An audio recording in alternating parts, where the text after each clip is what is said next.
Guys, I hope you come over to the new one. I don't know what was wrong with the other one.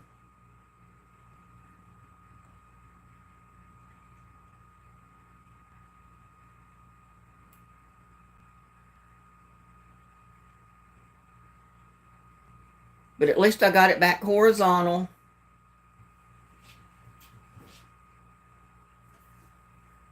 Hi, Annie, Connie.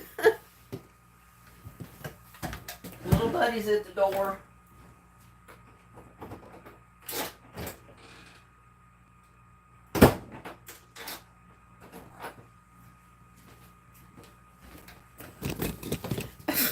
And he just ran into the tripod trying to knock it down.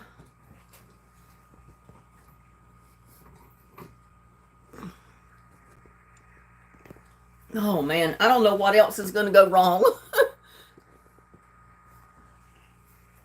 I'm about to get everybody back in here. Oh,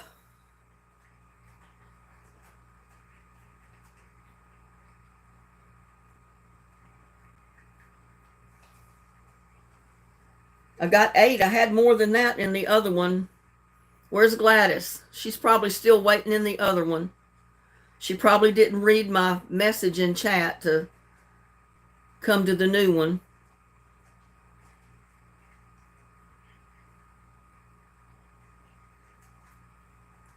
Well, it should have cut you off in the old chat because I deleted that, or I stopped that live and started this new one.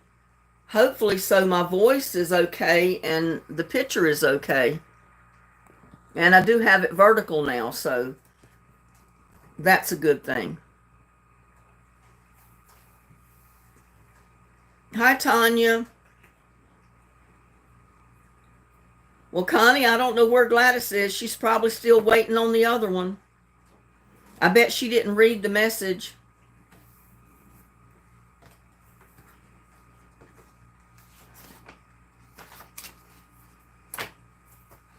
I mean, I had everything set fine. I don't know what went wrong with it, that it did that.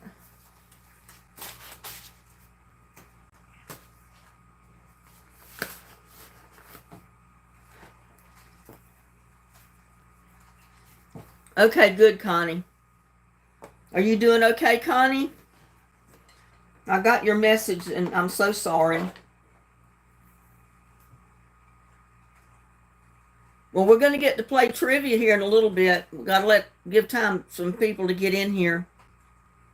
I think I had 12 at the time I ended the other one. I got 11 back in here now so far. Still, Gladys is not in here. She's the other one we're missing. Yeah, you still traveling to Idaho? Well, be careful. Google put your words wrong. Oh, well, sorry.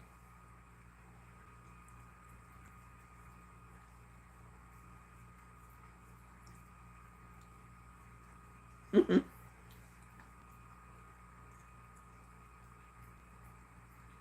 me change this to where I get all of the live chat and not just the top chats.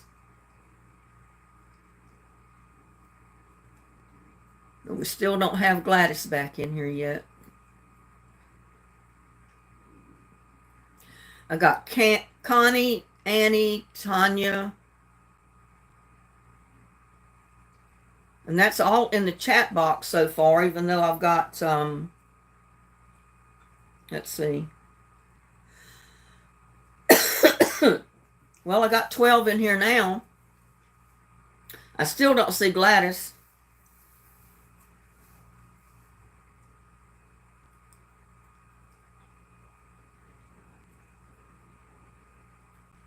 Well, I hope the weather's good, Connie, for you traveling to Idaho.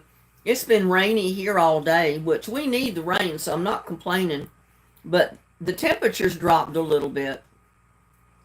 It was pretty warm today, but chilly outside. And it's going to be in the 40s tonight, where it was like had been in the 60s at night. I actually had to run the fan in the bedroom because it got too hot for me to sleep. But I don't think I'll have to run it tonight. It'll be in the 40s.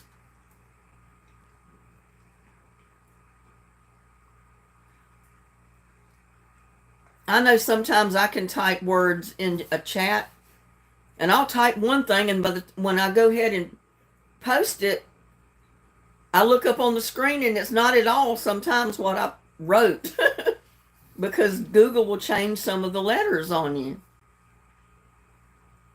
Google thinks it's smarter than you are, you know. Where is Gladys? And we dropped down to 10. We just lost another one.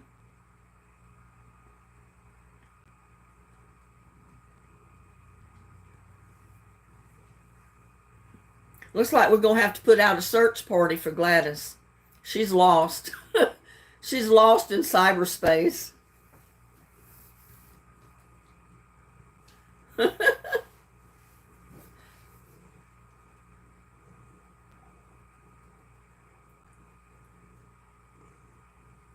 What do you think, little buddy? You got food in your dish. Go over there and get it. I put you some in there 30 minutes ago when you were in before. He thinks every time he goes outside and comes back in, I'm supposed to put new food in his bowl. And he was just in 30 minutes ago. I put him a half a cup of dry food in his dish. He ate it. Then he wanted back out. So now I let him back in, and he's looking at me like, okay, where's my food? It's in your dish. I guess I'll have to go over there and shake it a little bit and make him think I put something new in it. Let me go shake it. Make you think you got something new.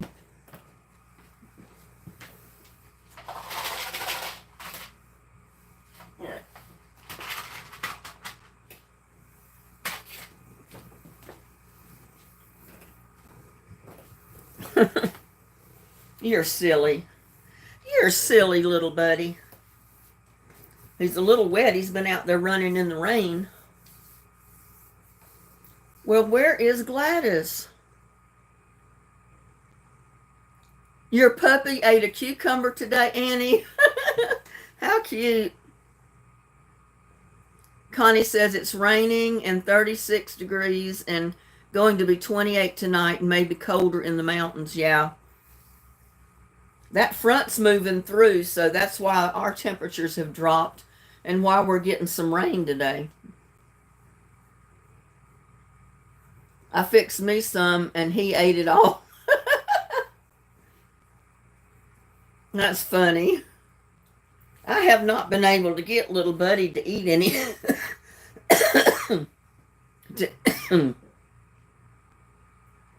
to eat anything off the table. So far, I've not seen him eat any type of vegetables, any kind of meat. Nothing I give him off the table will he touch. He just sniffs it, turns his nose up, and he walks off. It's got to be regular cat food or he doesn't touch it. Well, I thought she was in the old chat too, but the old chat is stopped. I don't know how she can still be in the... And there's April. I don't see how she can be in the old chat because the old chat should be just completely gone.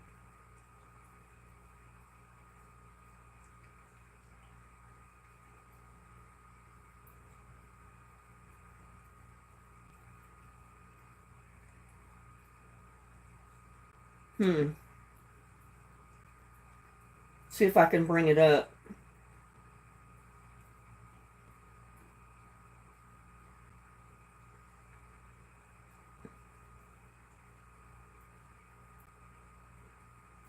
You know, it shows that I've got three of them in there. Let me go. Just hold on a second. I'm going to leave this one going, but I'm going to go in here and I'm going to delete those other ones out because that's probably where she's at. She's waiting for the other one to start, not knowing we're over in this one. Oh, I tell you, sometimes my camera and my computer will give me fits. And this is one of those times.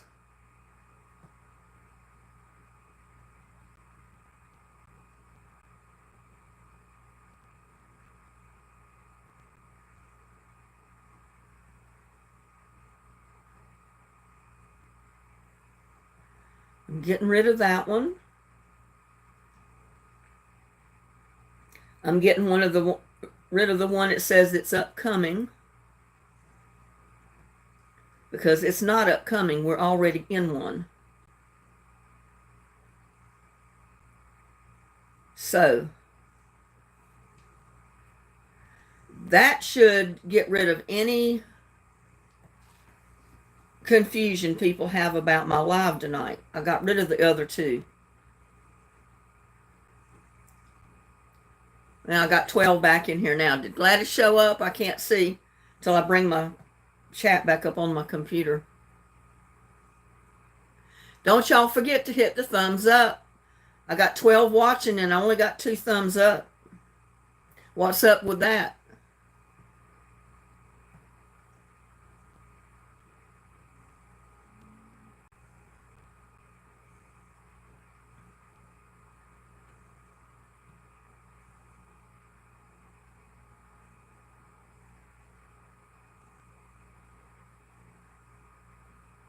There, and that's more like it. I got 13 in here now. Did Gladys ever make it in? I got Peggy. Hello, Peggy. Well, we still don't have Gladys back in here. I don't know what... We lost her in cyberspace, I guess. I don't know. But getting rid of those other two, she'll know, or she's bound to know she needs to come find the other one. She didn't read that message, evidently, that was in it, so...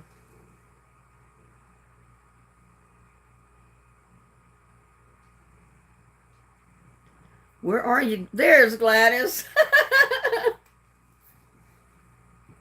Gladys, we thought you were lost in cyberspace.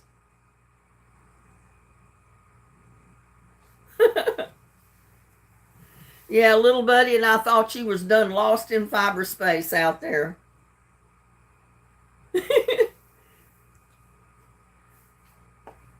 I tried to fix the problem and it started another live, so I had three different lives started, and the old one was there.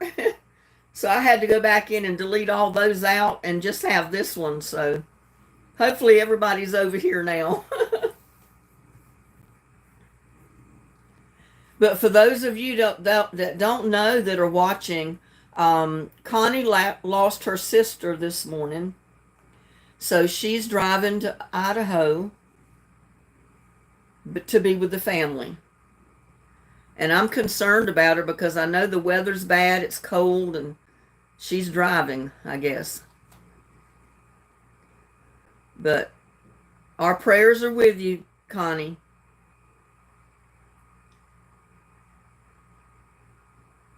Currently traveling over the Cascade Mountains going to Idaho. My sister, okay, yeah. I'm not going anywhere.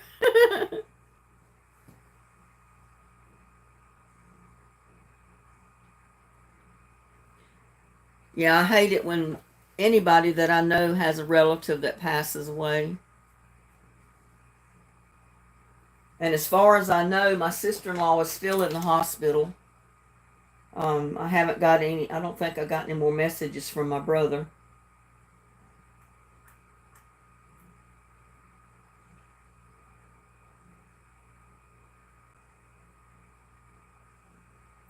The last message I got from him, he said that she had some sort of infection and is septic again.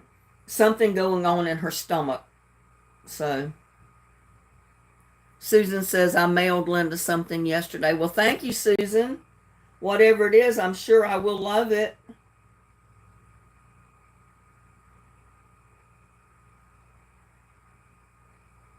And there's Anna's mobile home life.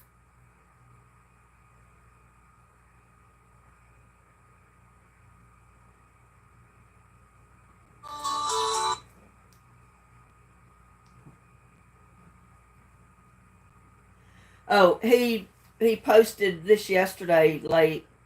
It said she need lots of prayers for Barbara. He said it's not looking good. So, you know,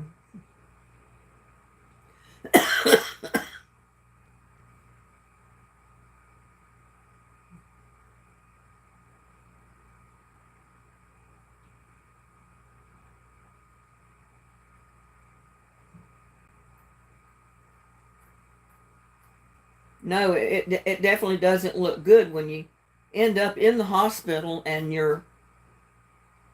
the doctors think you're doing fine and well enough to come home, and then 2 days after you're home, you end up back in the hospital. That's not good at all.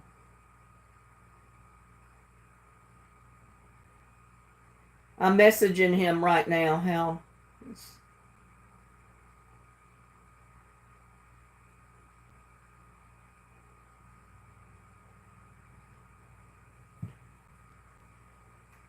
He was active an hour ago, so I don't know when he'll get back online, but anyway. I thought I saw one, so I saved a video to check it out.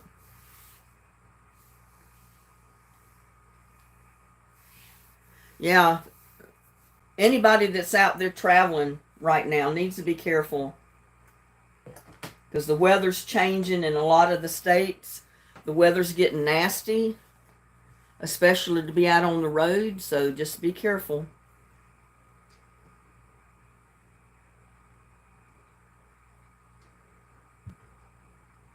I must have missed something. Susan says, I thought I saw one, so I saved a video to check it out. I don't know what she saw.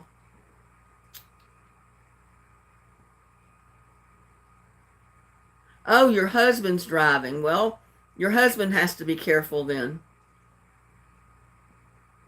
I'm glad at least he's with you. Know, I never thought about your husband. I don't know why I didn't, but I'm glad he's with you because you should, you don't have to be driving by yourself, that's for sure.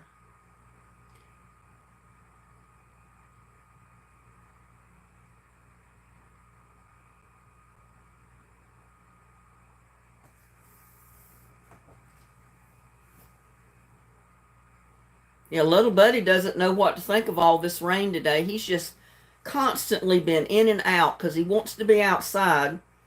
But if he leaves the patio, he's walking around in the rain. And it hasn't been raining real hard, but it's been like a light rain off and on most of the day. Once in a while, it'll get a little heavy, but then it lightens up. So he's still been out most of the day, but like I said, he comes in about every 30, 45 minutes.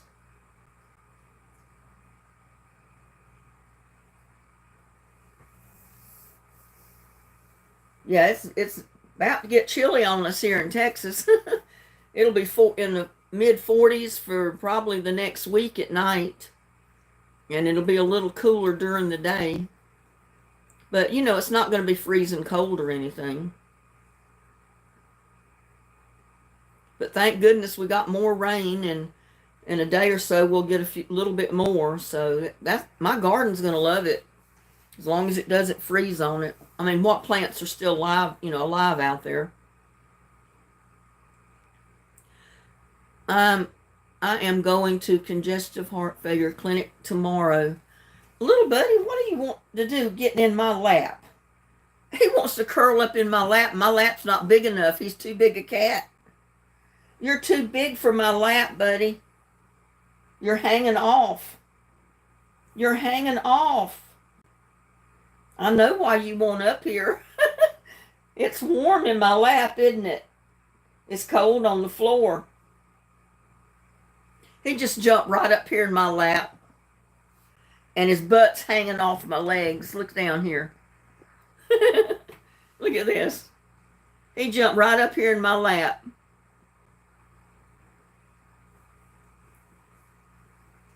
Your butt, my legs are not wide enough. You're hanging off. You're hanging off. Whoop. Are you going to get down? You going to get down? Or are you going to stay up here? He wants to stay up here, but I'm going to have to hold him or he's going to slide off my lap. He's so big.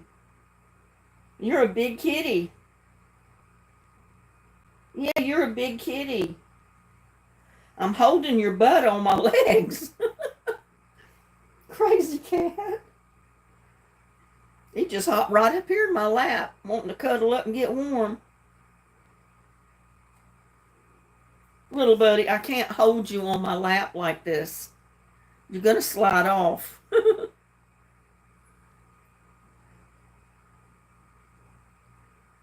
I can understand that, yeah. I'm sorry to hear that. I mean, that's what my sister-in-law went through. She was suffering with congestive heart failure and was rushed to the hospital and treated for that. Not too long before, she had to go in and have this surgery done.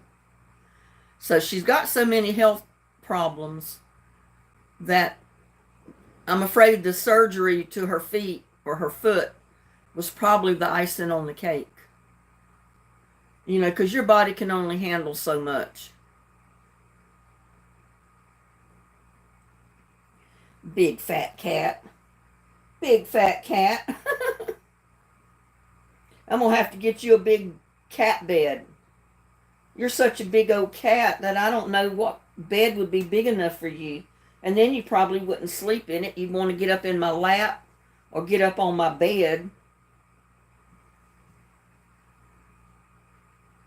How old is Barbara? Is that what you're asking, Susan?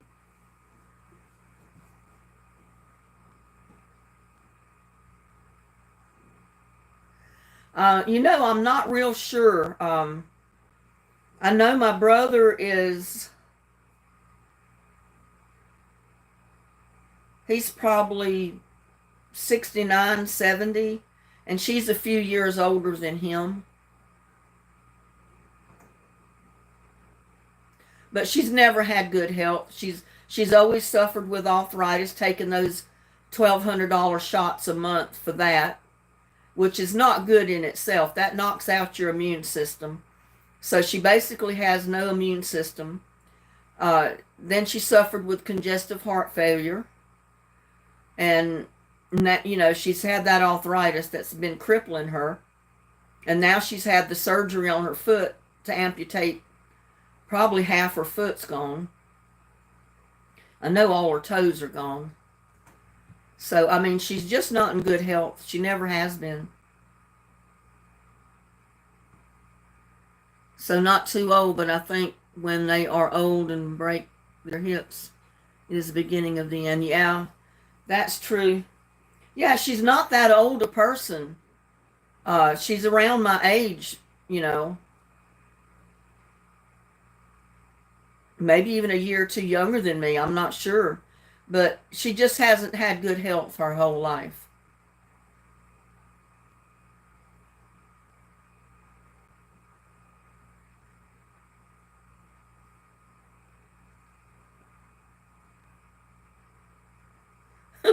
Little buddy. I can't believe this cat is curled up in my lap, and I've got to basically hold him to keep him from sliding off the side of my leg. So how are we going to play trivia when I've got a whole little buddy to keep him from sliding off? Yes, but you are young enough. Yeah, but you know, it depends on a lot of people's health. Yeah, he wants to talk. He wants to visit with people. But the problem is, he's got such long claws.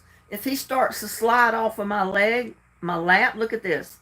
If he starts to slide off of my lap, he's going to dig those claws in my leg, and they're not going to feel good. But he's curled up here, and he's perfectly happy with me holding him so he doesn't slide.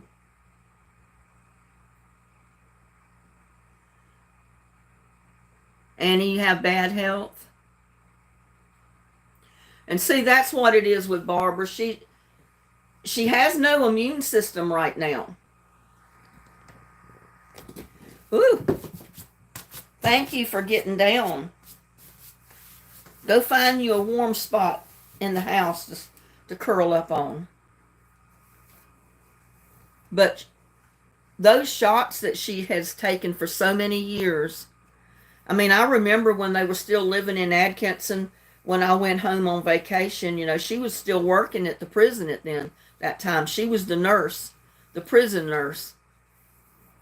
And she said that every day those shots are just dwindling away her immune system.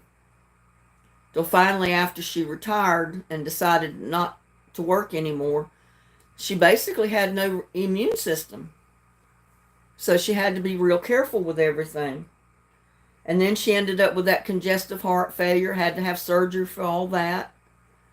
And like I said, I don't know what other health problems she's got other than the arthritis and now this.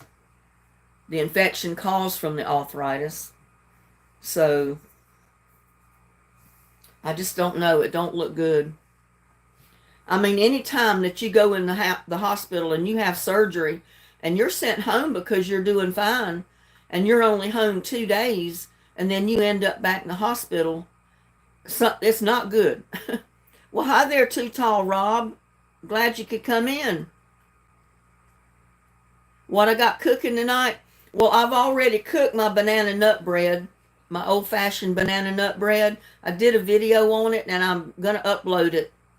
It's not uploaded yet, but I'll upload it tonight and post it in the morning.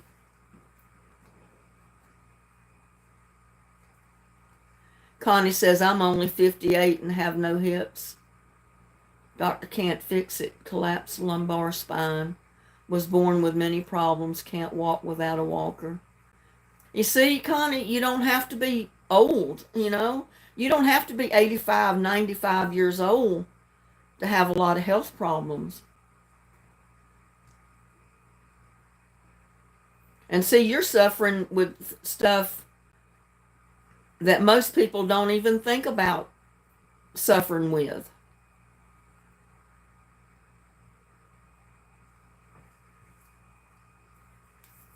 And you don't think you'll ever have to worry about it till you get pretty old.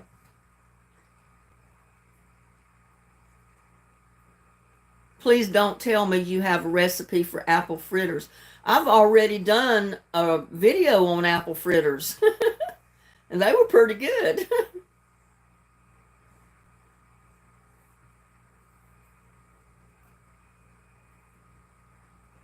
You'll have to check back on my videos and find my apple fritter video.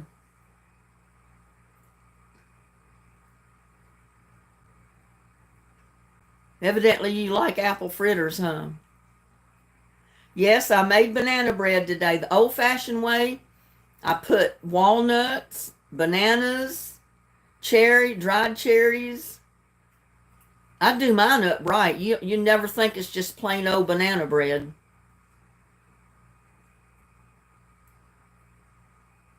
Yeah, see, Connie, you've suffered with this stuff all your life. And, the normal person never thinks about anything like that because they don't have to deal with it. And, at 58, you shouldn't have to think about even worrying about that type of thing. But you've worried about it your whole life. That's the reason I say you don't have to be an elderly person to have a lot of health problems. And that's Barbara's problem. She's got a lot of health problems. She's never been a real healthy person.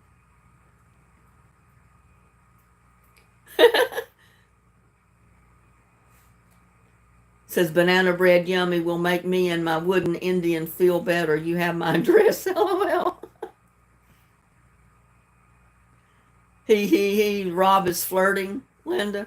That's okay. I haven't had a guy flirt with me in a long time. He can flirt away.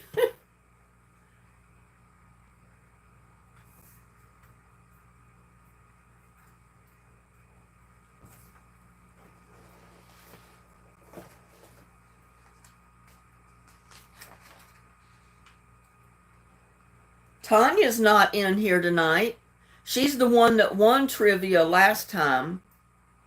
And she should have gotten her prize today in the mail.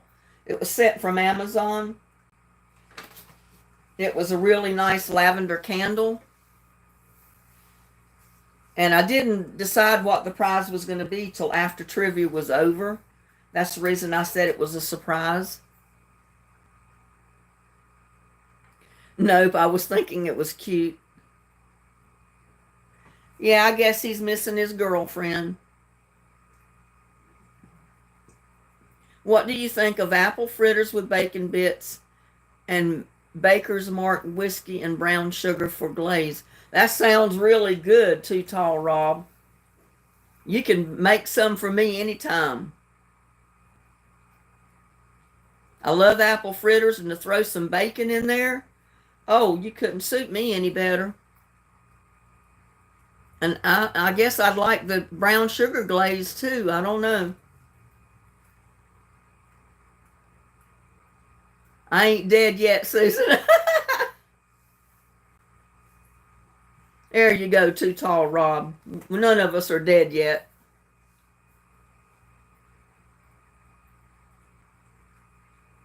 I guess bringing bedridden not too bad.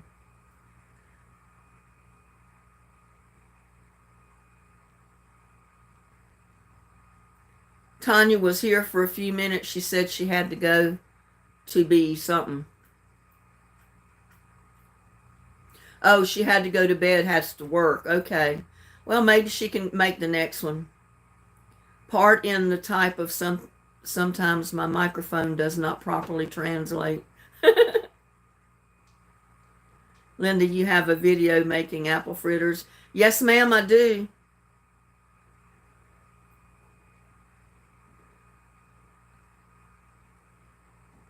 Your microphone doesn't understand you. That's one reason I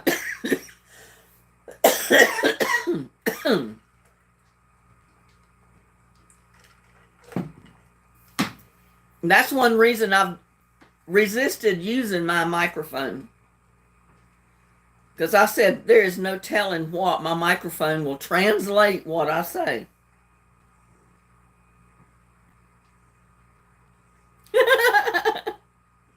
I've never seen that, Susan. Watching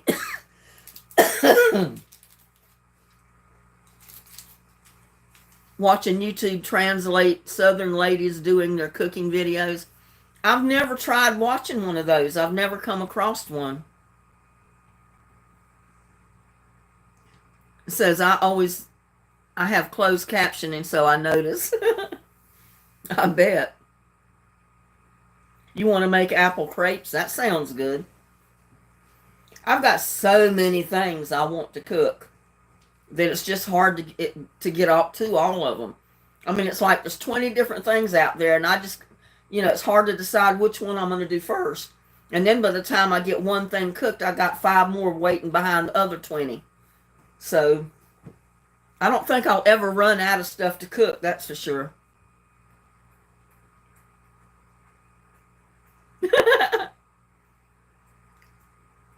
Susan says, like you said, boil, and it came out as a bowl.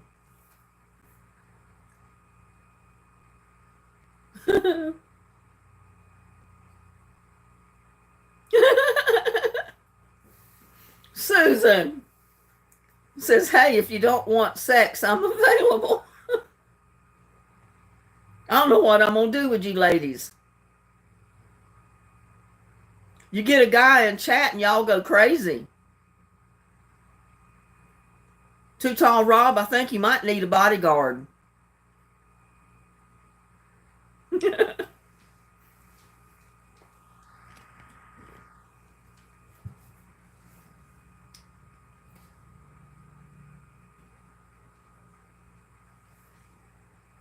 Go curl up on the floor of the couch where it's warm and take you a nap. Go ahead.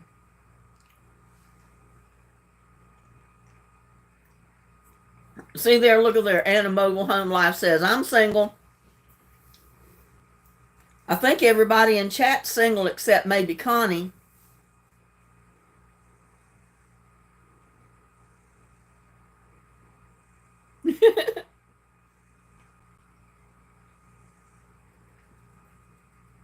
See there, look at Gladys. Did someone say sex? What's that? I forget. Oh, I don't know what I'm going to do with you girls. I really don't.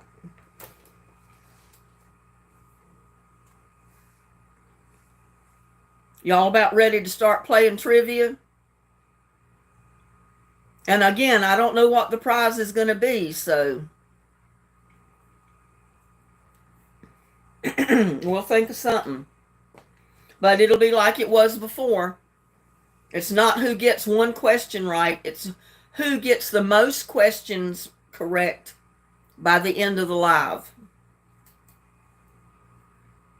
Everybody's saying yes. Okay, well, I was asked for some sewing questions, and I hope these are not going to be too hard on you. But I'm going to start out with some sewing trivia. I mean, you might be surprised. Too Tall Rob may get all of them right, and you ladies won't. The expected lifespan of cotton fabric is about how many years? Does anyone know?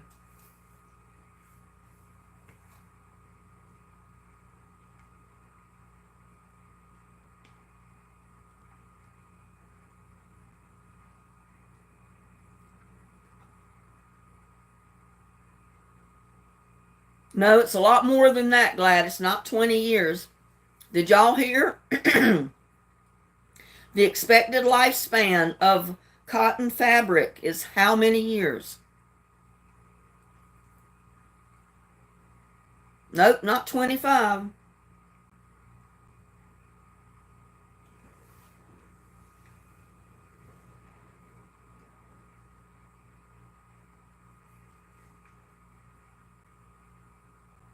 It lasts so long, that's why it's such a famous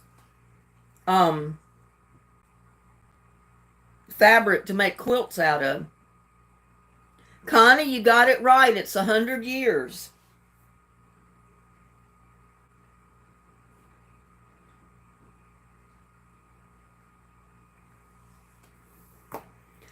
The expected lifespan of cotton fabric is about 100 years. So if you're making a heirloom quilt, cotton is the way to go. That's why so many women make their quilts with just regular cotton fabric.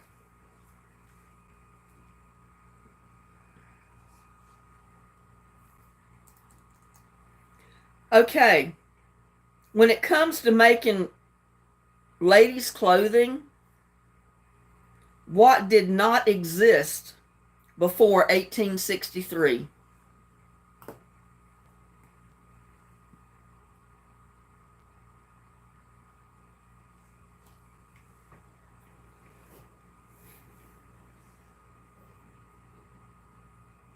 Hi, Randy.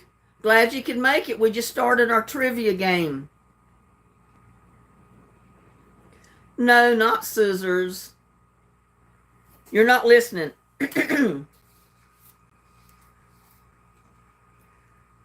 This is something women use to make their clothing.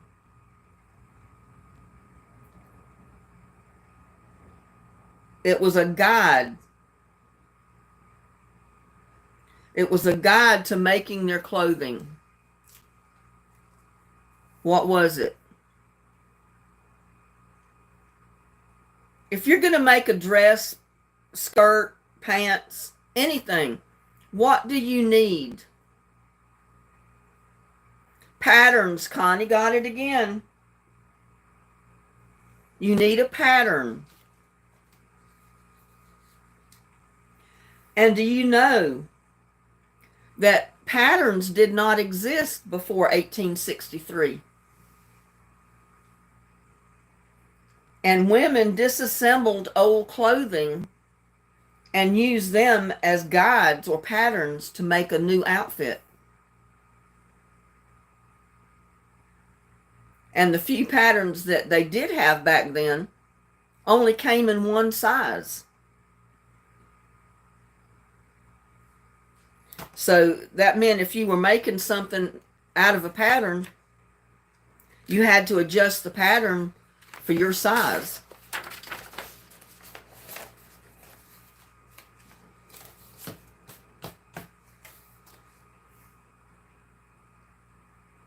I named the company. Yeah, you may name McCall's. So I'll give you one point for that, because you did name the company, but you know McCall's may have made something other than a pattern too. So, but I'll give you a point for that.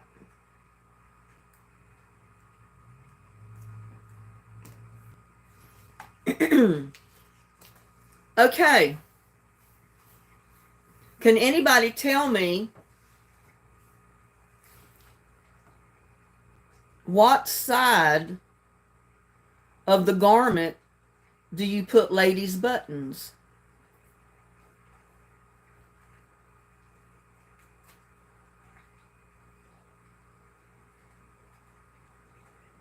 Randy, you're not leaving us, are you? Oh, you got to be at work. I'm sorry, but I'm glad you popped in and said hello. You have a good night, Randy.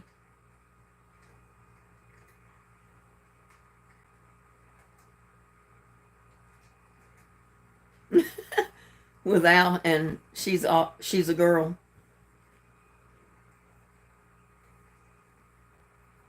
Mary's got it. It's on the left side.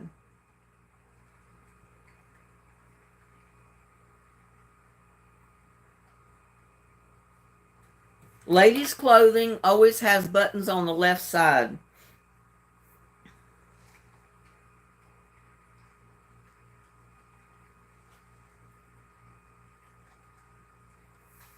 Okay, can anybody tell me why?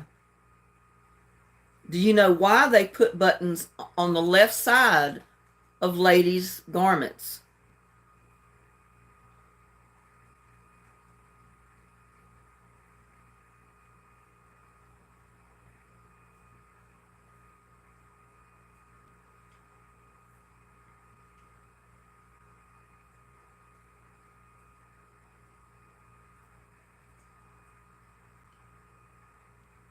No, it doesn't have anything to do with being right or left-handed, I don't think. Susan got left side first. I could get smarter hanging around this chat. Paws in the garden, you got part of it a little bit right.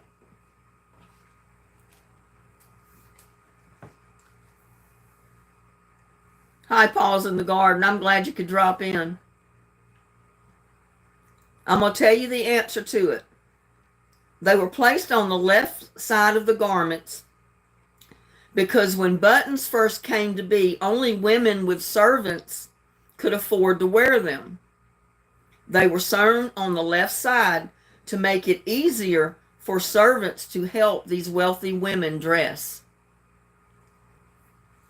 So, Paws in the garden, I'm going to give you a point for that.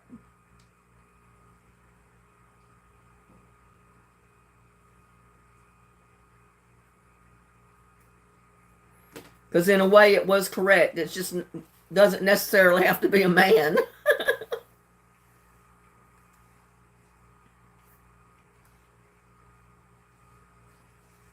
Okay, let's see what else we can find.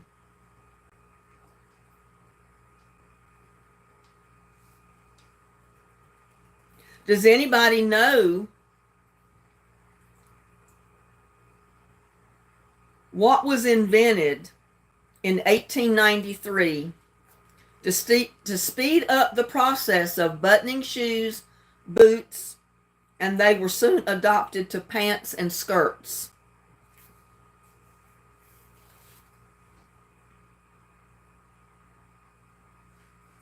And I keep getting this pop-up crap in my screen.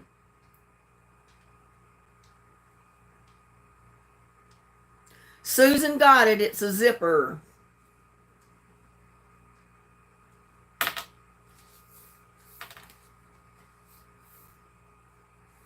Zippers were invented in 1893 to speed up the process of buttoning shoes and boots, and they were soon adapted to pants and skirts. So she got it right.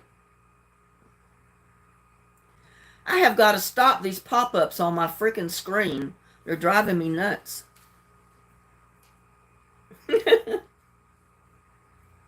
Okay, this might be a little bit harder, but some of you may get it. I mean, I don't know. Why is the groove on a needle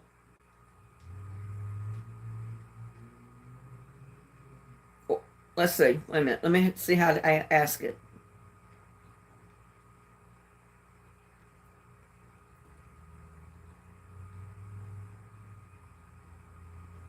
Okay, the groove on a needle is made to allow the thread to do what? This is a sewing machine needle. Hellcat Legend, I don't know. I don't know who you are. Connie says it's to guide the thread. It said it's to lie close to the needle as it passes through the eye. So Connie pretty much got that one.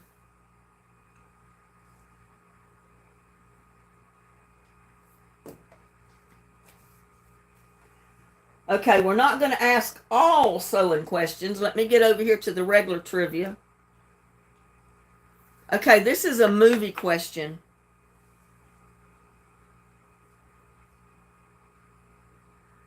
In what romantic Christmas comedy does Hugh Grant play the recently elected British Prime Minister?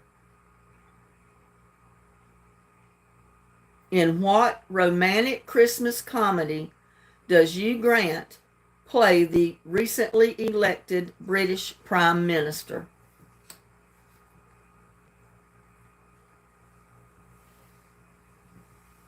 It's looking for little buddy. He's around here somewhere, but I don't know where he went.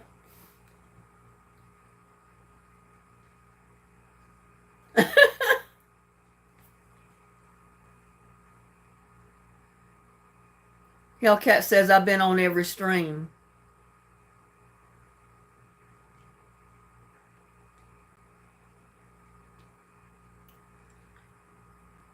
Yes.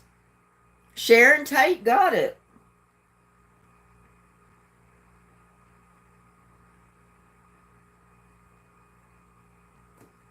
It's Love Actually. That was the name of it.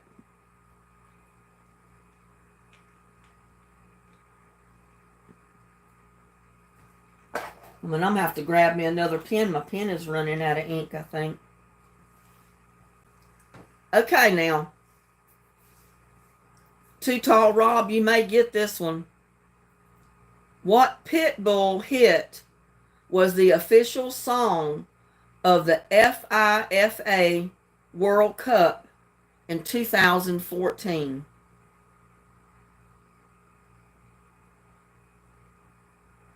What Pitbull hit was the official song of the FIFA World Cup in 2014?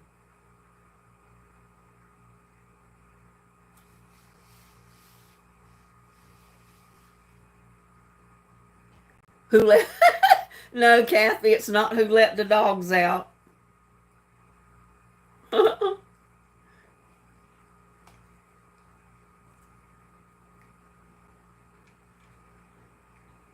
I would not have known that. I would have had to look it up.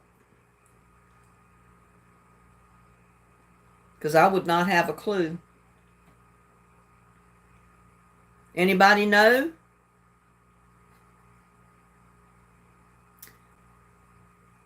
Kathy, glad you could stop by.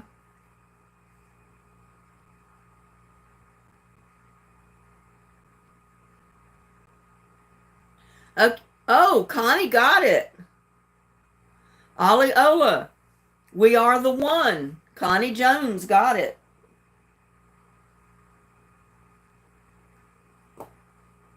See, somebody knew.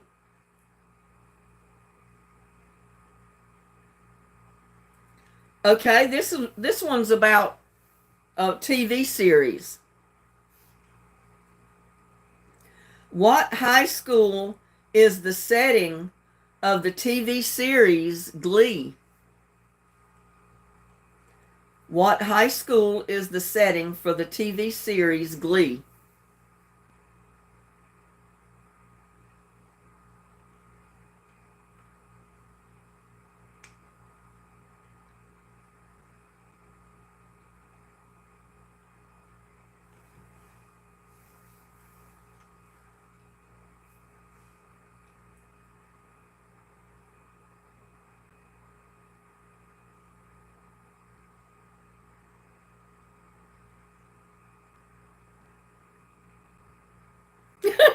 Gladys Miller Place. No, that's not right. Oh, Anna's Mobile Home Life got it. William McKinley High School. Anna's Mobile Home Life.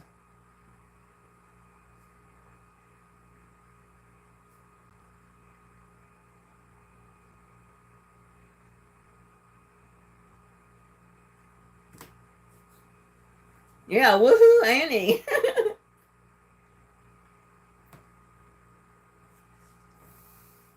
Okay, the next one. What New Jersey Devils goalie holds the NHL career record for the most regular season wins?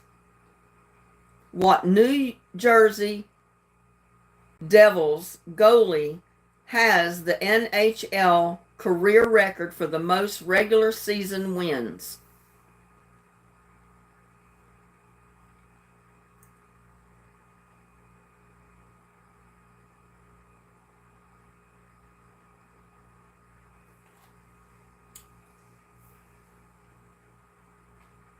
Oh, that was bad. Never seeing the end of the shows.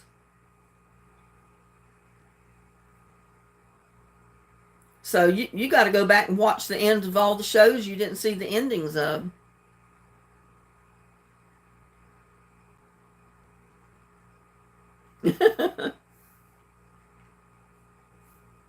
Okay, what New Jersey Devils goalie holds the NHL career record for the most regular season wins?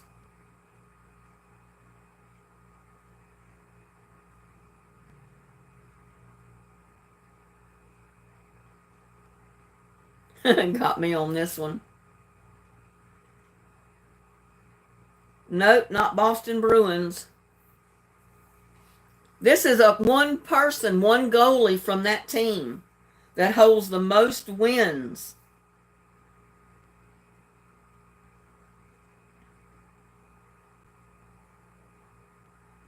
Okay, I'll read it again. What New Jersey Devils goalie holds the NHL career record for the most regular season wins?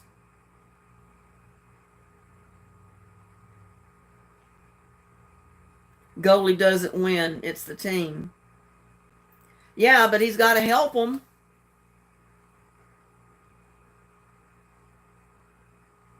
It's Martin. Connie got it.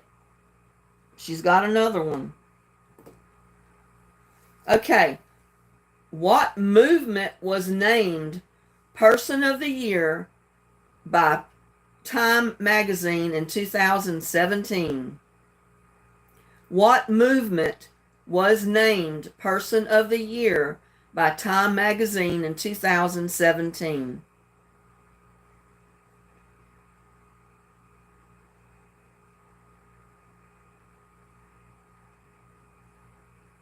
Was like a group.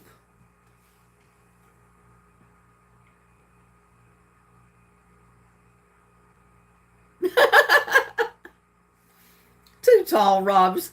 He says, I'm not the guy to say that I think this thing is rigged.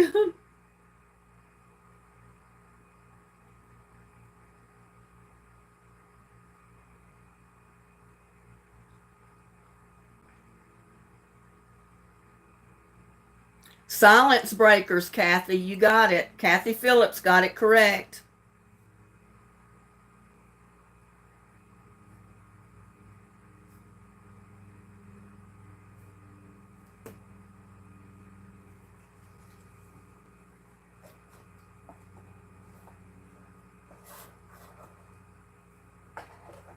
Okay, going back to the sewing type questions. Let's see.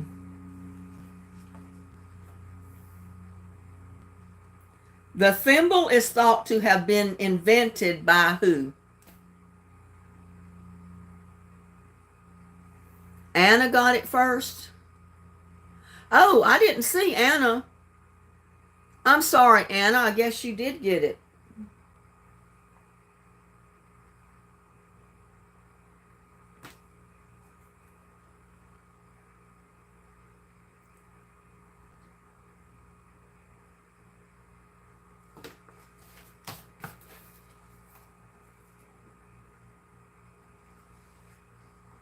Not by Betsy Ross. Not by Mr. Singer.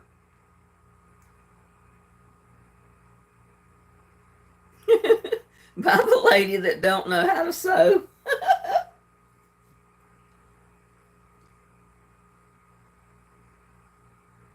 The thimble is thought to have been invented by who? Not Bob Zach. I don't even know who he is.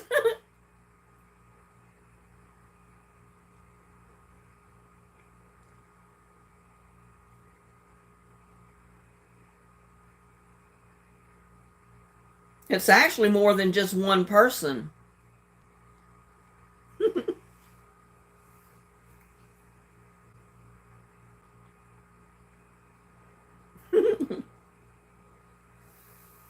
Y'all wanted sewing questions, so you got them.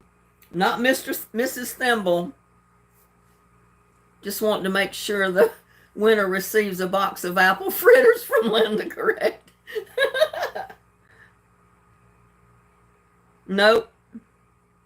Y'all give up?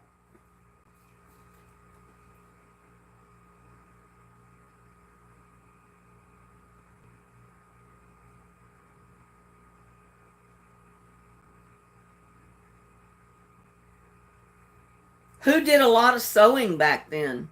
John Lofting, no. Jack, no.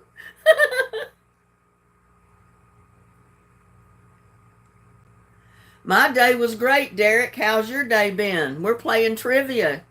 You need to join us. No, I'm going to tell you the answer. It's thought that the thimble was invented by Dutch tailors because they did a lot of sewing, for people of stature. So some of them, the Dutch tailors, invented the thimble. Well, great, Derek. Glad to see you had a great day.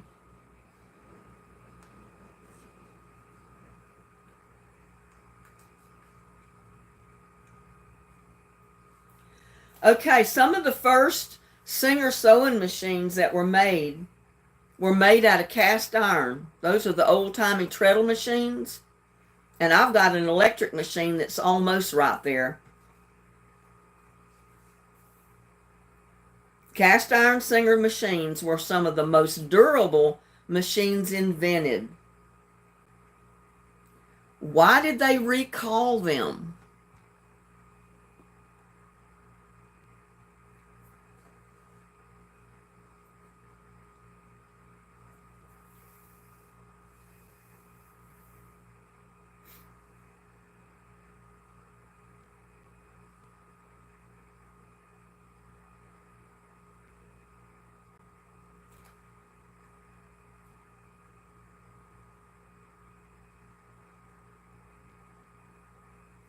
They broke your foot if you fell.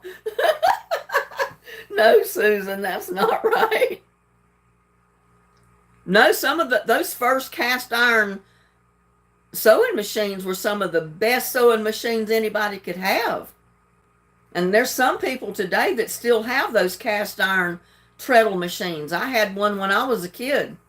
That was my first sewing machine, was one of those sewing machines in a cabinet that had a treadle that you had to pedal it to make it sew.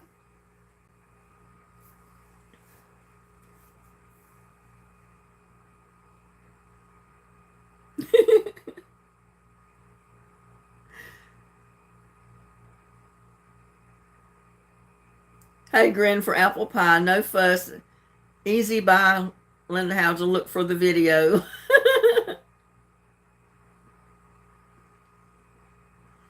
This one was kind of hard. But they actually started collecting all of the cast iron machines because they were so good. Because people would take them and pass them down through generations because they lasted forever. They just did not break down. You didn't need electricity to run them because you run them with a pedal. You just put your foot on the pedal and you pedaled away and the thing would sew. They collected all of them they could. They destroyed them because they were good machines. Not because they were expensive.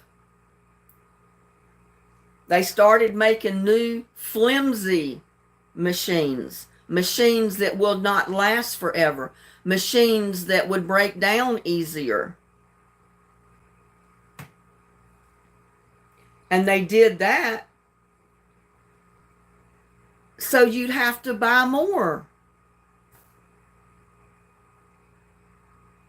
No, it wasn't that they were too expensive. It's just like I said, they got rid of the older machines, or they tried to. They had a buyback program to where if you would give them your old machine, they'd give you a brand new machine. But that new machine was not as good as the one they wanted you to give them back, because they wanted to take them and destroy them. Because they knew the people that owned those first machines would never buy another machine because that machine would last forever.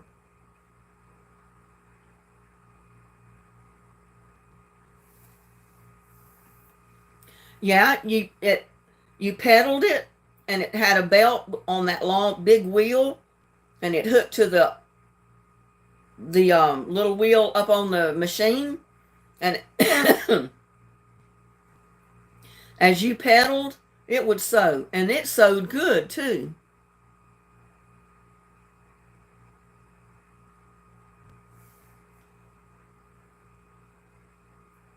Well, here it says they actually would buy back that old machine.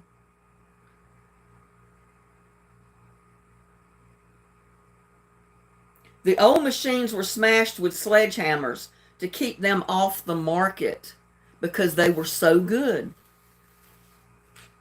I mean, I say it every day. Everything they make today is made to break down. It's made to tear up. It's not made to last. Because if it was made to last, it would put them out of business. Their money flow would stop eventually. Yep, it's money grabbing. They did the same thing with the sewing machines. I told Mom many years ago that I'd love to have that old treadle machine back that I had when I was 13 years old. I'd just about give a lot of money to have that machine back. Okay, here's something I gotta ask, and y'all are never gonna guess it. If you do, you're better than me.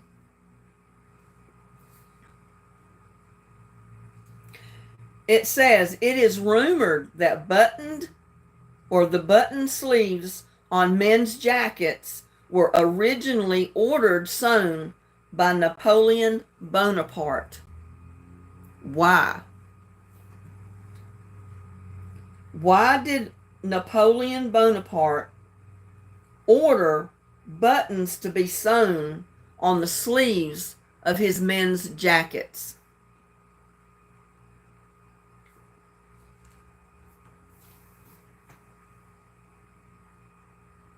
Yep, Susan, I've heard that many times, that they've already got a cure for cancer, but they will not release it to the public or to the pharmacies because it will put too many doctors and people out of work.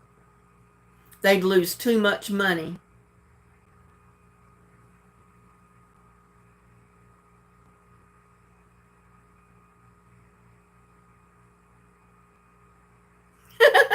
So he could fit his hand in his shirt easier. Nope. Hold his cane at his wrist. Nope. Because he had a pretty girlfriend. Nope. Now you got to remember, these were like army guys. Napoleon Bonaparte told them he wanted buttons sewn on the sleeves of the men's jackets. For what reason? Nope, don't have nothing to do with big or small wrists.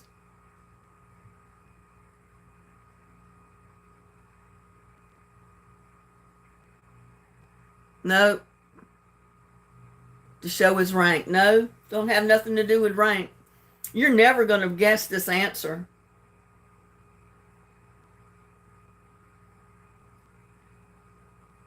No, Sharon. If y'all give up, I'll tell you.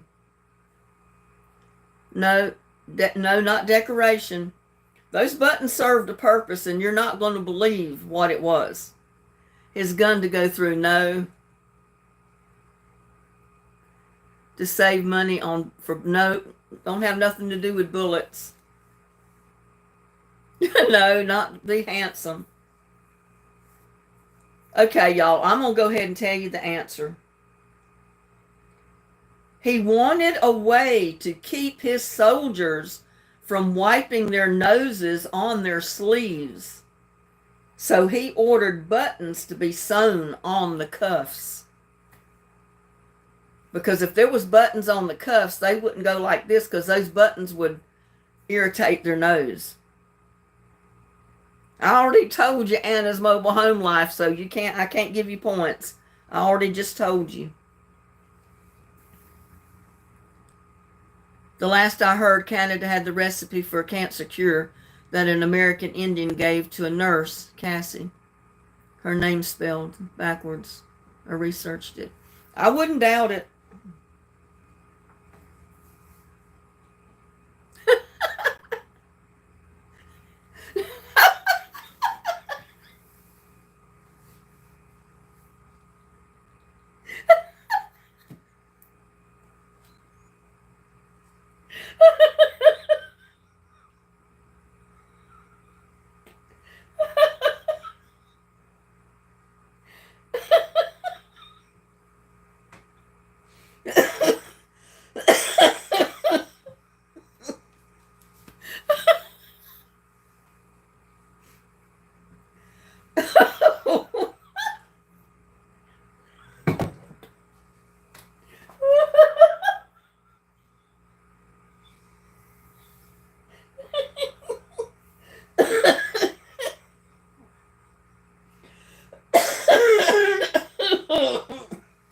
Oh my God.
Oh, I couldn't help it.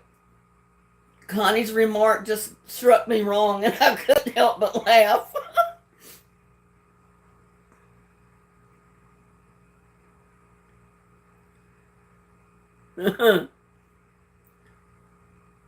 Did you see Connie's message? It said, "Oh my God, button in the nose, knocked out by my button."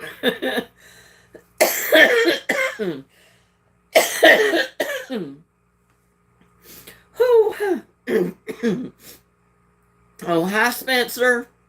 Glad you could make it. Oh, if I can calm down.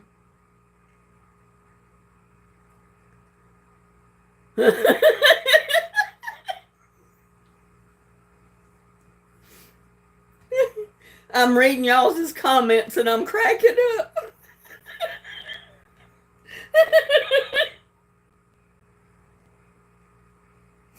Oh. Oh my gosh.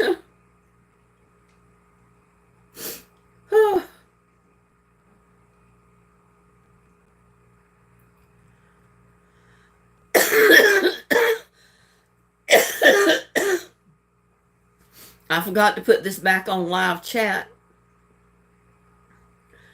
Whew.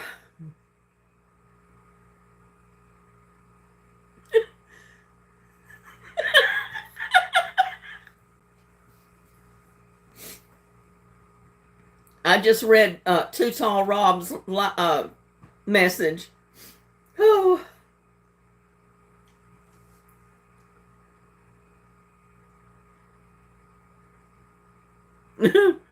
Oh my gosh.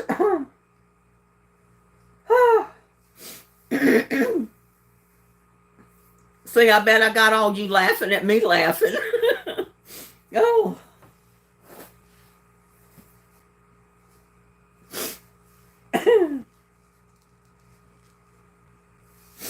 Oh man.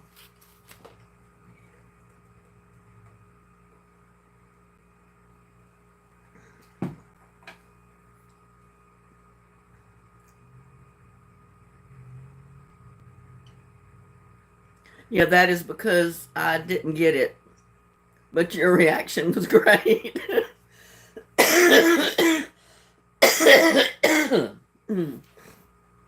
Oh. Now, y'all ought to know this one. The first cotton prints in America were called what? The first cotton prints. Now, this is fabric. The first cotton prints in America were called what? Whew.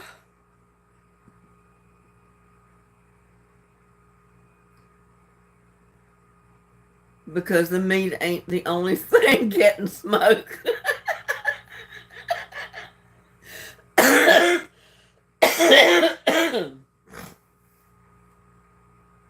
No.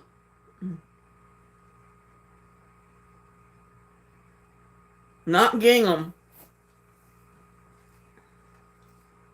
Not seersucker. The very first cotton prints that they printed any kind of a design on. What was it called? They still use it today.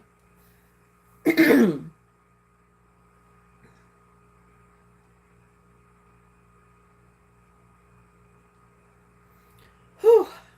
Not paisley.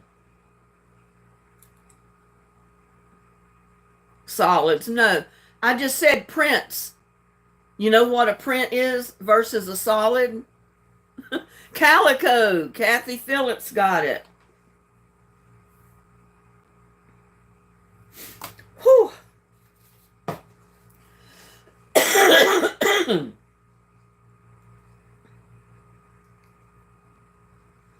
And do you know where the name calico comes from? Where it stems from?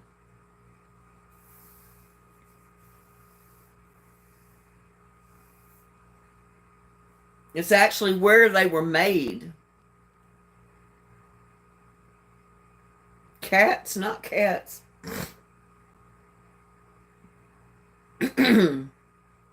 Well, excuse me, Linda.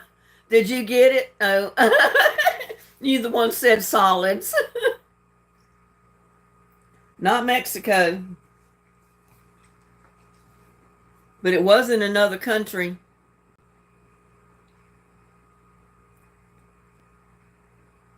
Kind of rude. I didn't mean to be rude, Anna's mobile home line. I guess it did come out sounding rude, but I didn't mean that. I didn't mean it to sound rude. Sorry.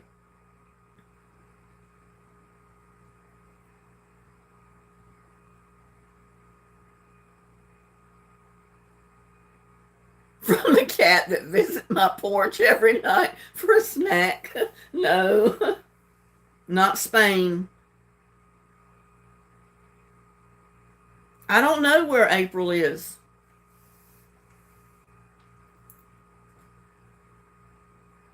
Not Italy.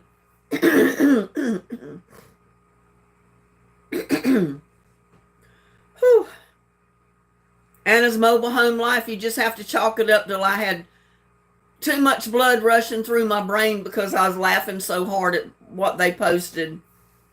Because I definitely did not mean it to sound rude. She was here. I don't know. Maybe she's gone out to feed her stray dog. I don't know.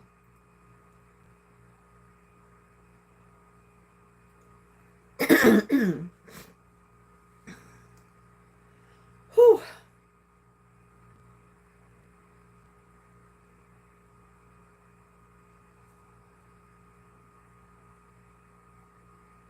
The cat on the porch is what reminded me.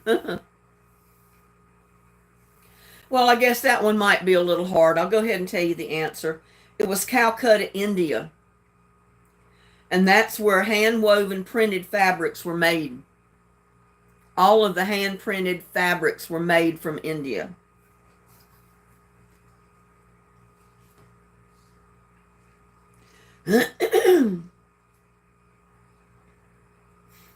Okay, this is a famous woman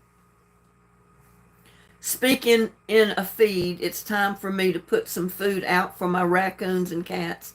I'm heading to bed. No live stream tonight. Oh, well, we don't want to lose you too tall, Rob.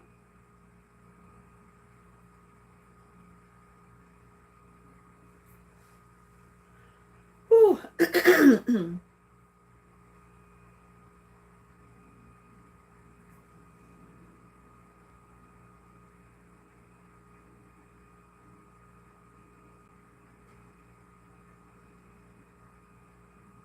Do we still have Anna's Mobile Home Life with us? I hope she didn't leave because she thought I was rude. I didn't mean to be. But yeah, if you're leaving, Rob, good night. Have a good night.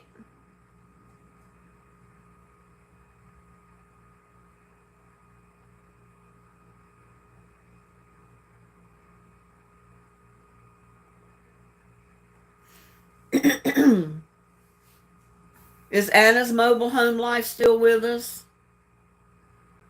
I'm afraid she may have gotten upset and left. I hope not. Because I didn't mean for it to sound rude.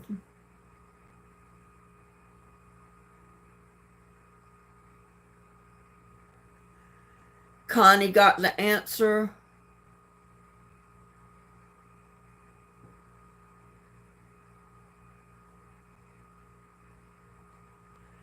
Okay, I'll give Connie one, but I think she came in after I told it was India, but I'll give it to her anyway.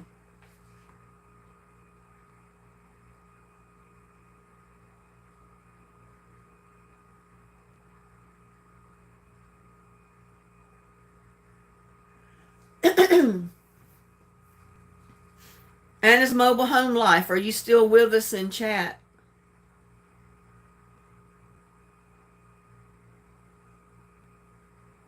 Post something in chat if you are. Guys, I really didn't mean for that to come out rude sounding. I guess it just sounded that way, but I didn't mean it that way.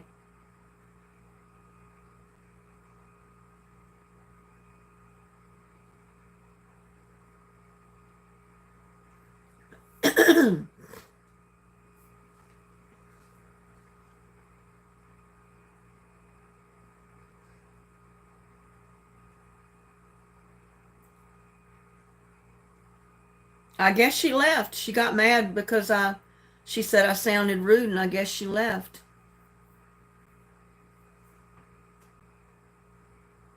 But I apologize, Anna's Mobile Home Life. I didn't mean to sound rude. That was not my intention.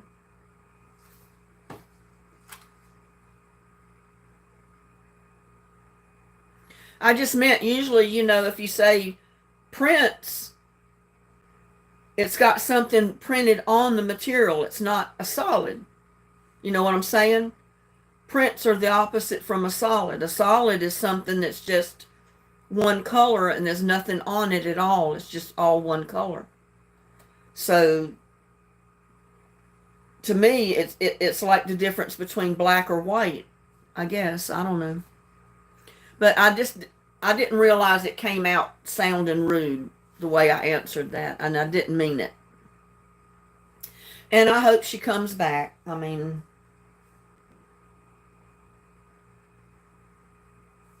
but getting back to this very famous woman. She's from Athens, Georgia, and she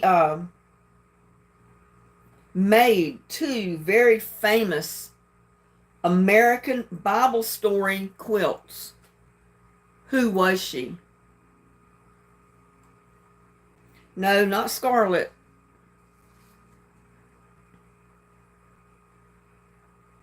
She was a slave, but she became a very famous slave because she made those two American Bible story quilts. Today, the quilts can be found in the Smithsonian and the Boston Fine Arts Museum. I know, you're thinking Gone with the Wind.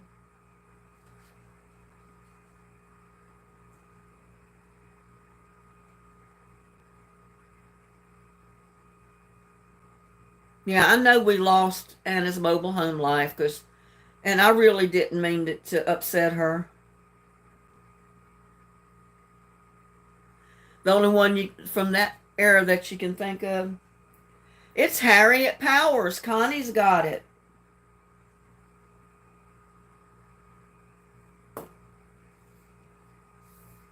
She was a very famous slave for making those two Bible story quilts.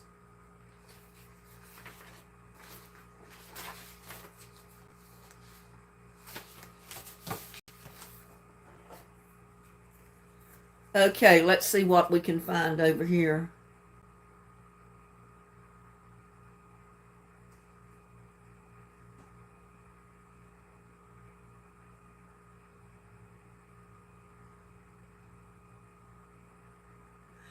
Oh, The Descendants, which follows a lawyer reconnecting with his daughter after his wife is critically injured, takes place on what island? The Descendants. It's a movie or TV show.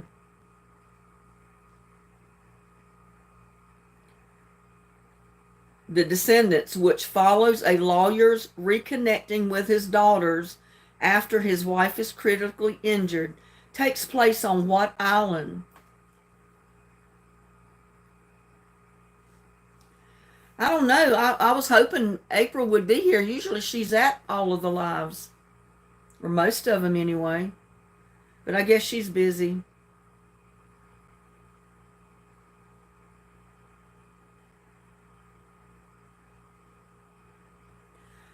You didn't say what you are eating. Oh, Kathy, yum, yummy.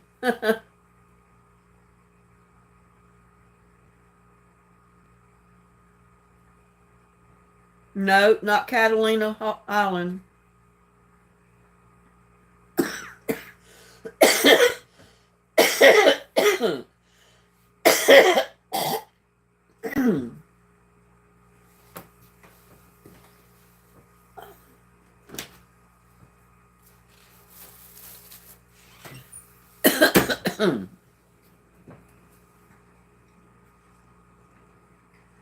Not Maui, but you're getting close.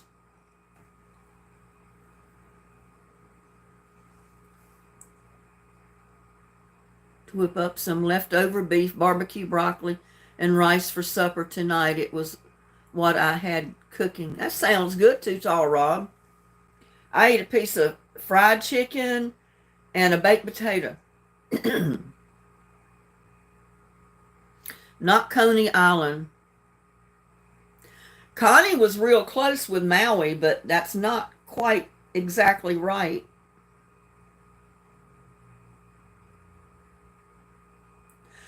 Mary got it. Kauai. I'm not sure I pronounced it correctly. Maui, Kauai. It is in Hawaii, though, but it's Kauai. Kauai. So Mary got it.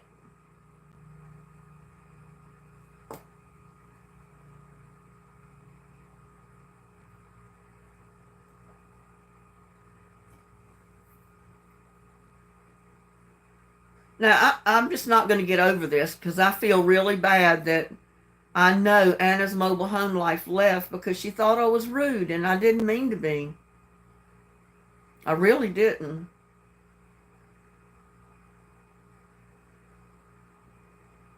But thinking back, I know it sounded like I was being rude, but I never meant it that way.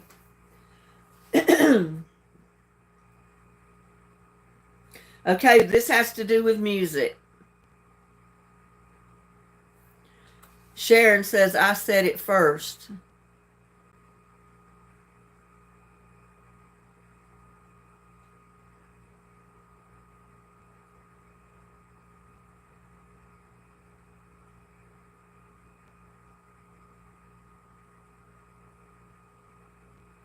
Well, it is Hawaii, but there was an actual island name, and it was Kauai.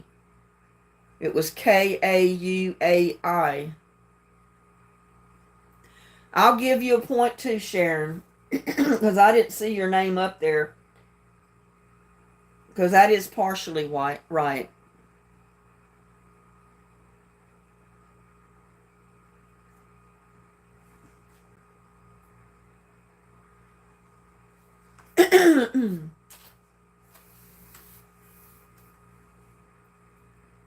Okay, this has to do with music. Whose song, Cruise, spent an impressive 24 weeks at the top of the Billboard's Hot Country Songs?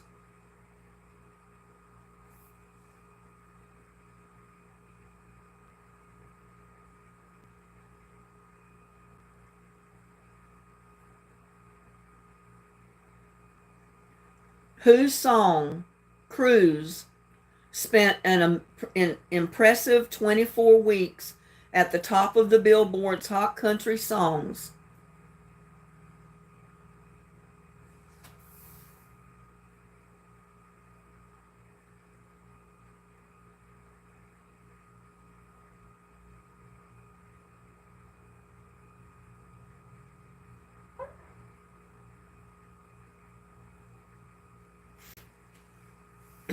I don't know. And Connie, I think it was Connie that said she had ordered another trivia game and was going to have it sent to me. I haven't received it yet, but I only started doing this because everybody was asking for it. So, I never meant to make anybody upset.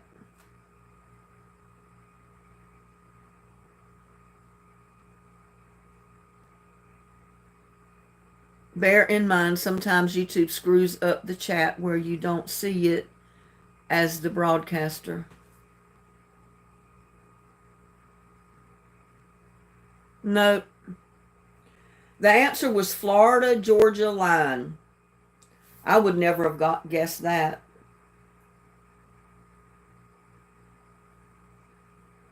Okay, this has to be with uh, a show or a movie or drama that's on TV. What city is the setting for the HBO crime drama The Wire?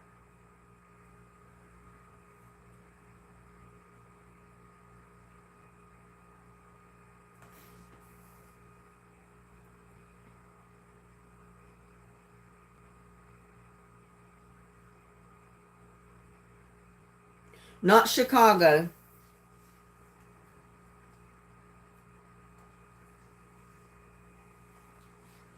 Not Chicago, guys. Not New York.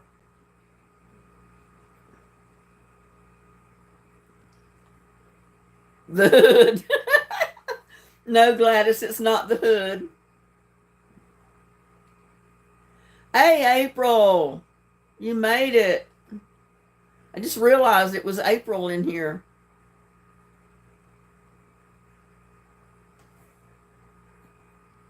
What city is the setting for the HBO crime drama The Wire?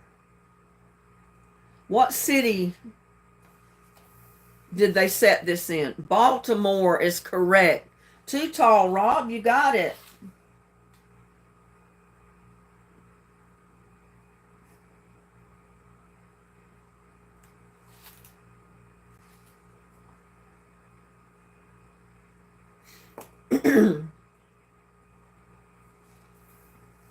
Okay, this has to do with sports.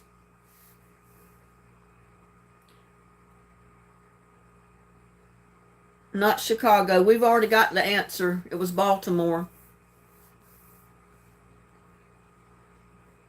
Oh, well, you got it right, Too Tall Rob. Okay, this is about sports. What NFL teams fans are known as the Who Dat Nation? What NFL teams fans are known as the Who Dat Nations? Oh, you were talking to your son, April? Well, that's okay. Yeah, I know. And I have to constantly remind myself that even what I'm doing here is like a second or two behind by the time you see it and by the time you hear it. Not Louisiana, not Denver, not Chicago.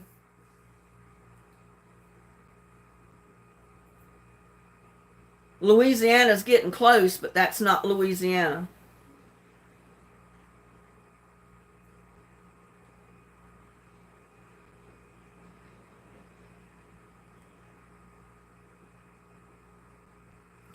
Got to be a big city with a hood-like environment. Dallas, the Saints, no. It is the New Orleans Saints. Too Tall Rob, you got it.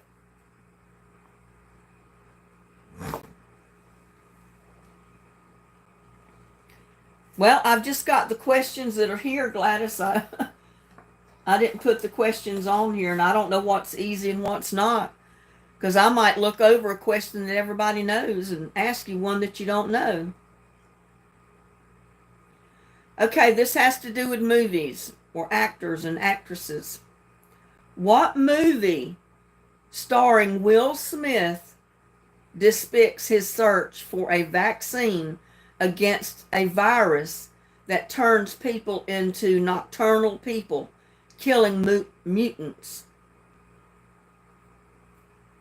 What movie starring Will Smith depicts his search for a vaccine against a virus that turns people into nocturnal people, killing mutants? Kathy got it, The Legend. It's actually I Am Legend, but she's close enough. And I got to remember we got two Kathys, so she's the other Kathy.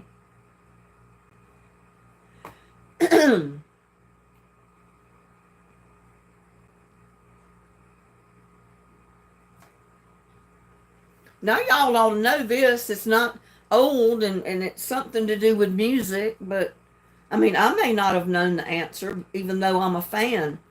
What disease left Shania Twain unable to sing for 8 years?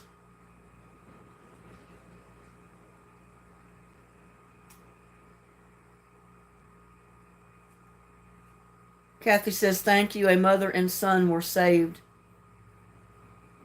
in his character.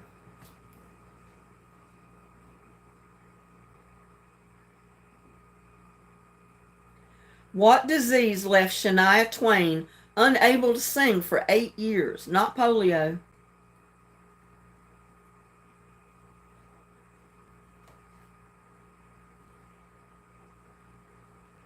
Something you probably would never guess she had or gotten.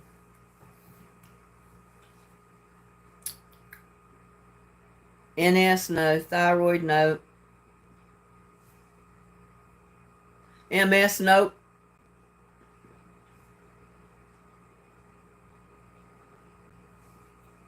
Meningitis, no. Asthma, no. Well, hi there, Eddie Haskell. How are you? And Carolyn Reed. Lyme disease. Carolyn Reed got it.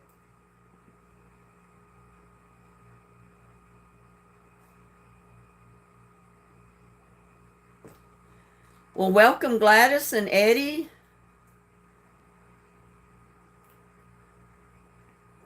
Okay, this is about TV shows. I never knew that, and I'm a Shania Twain fan. I didn't know she.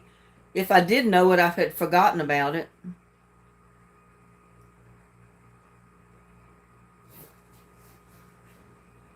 What TV show revolves around single mother Laura Lee and her daughter Rory? I'm not sure I pronounced her name correctly. What TV show revolves around single mother, her name is spelled Lorelai, and her daughter Rory? What TV show? The Gilmore Girls. Kathy, you got another one.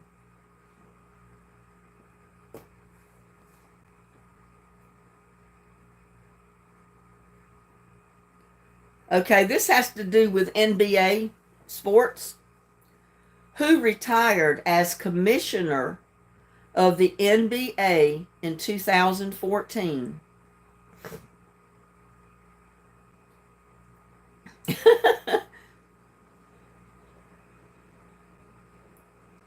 Yeah, woohoo, Kathy. Who retired as commissioner of the NBA in 2014? No idea.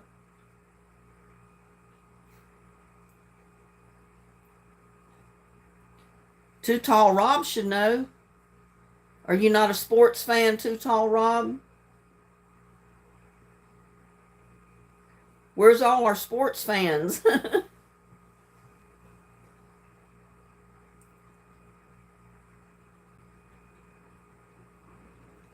He was a commissioner that retired in 2014 of the NBA.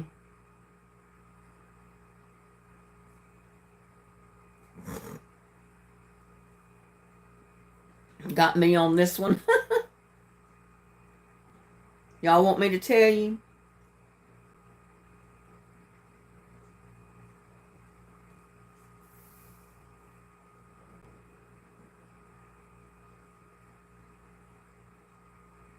I just know Gardell from NFL. I know a little sports, even a little sports broadcasting. Yeah. Okay, I'll tell you. It was David Stern. He retired as a commissioner of the NBA in 2014. David Stern. Oh, everybody should know this. What amusement park celebrated its 50th anniversary in 2005? What amusement park celebrated its 50th anniversary in 2005? Disney. Susan got it. See, you do know some of these. It was Disneyland, but she said Disney, which is close enough. Oh, I'm going to give it to Susan, Connie, and Gladys.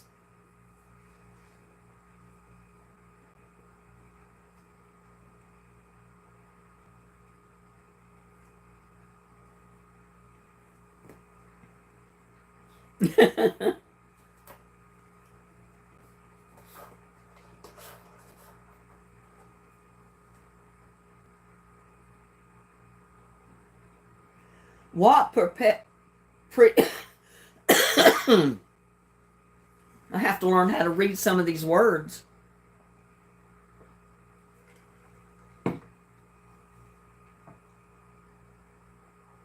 What prequel to Monsters Incorporated was released in 2013?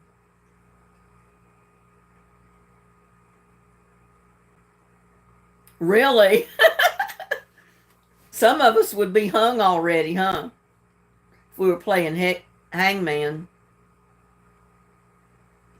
Hey there, Eddie Haskell. Glad you could join us.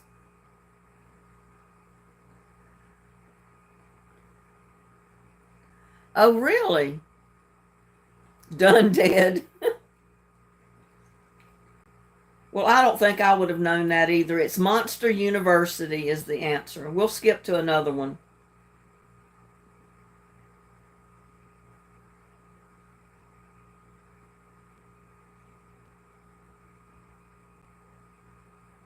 I don't think I'd know this one either. It's what song released by DJ and producer Bayer spent 5 weeks at the top of the Billboard Hot 100 after it became a popular internet mime.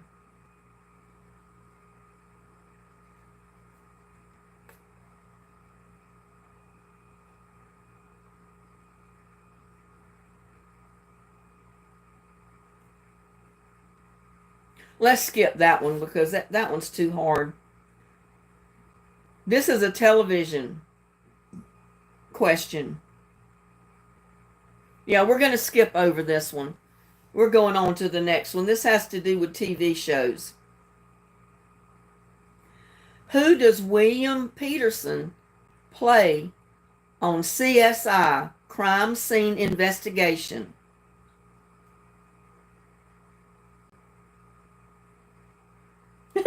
I don't know. Something about twerking. How did twerking get in here?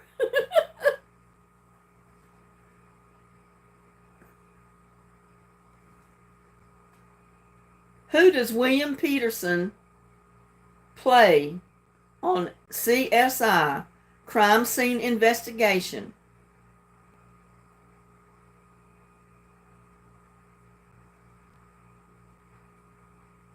What character does he play on Crime Scene Investigation? William Peterson. Did someone say twerking? Yeah, I mean, I don't know how twerking got into the chat. And Too Tall Rob put something up there that he retracted. I didn't get to see it. Yep, it's Grissom. Connie Jones got it.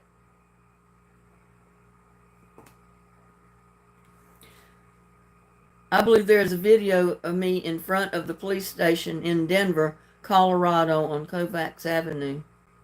Really? And there's Gladys. Did someone say sex? I don't know how in the world twerking and sex all of a sudden got in the live chat.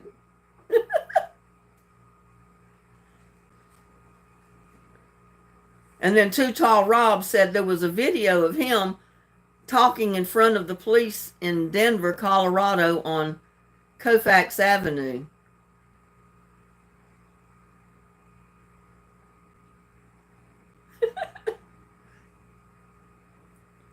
I don't know. I tell you what, Annie Watson, I don't know about this chat. Twerking.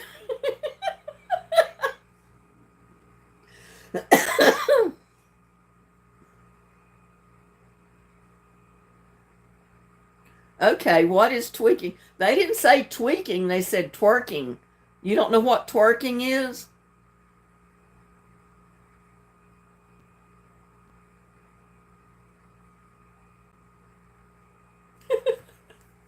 Yeah, I missed that show too, Rob. I didn't see that.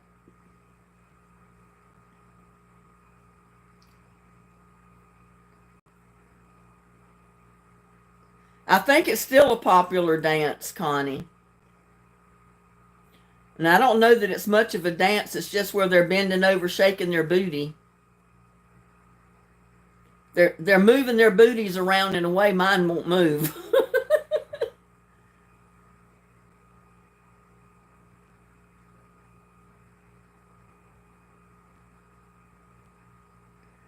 I don't know who started it in the strip joint. I don't know. I've seen women like high school girls doing it. Well, with Kim's butt, it wouldn't be hard for her to do it, would it? She said definitely got enough butt back there to twerk.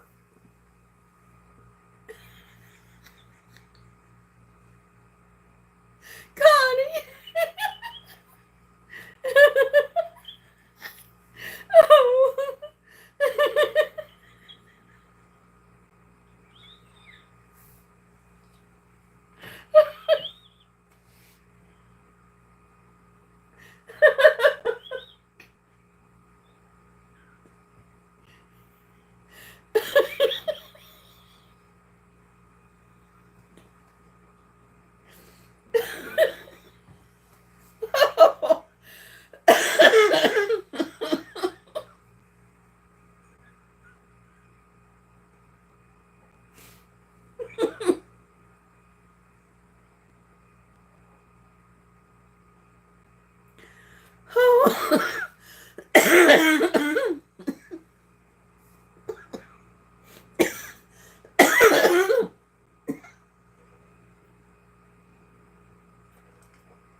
Did y'all read Connie's last remark up there? That's what got me so tickled. Oh. She said I would knock someone out if I could do it. Such a large backside. Oh.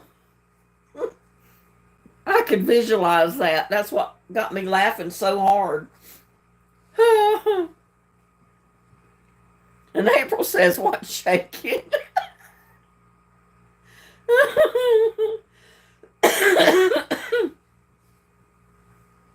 That's true, Connie. Laughter is good for your body, good for your soul.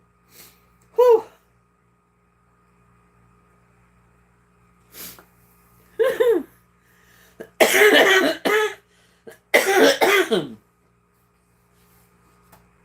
Oh my goodness. Susan says, well, Linda is the healthiest person tonight.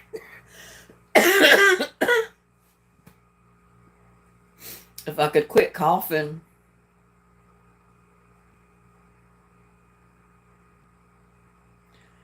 Yeah, my twerk won't twerk.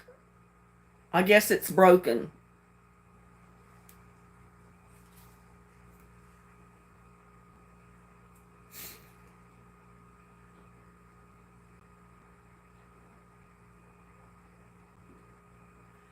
Okay, if I can pronounce this guy's name, I will read this question.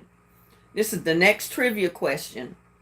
What NBA team did Russian billionaire Mikhail Prokhorov purchase in 2010? What NBA team did Russian billionaire Mikhail Prokhorov purchase in 2010? I can't pronounce his name. Oh my God, y'all are still on twerking. Susan said it hurts just thinking about it. Oh God. Let me go back up here. People ask me to tell what is your real name. I tell them it's Noah Azatol. Noah Azatol.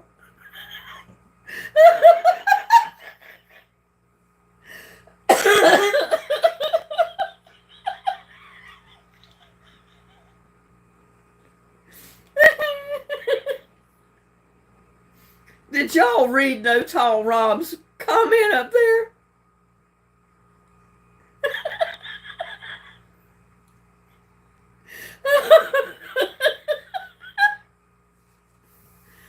Oh man. I went back there to see your previous comment.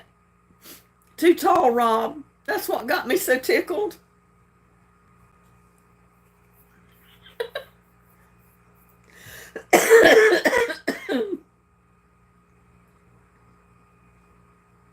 Did y'all read his comment? It says here, people ask me to tell what your real name, and I tell them it's no acetol. Woo, no acetol.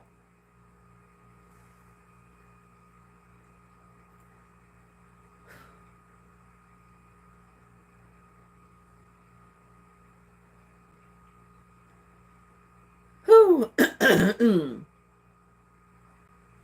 And I could only imagine a video, Linda, of my twerk don't work. Yeah, I could too.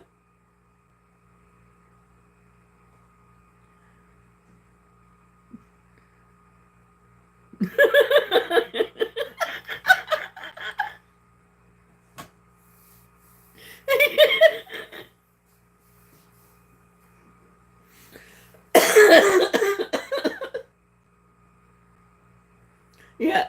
Too tall Rob says, I'm just legs and crack. Not much padding. Oh. Oh, guys, y'all have me cracking up tonight. I probably would hurt my back.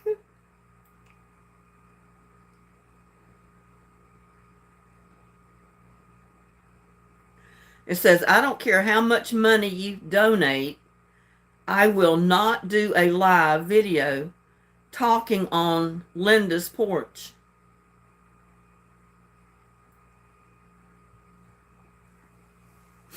Oh,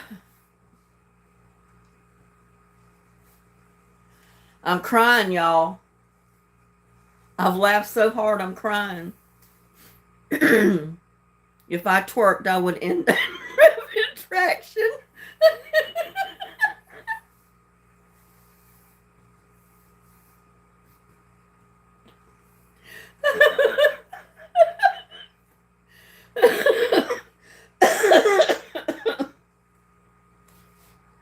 I probably would too, Connie. I'd knock something out of whack.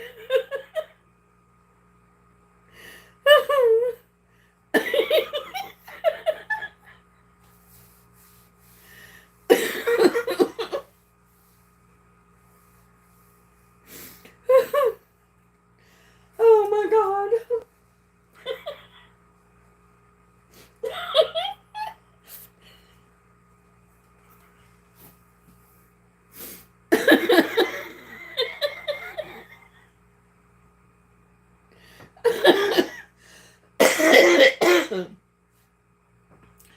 Oh, the ambulance would have to come for April.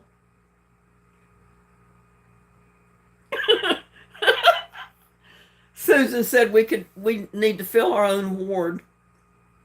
Am I the only one that has a chiropractor on?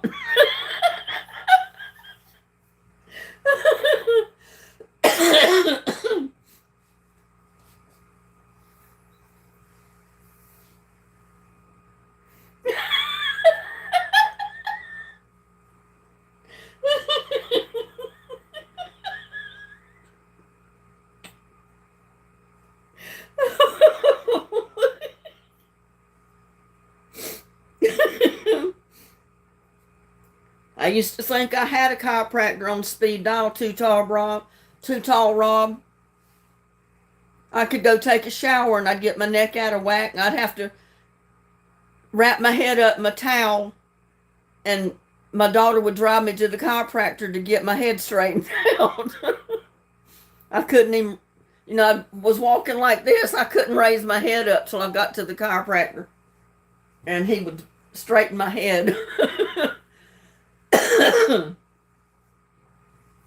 Guys, I don't know if I can live through many more of these lives like tonight. I tell you, when you get done tonight, you're going to feel like you're 50 getting one viewer at a time. Oh my gosh. I don't know. My chiropractor basically saved my life. When I first was injured years ago with my neck and my lower back, I went to the chiropractor a year for him to get me into shape just to go in and have surgery. Because he said if I'd have went in and had surgery when I first got hurt, chances are I'd have come out in a wheelchair. So he spent a year getting me in shape to go in and have surgery. And then he found one of the best surgeons in Fort Worth that I could ever have.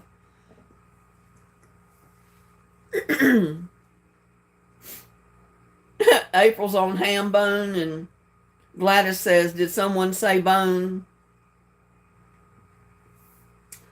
Oh my goodness, where were we?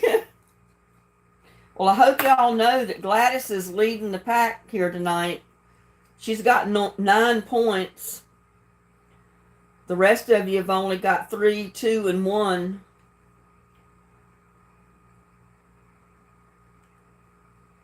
And nobody guessed this last question.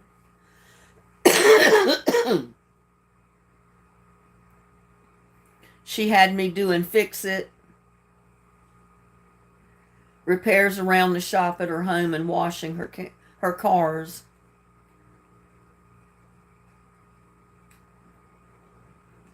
Oh, really? Well, what did you do? Get treatment for in trade for doing work for her?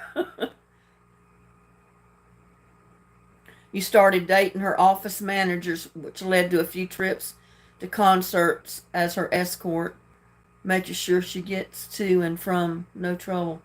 Well, that sounded like you had a pretty good deal going there.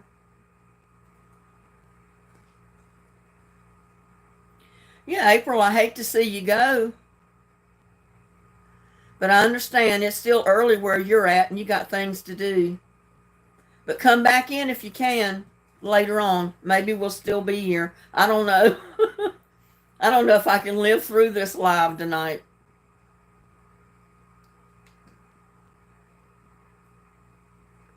Okay, April, we'll have a good afternoon and evening.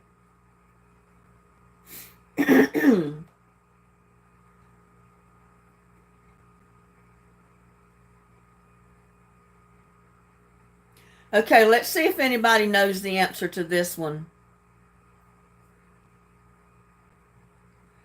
I'm listening outside, just can't chat. Okay, April.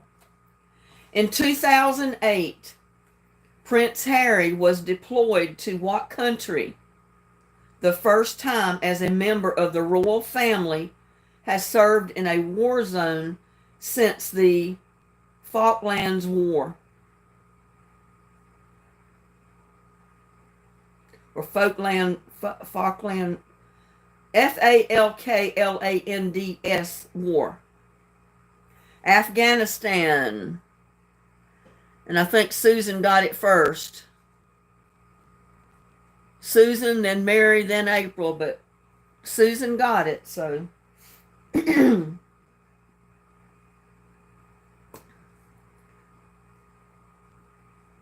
there Eddie says Iraq.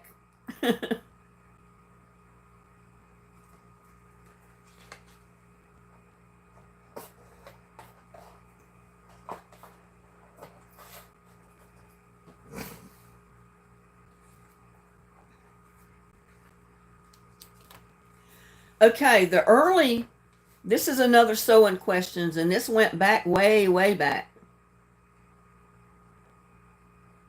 Yeah, I was surprised they sent him anywhere in the service, especially Afghanistan. Yeah, you know, they didn't put him out on the front line. No way.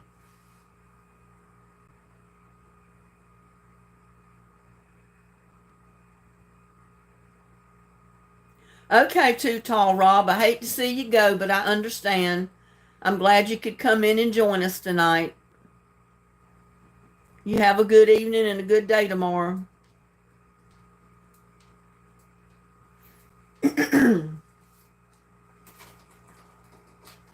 Oh, little buddy wants out. Let me let him out.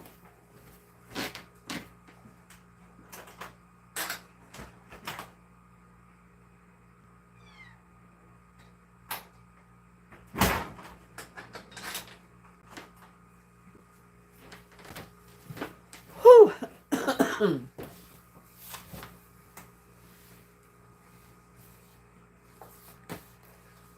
Yeah, they're not going to put a royal out there on the front line or anywhere he's going to see combat. Put him over there in the office somewhere.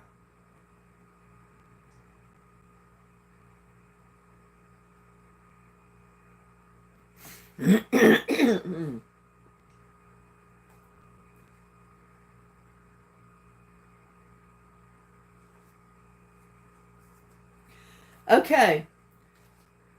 The early needles, these sewing needles, I mean, so many years and years ago, were not made of metal. What were the first sewing machine needles, or not even sewing machine needles, but the first needles that you sewed with, even by hand? What were they made out of? Susan got it, bone. That was quick, Susan.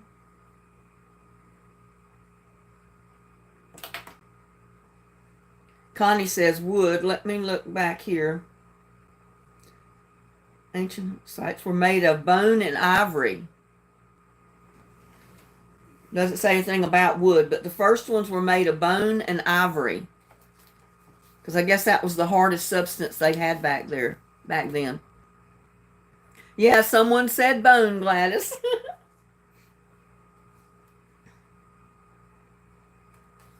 By the 20th century, more than how many different types of sewing machines had been invented? Can anybody make a wild guess?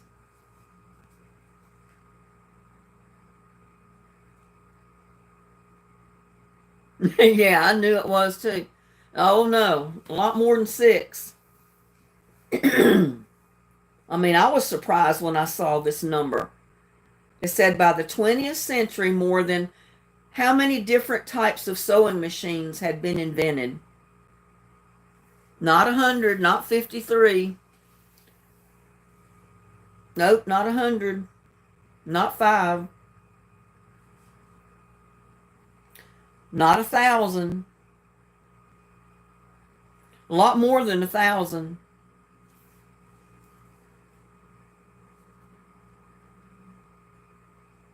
Now, this is like from the beginning of time up till the 20th century. How many different types of sewing machines had been invented?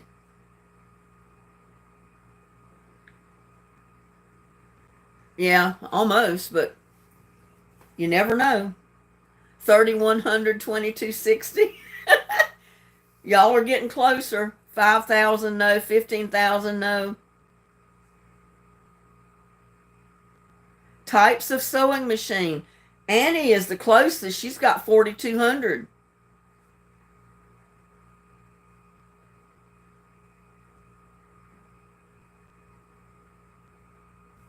I'm going to give it to Annie Watson because there was more than 4,000 different types of sewing machines.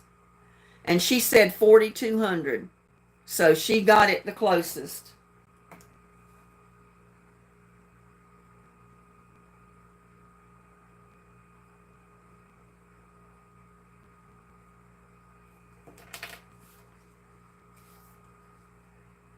It said most of these slowly got lost in time as they were riddled with many problems. Only the machines that made sewing simple, fun, and easy survived.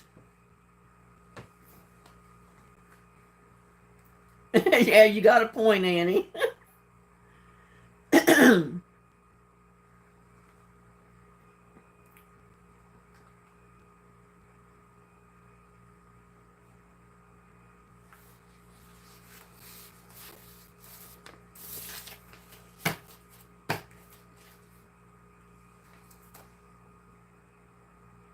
Okay, this is about a movie.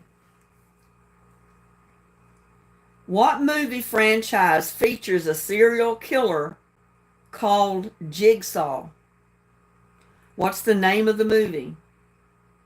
Or the movie franchise? What movie franchise features a serial killer called Jigsaw? Susan got it. It's named Saul, just simple Saul. Susan. You're trying your best to catch up with Connie, Susan.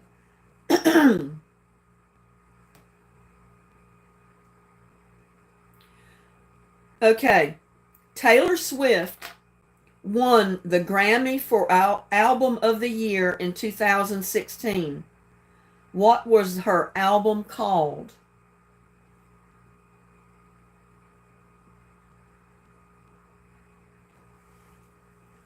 Taylor Swift won the Grammy for Album of the Year in 2016. What was her album called?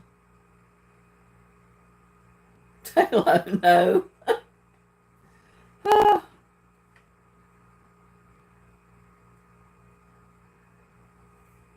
Kiss my butt. No, Gladys.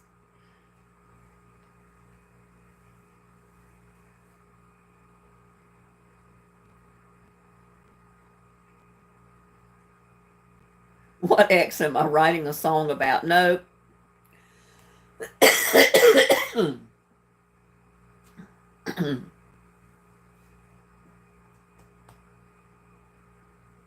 I'm good, thanks.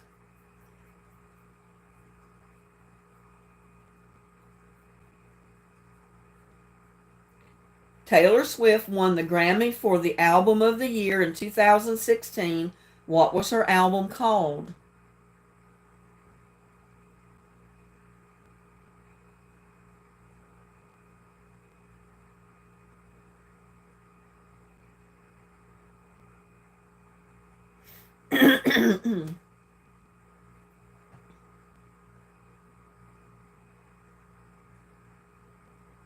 I'll give you a hint. It's actually a year. The name of the song, the album was a year.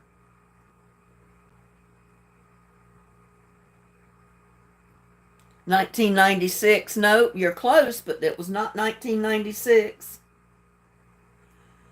Not 98. Paws in the Garden. It was 1989. You hit it right on the nail. And Connie come in second.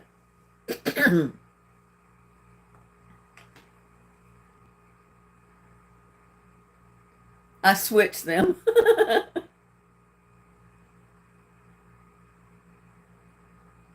Was she even alive then? I don't know. But that's what they named the album for some reason. 1989.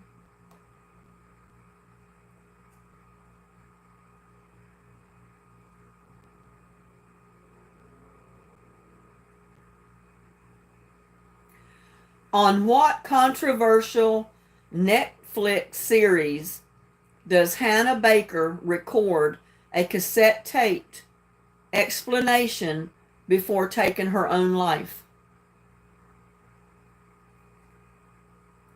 On what controversial Netflix series does Hannah Baker record a cassette taped explanation before taking her own life?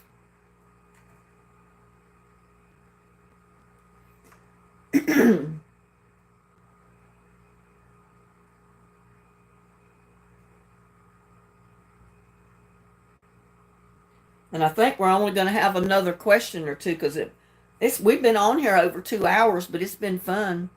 Not Dateline, not Breaking Bad.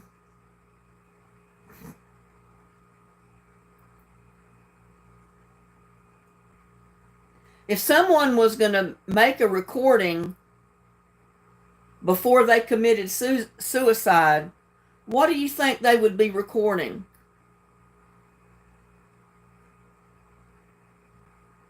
I mean, that's what she did. She recorded a message to everybody. It was basically an explanation of her own life before she took her life. What was the name of it?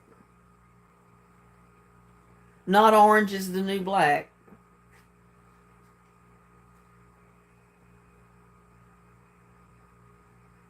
Think about it a minute. Suicide note. Nope. I mean, it was a suicide note, but that's not what they called it. It was what the suicide note contained, is what they named it.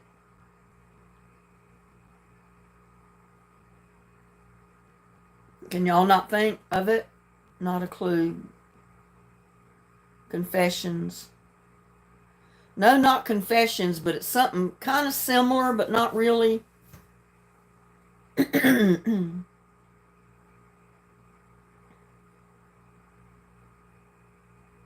Y'all give up?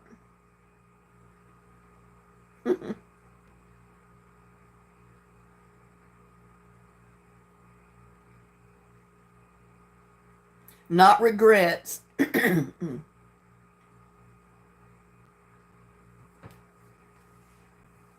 Confessions, regrets, that type of thing. You're getting a little warmer. I mean, it's getting close. I'm out of here. Nope, that's, nope, she didn't do that. Never seen Netflix. I never watch Netflix either. I don't have Netflix. I don't pay for Netflix.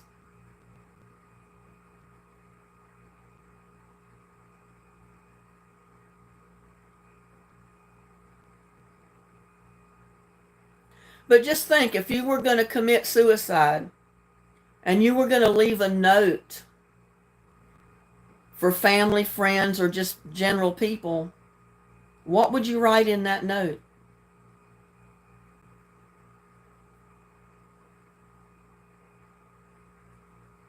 Cry for help note?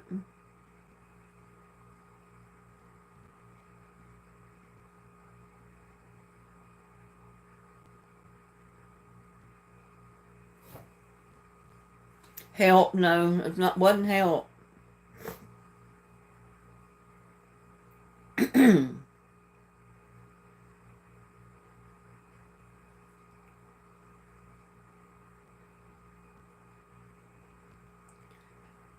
Eddie, you're getting close. You're about the closest one to it so far.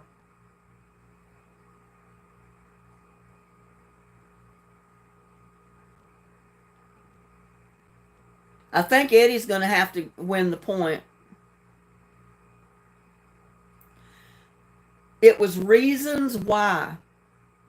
And he said why I did it. So he was as close as anybody could get without actually saying exactly the words. It was reasons why. She taped a message to everybody, giving an explanation before taking her own life. Reasons why. So Eddie, and I think that was the first one for Eddie Haskell.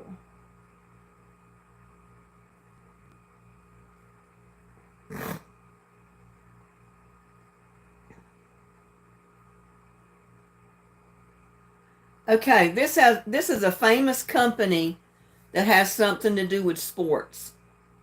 It says, what company launched the Breaking Two project in an attempt to break the 2-hour barrier for the marathon?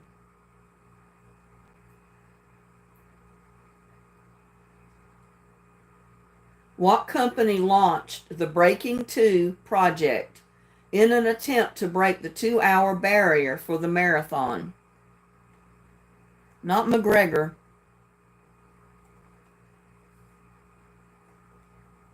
I'll give you a hint. Not Papa John's. That don't have nothing to do with sports. It was a name of a sports shoe. Not Adidas. Nike. Connie got it. I just looked up and saw that Connie got it. It was Nike.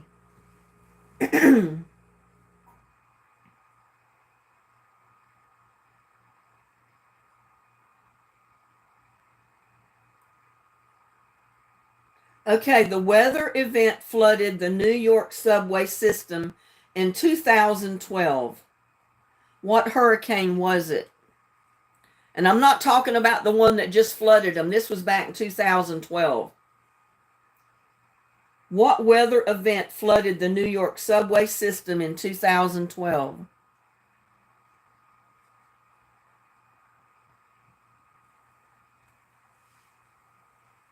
Oh, Eddie, you got it. It was Sandy. It was Hurricane Sandy.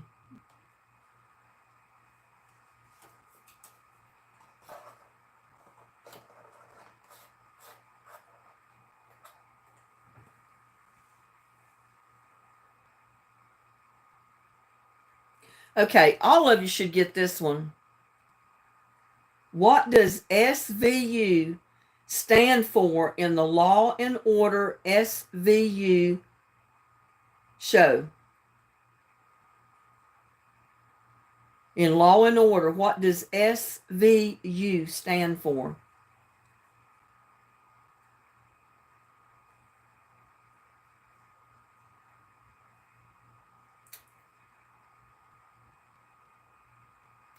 Kathy got it. Special Victims Unit. And Susan came in second, but Kathy got it.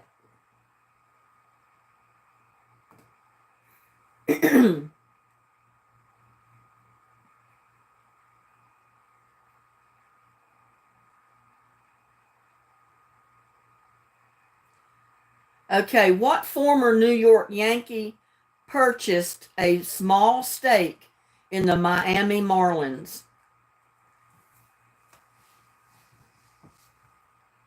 What former New York Yankee purchased a small stake in the Miami Marlins?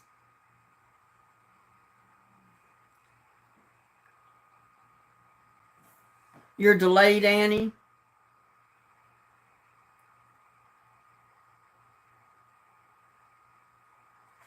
Well, I'll give you a point for that too, Annie.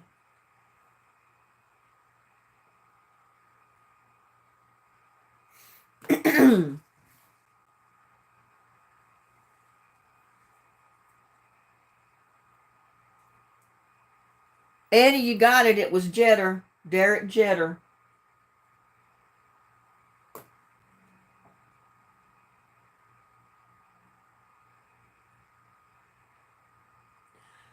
Okay, all of you may know this.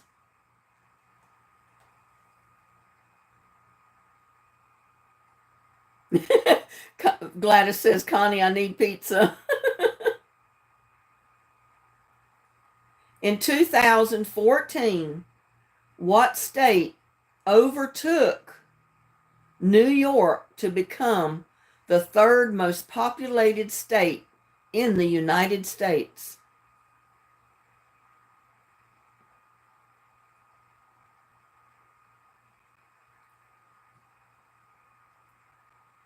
In 2014, what state overtook New York to become the third most populated state in the United States? Nope, not California, not Texas.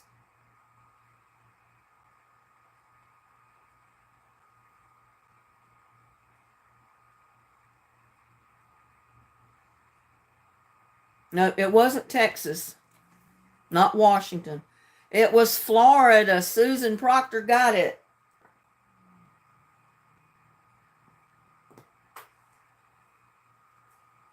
She's trying to catch up with Connie.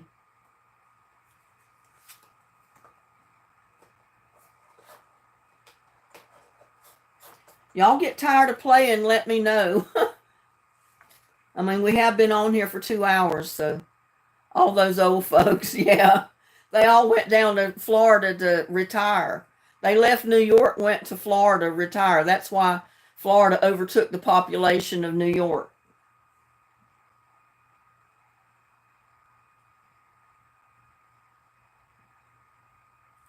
Who plays James Bond in the 2002 movie Die Another Day?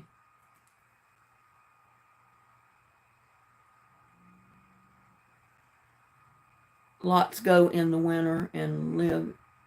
Yeah, I know.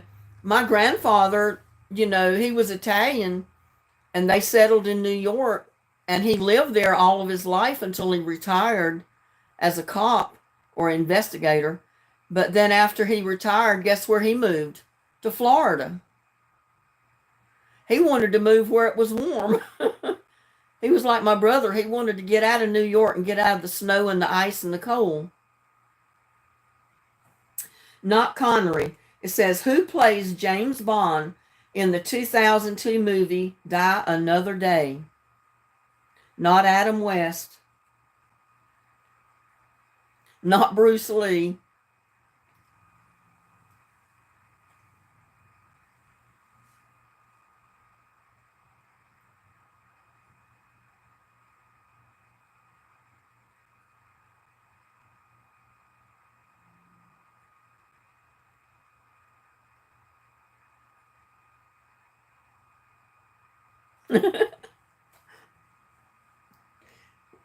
Jam Connor.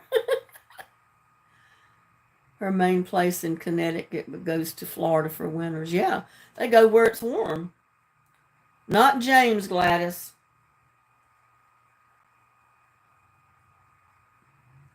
Pierce Brosman or whatever his name, and Susan got it.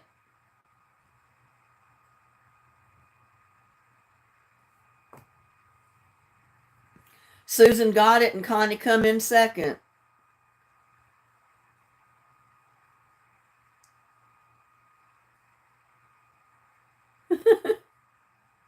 Yeah, you didn't spell it right, but it was close enough. I knew what you meant.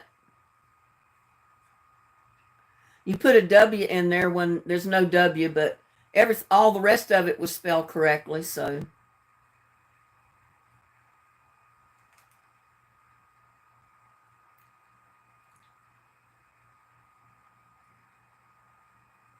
Okay, in 2015, who announced his departure from the boy band One Direction?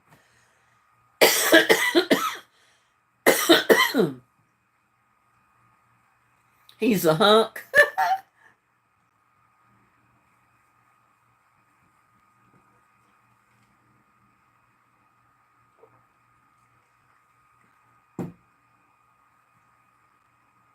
Nope, not Carter.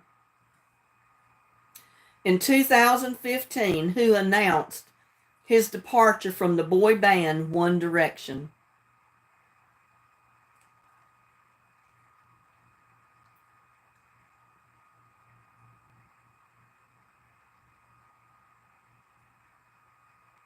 No, I'm not going to penalize anybody for the spelling, Connie, as long as they get it close.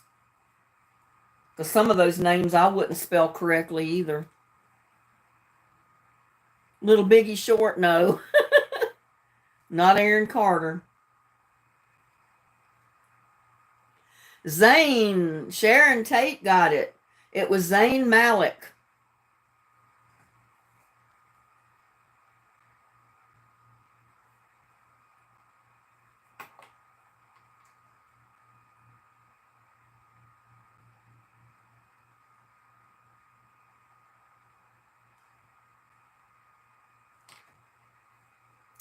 Okay, y'all might know this. What magician nearly died after being bitten in the neck by a tiger during a show in Las Vegas? I remember when that happened. Wasn't that long ago.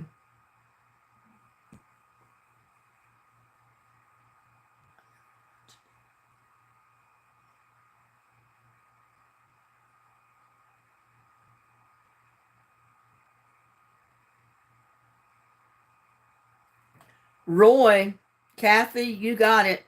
His name was Roy Horn, and it was Sigfield and Roy was their show name.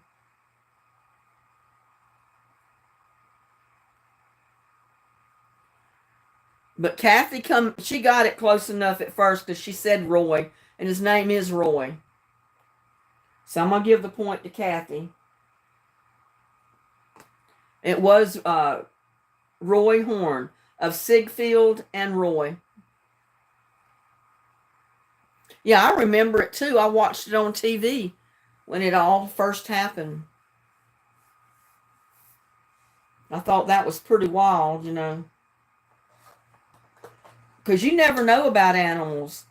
You can have an animal that's tame and be around you all their life, and then all of a sudden something goes wrong for some reason, and you could be dead. I mean, real quick, especially something as big as a tiger. Okay, in sewing terms, what does RST mean?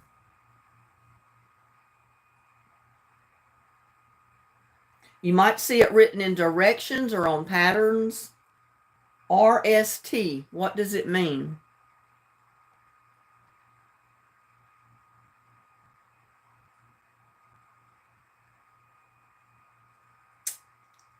Yeah, they're wild animals, and they're always going to be wild. Even a tame animal, one that you've raised from a baby, can still, for some reason, turn on you. There's all different reasons why an animal could, all of a sudden just do something. Paws in the garden, you got it. Right side. No, wait a minute. It was Kathy. Right side, no, she said turned. Paula's in the garden got it right. She said right sides together.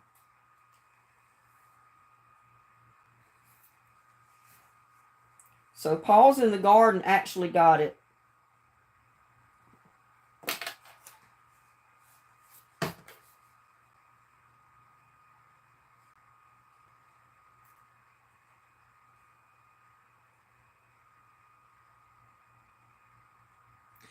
Okay, I'm going to give you an explanation what this is. You have to tell me what it is. I'm going to tell you what it does.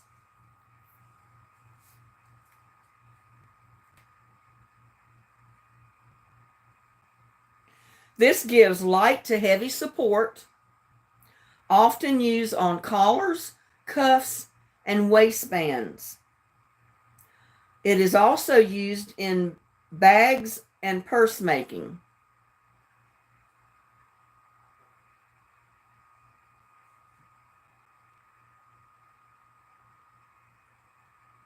Yeah, I remember that too, Kathy.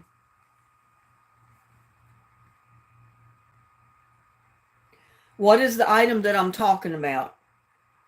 It gives light to heavy support, often used on collars, cuffs, and waistbands. It's also used in making bags or purses.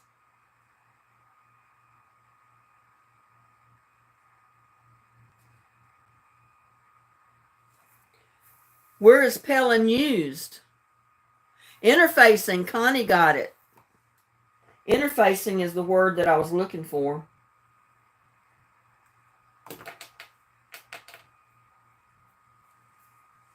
Pellin, I guess, is the stuff that you can sew to the interfacing to make it stronger. But your interfacing is what I was looking for.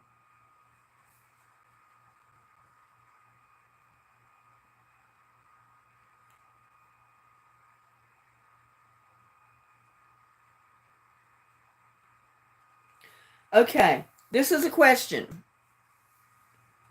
Do bias cut garments require more fabric yardage or less? If you're cutting a pattern on the bias, is it going to cause you to use more fabric or less? More. Yeah, sometimes it will cause you to use more because of the way you have to turn the fabric to be able to cut it on the bias. So Susan got that.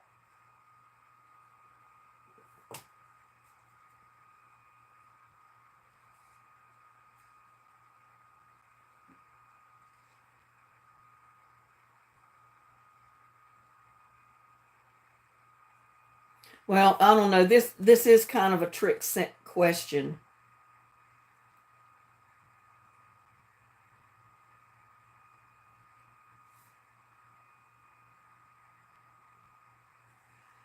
Who invented the sewing machine? Thomas Saint, Elias Howe, or Isaac Singer? Who was the first to invent the sewing machine? Thomas Saint, Elias Howe, or Isaac Singer?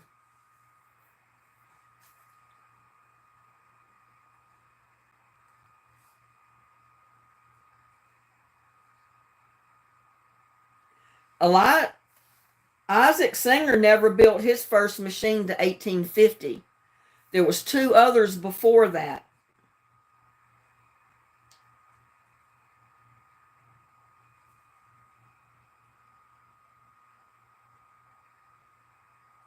It wasn't Isaac Singer. I mean, you naturally think of it because his last name was Singer.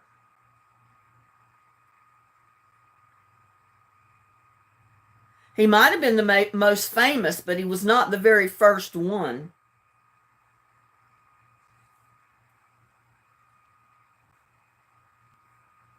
It was Thomas Saint. He built the first machine in 1790. And Annie got it.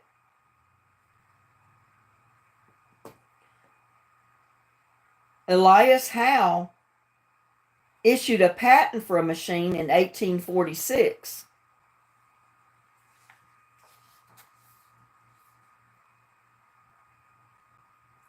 And then Isaac Singer built the most successful machine in 1850. The key difference between his machine and the earlier models is the needle went up and down rather than side to side. So even though Isaac Singer built the best one, he didn't build his to 1850, and the other two were, built at years before that. So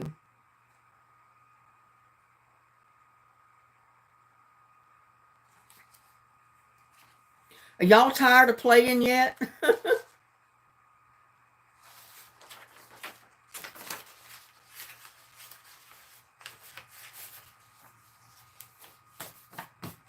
I mean, we'll call a winner anytime y'all want to. Okay, what is a fat quarter? Let's go for 3 hours.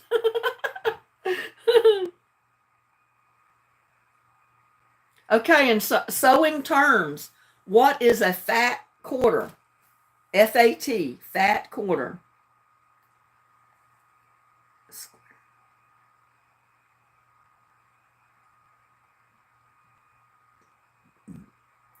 Yeah, it's basically a square measuring about 18 by 22 inches. It's not actually a true square, but it's cut again. Kathy, I think, was the first one to get that.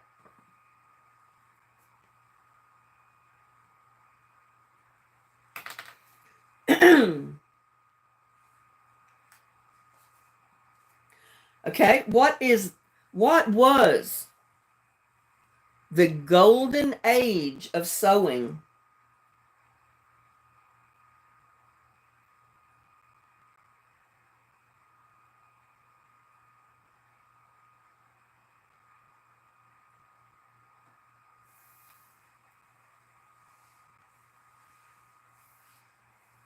It was just basically a fat quarter is a term quilters use to specify the amount of fabric. 1/4 yard of cut fabric, usually measuring 18 inches by 22 inches. To create a fat quarter, cut 1/2 yard of fabric, 18 inches, cut it again, that piece in half, and then you got a fat quarter. So Kathy got it. I think she was the one that got it first. So what was the golden age of sewing? What years? 1920s? No, it was way after then.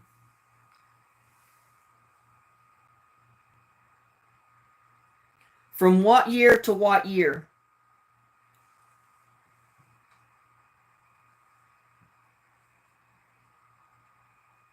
Although some people will say it's now, but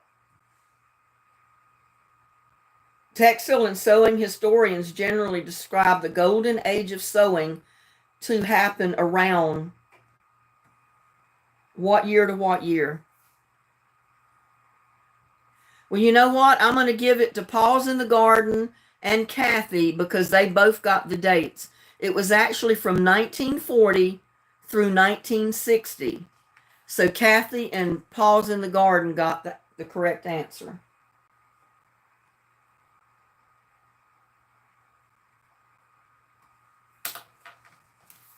Which a lot of people would say now is the golden years because so many people do sew today,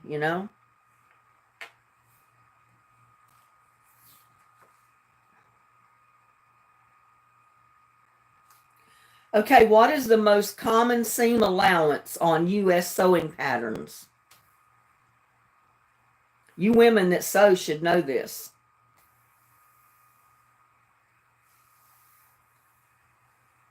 It tells you on all the patterns you buy when you go to cut out your fabric what the seam allowance is on that pattern. What is that seam allowance? Y'all are guessing and none of them are right. I mean, you might be close, but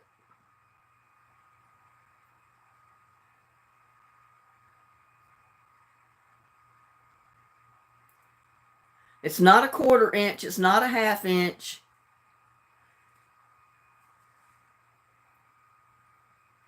Wait a minute. Wait. I think I got an answer. 5/8. I think Mary got it. I didn't notice it at first, but she says 5/8.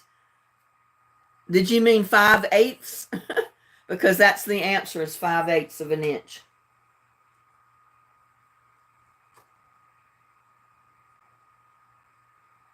Mary.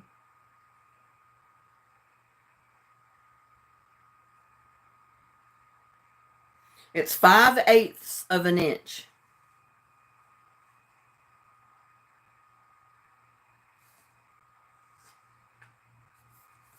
Okay, everybody ought to know this one. What type of fabric is made from a bug?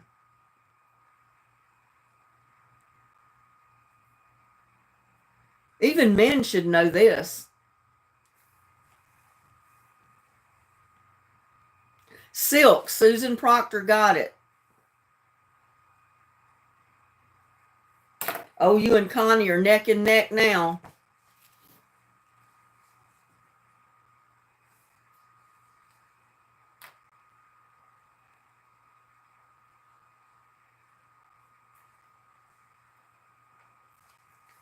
Okay, you people that sew, what or how do you pink a seam?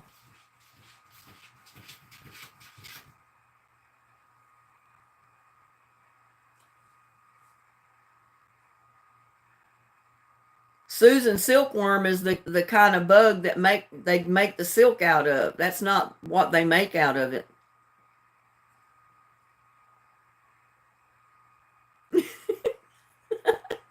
Yeah, they've already won. We're going on to our next one. Not seam ripper. Picking shears. Do you mean pinking? Pinking, pinking shears, Kathy? I know that's what you meant. Yeah, you have to use a pair of pinking shears, and when you cut the fabric, it leaves it a zigzag. And I've got to let little buddy in. He's scratching at the door.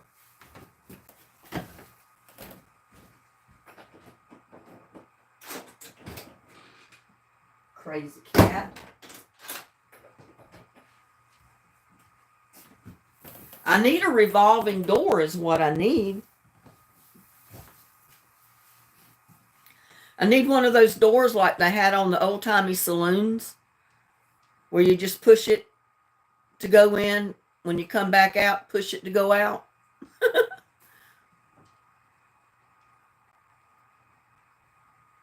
Well, it didn't mean that that's the color of the scissors. They're called pinking shears. They're the scissors that have the little zigzag. So when you cut your material, it cuts the zigzag on it. And that's what's called pinking.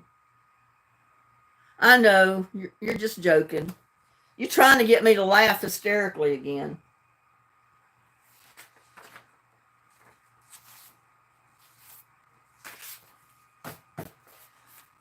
Okay, girls, let's go.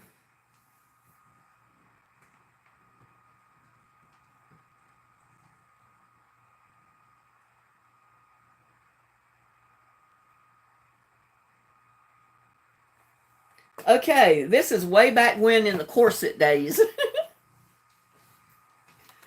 Corset and stays making can be difficult and sometimes requires the use of an awl, AWL. For what part of the project might you use an awl for? If you're making a corset and stays, making can be difficult and sometimes requires the use of an awl, AWL. For what part of the project might you use an awl for?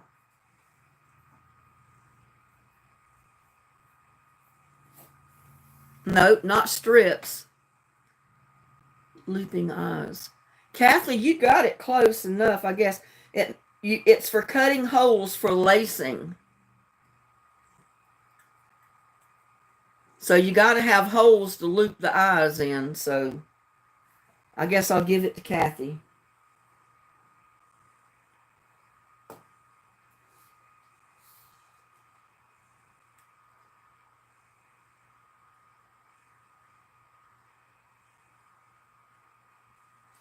Okay.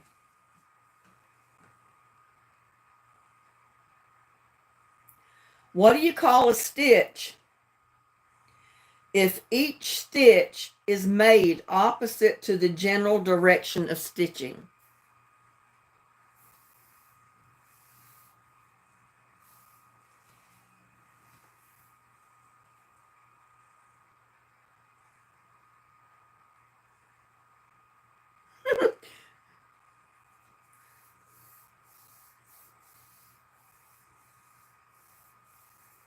Not straight.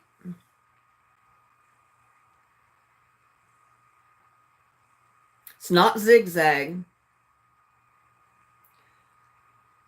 Each of the stitches is made opposite to the general direction of stitching. What kind of stitch is it?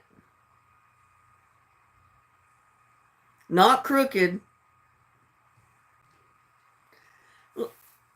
Even Eddie should get this one.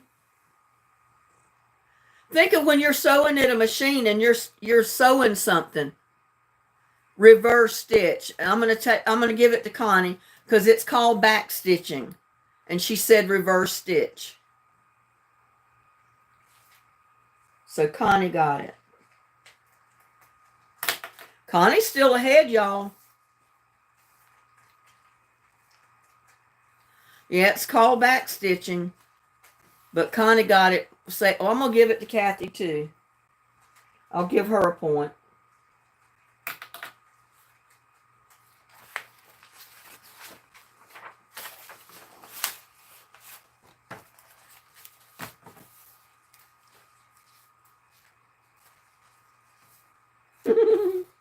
I don't know if I should ask this. Y'all will go crazy with the answer.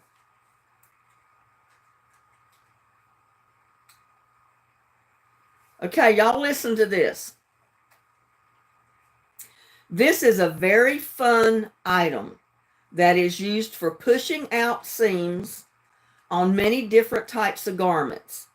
It was created by Lynn Graves and boasts that it pushes, pokes, pulls, fudges, turns, and stuffs. What is the colorful notion?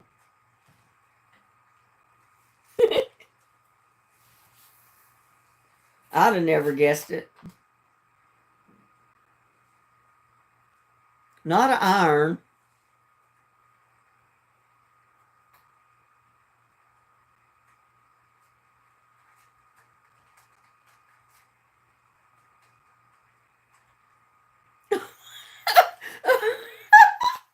A fluffer nutter. No, it's not a fluffer nutter. It's not a seam ripper.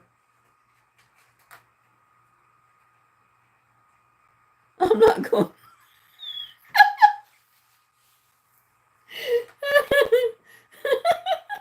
Susan says, I'm not going to touch that one.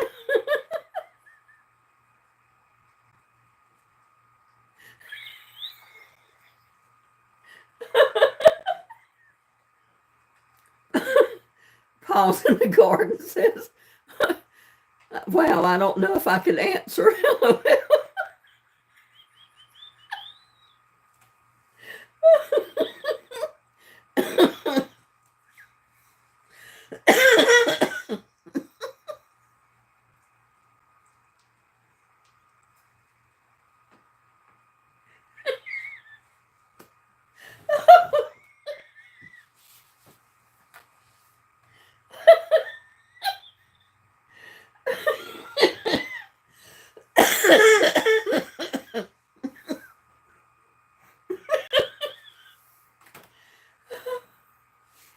I've laughed so hard, my ribs and my stomach hurts.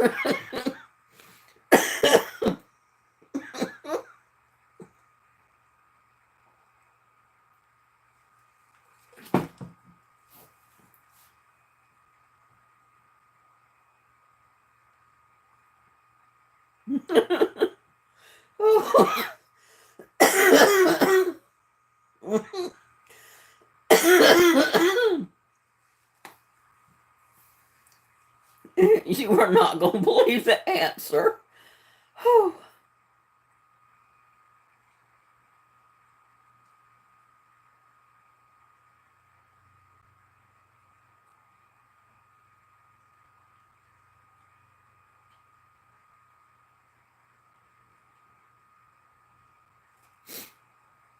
You are not going to believe the answer, guys. I don't care. Ask anybody, April. See if you can find somebody that knows.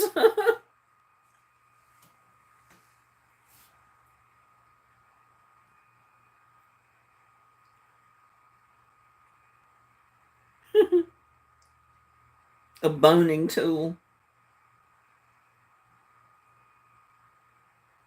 She's using a live from that show.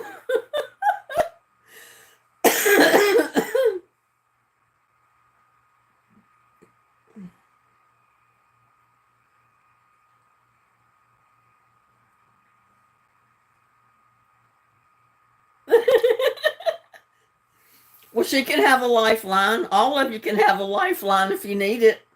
Ask a friend. See if you can find someone that knows.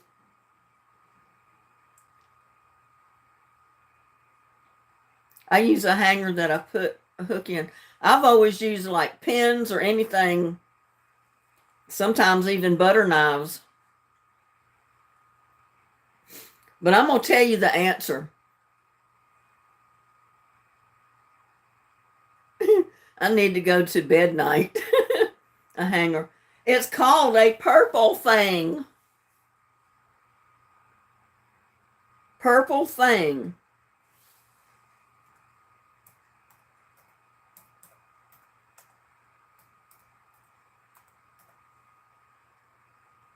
Well, I was trying to type it in.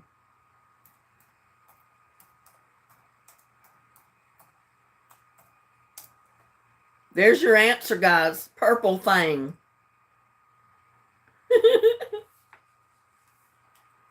It says here, the purple thing brought relief to seamstresses and quilters everywhere. For years, I had been using butter knives and the backs of pen caps to push out my seams, but no longer. It has a flat 1/4 inch plastic head, and on the opposite end side, a poker with a slight curve, ideal for pushing out corners. Yep, certainly a southern thing.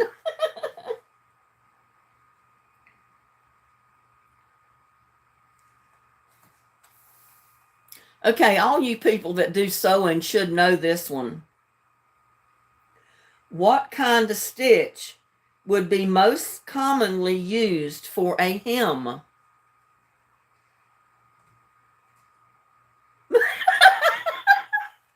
April, I just noticed what you typed in. A purple thong.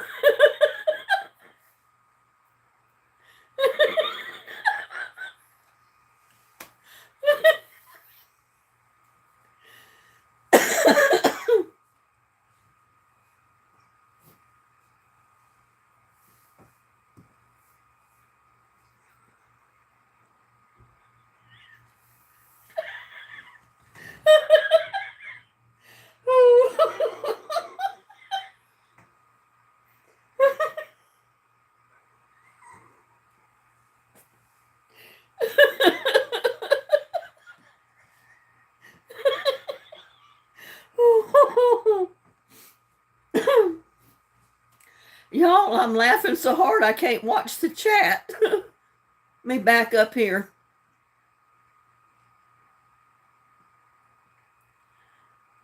Not a back stitch, not a hem stitch, not a double fold hem, not a blanket. Let's see. Not a blanket stitch. Annie Watson got it. It's a blind stitch.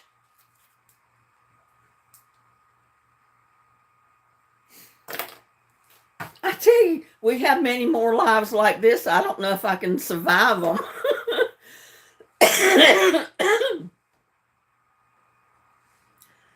Whew, you guys are killing me.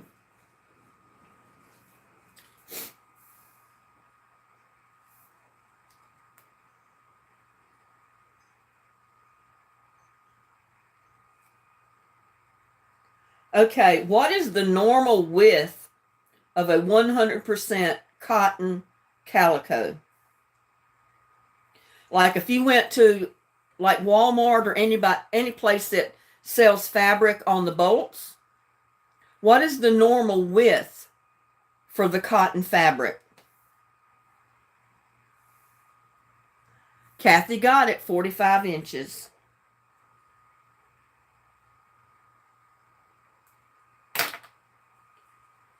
You're catching up to Susan and Connie.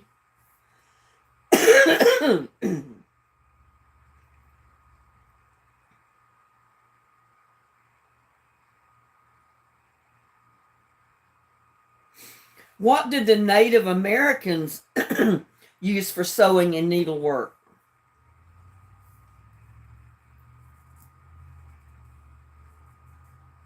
This was before sewing machines, before a lot of stuff. What did Native Americans use for sewing and needlework?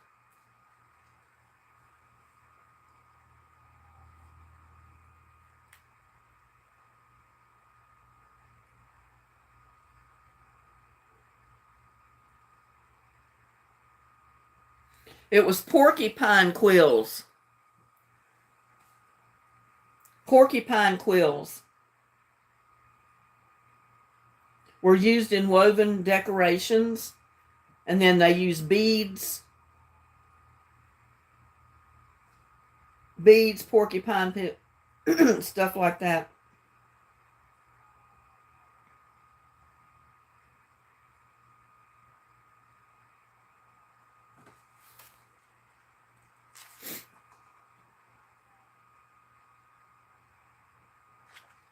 Well, I never do this, but I'm going to ask the question because y'all might know it anyway.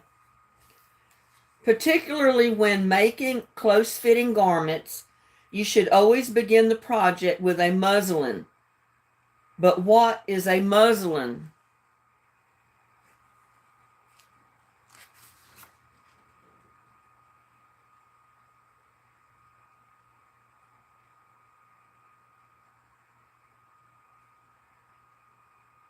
Or muslin. I'm not sure how you pronounced it. I mean, some expensive tailors and seamstresses might do this, but no, you're thinking of the type of cloth and all that, but that's not what I'm asking. When you're making close-fitting garments, you should always begin the project with a muslin. But what is a muslin? It's not fabric. It's something you do with the fabric. What is it?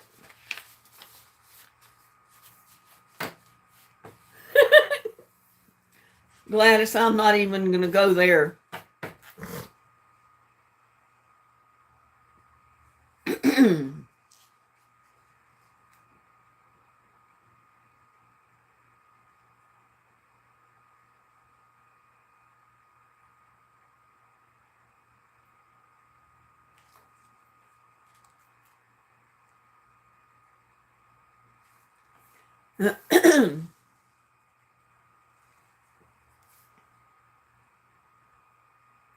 April's got it. April Flowers, you won that one.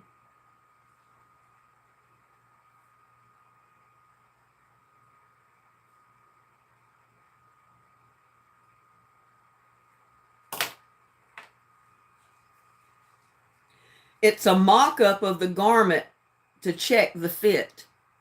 So they take an inexpensive piece of fabric like muslin.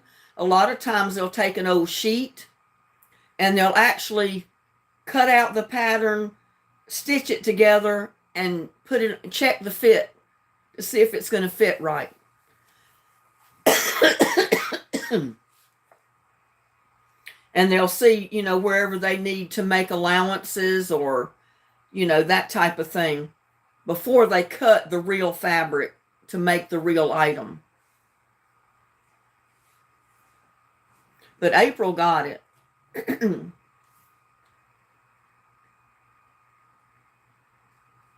Okay, this temporary stitch is meant to be removed.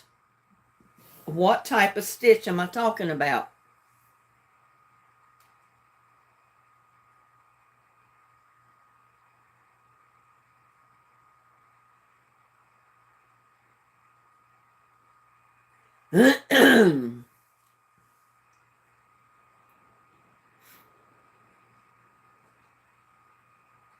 This temporary stitch is meant to be removed. Eddie got it. Eddie Haskell, tack. It's a tacking stitch.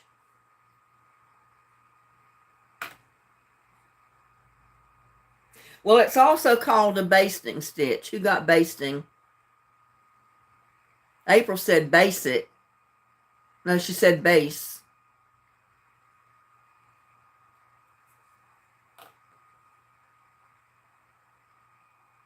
I think I'm going to give it to Eddie, Sharon, and April because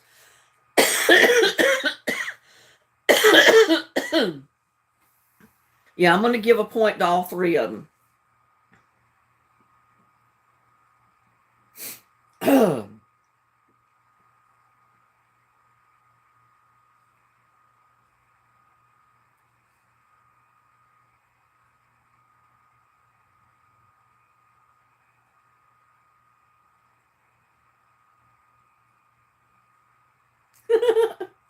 Oh, this is as crazy as the other one. The purple thing. Well, this question is crazy too. It says these are essential if you're working with triangles. They'll make your life so much easier. They are paper triangles that come in variety of sizes so you can sew over to make perfect triangles without much effort. What are they called?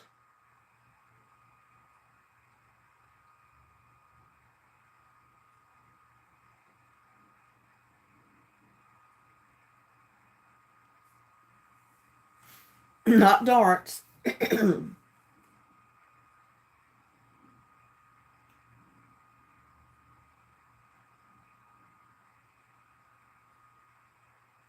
Kind of, mine was called the paper quilt, but it's based on the same idea where they use paper triangles and they sew it on the fabric to make their perfect triangles when they cut them out. But what is that paper called that they're using that's a triangle already?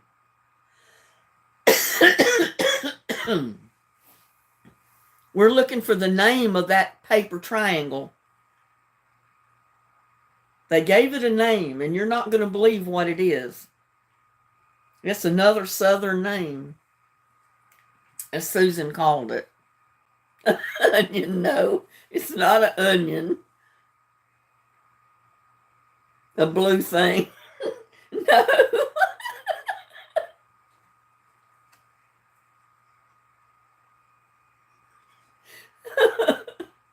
It's not tracing paper, and it's not templates. It's not pleats.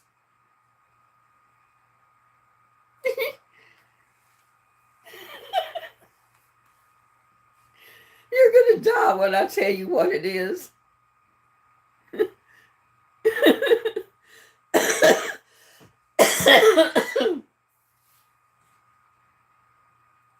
You'd think they would call it templates, but that's not what they're calling it, and it's not panties.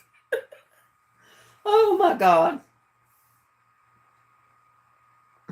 Eddie says pie.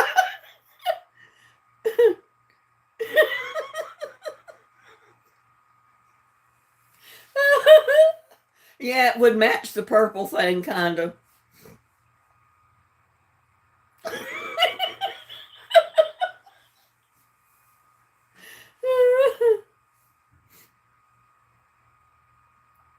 Y'all want me to tell you because you're never going to guess it.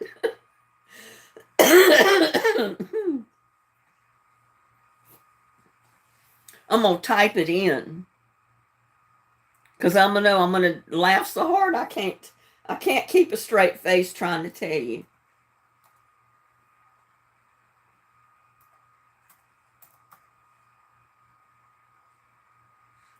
This is what it's called, what I'm putting up there right now. It's called a thangle. A thangles. That's got to be a southern thing. Oh, that has definitely got to be a southern thing.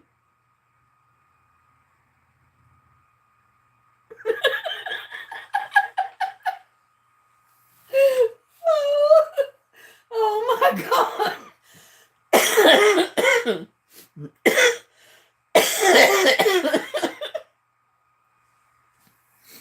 Yeah, it sounds more like a breakfast thing than it does a sewing thing. Southern twist on sewing, yeah.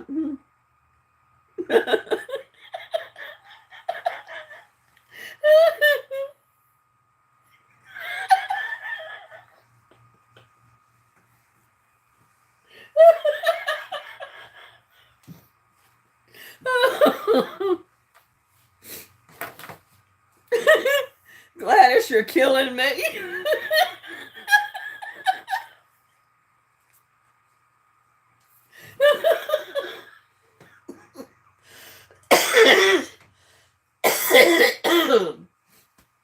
Oh my God.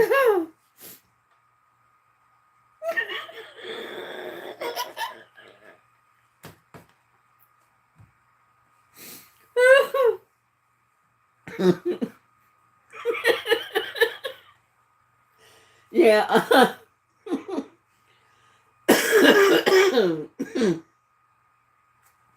Give Gladys a point for creativity. Ooh. Ooh. Guys, do you realize we've been doing this for the 3 hours now? Are y'all tired? Y'all want to call the winner? Oh, anybody that watches the replay of this live, if they can do it with a straight face, they're going to be better than me. If they read the chat and see me laughing and the way I'm carrying on, there's no way they can keep a straight face and watch the replay of this video. Oh.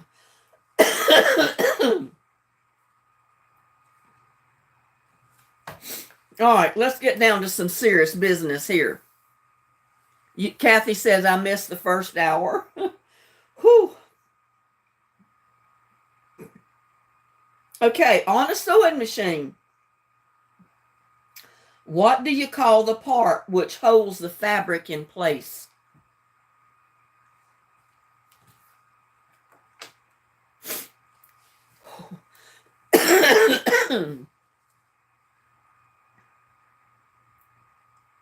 Yeah, but that's not the whole name. April, both of you got it. But what is it called? What kind of foot? It's not a gripper, not a zipper.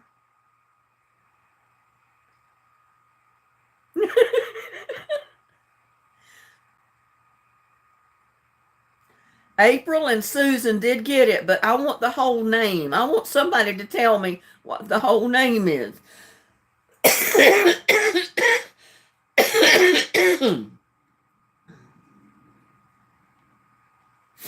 It is called a foot, but what kind of foot?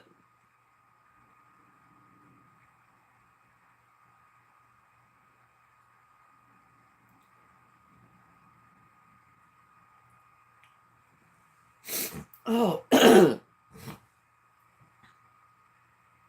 pressure. It's a presser foot. So Annie, April,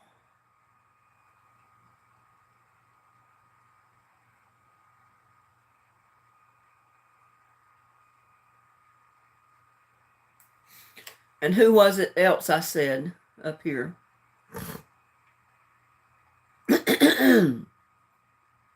Susan.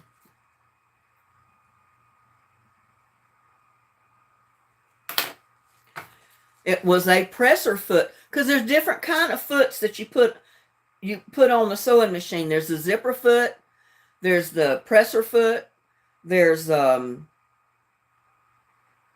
What do they call that one for making buttonholes? I don't even know the name of that. For sewing buttonholes. So there's several different kind of the feet or the foot.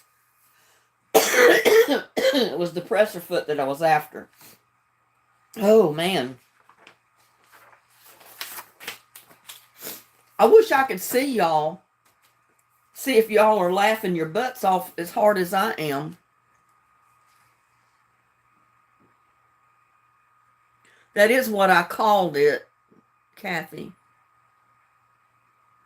You called it a zipper foot. It's not a zipper foot. It's a presser foot.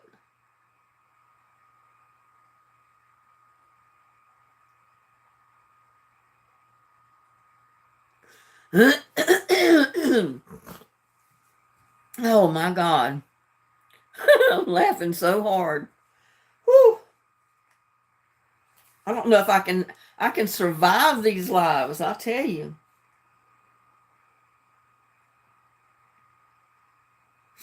What type of material tends not to wash well in any temperature?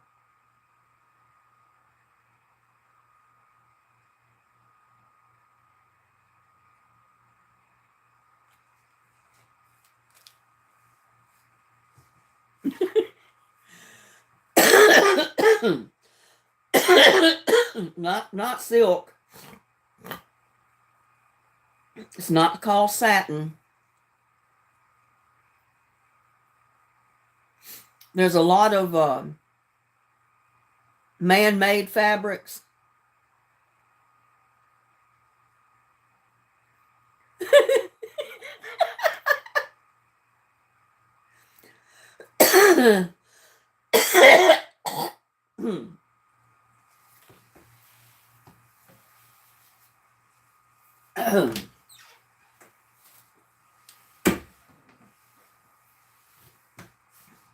I used to put zippers on all the time without using a zipper foot because I got aggravated with the zipper foots. Sometimes they just got in my way.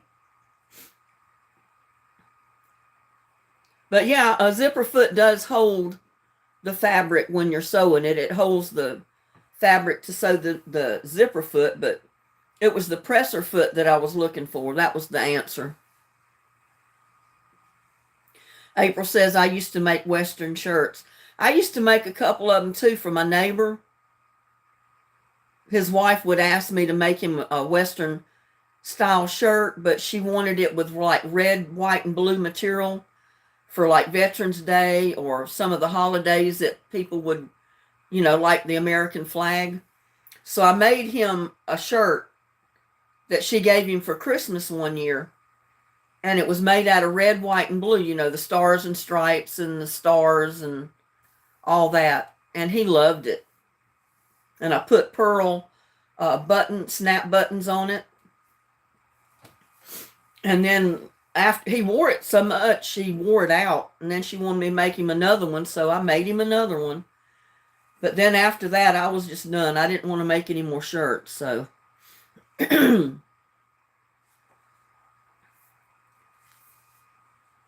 There's another fabric, not polyester. You're getting close, though.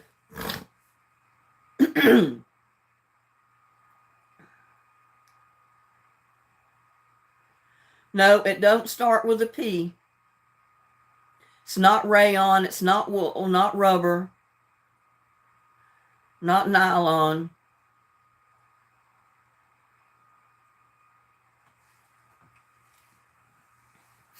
Some of that stuff, if you hit with a hot iron, it would just melt. It would just disintegrate. Not jersey. You made them from horse shows?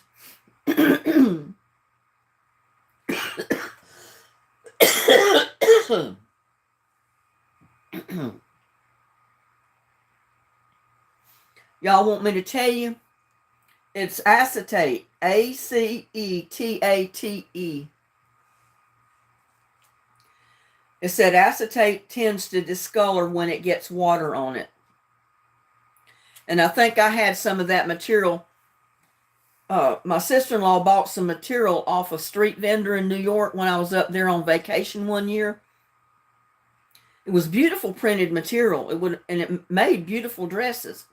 And I made her a dress and I made myself one and I mailed it to her. But she said, I'm afraid that this is the same stuff that I bought from one of these vendors before. And she said, the first time you wash it, every bit of the color is gone.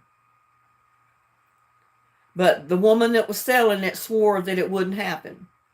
So we bought enough of that material to make her a dress and mine. I made both of them. I sent hers to her. And mine and hers, the first time they touched water, the dye just went, it disappeared. The dye just bled everywhere. So it ruined the dress.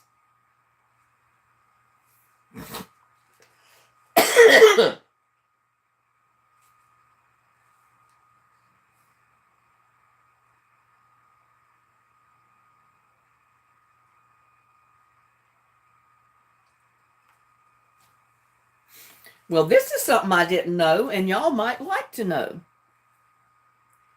If someone uses your good, sharp sewing scissors to cut something other than fabric, what can you cut to give them back at least a little of their edge? What are you actually going to cut with those scissors to sharpen them back? Not foil.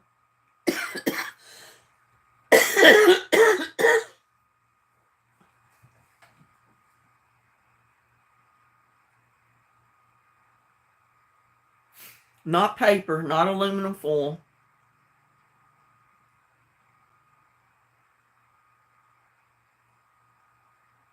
You'll probably never guess. I would have never dreamed to do that. What they're saying. Not a lemon.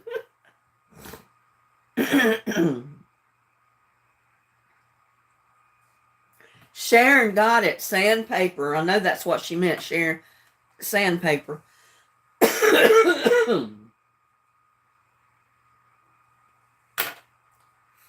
It says here to use fine grade sandpaper. Cutting sandpaper won't hurt your scissors. It will actually sharpen them. Emery paper is best for this, of course. If they're really dull, it's best to have them professionally sharpened. But you can cut sandpaper with it, and it'll actually sharpen your scissors. I didn't know that.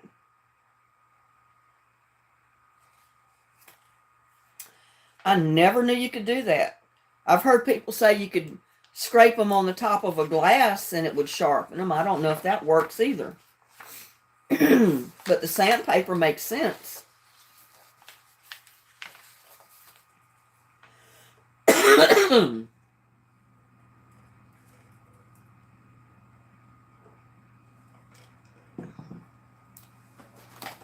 I got to put a cough drop in my mouth.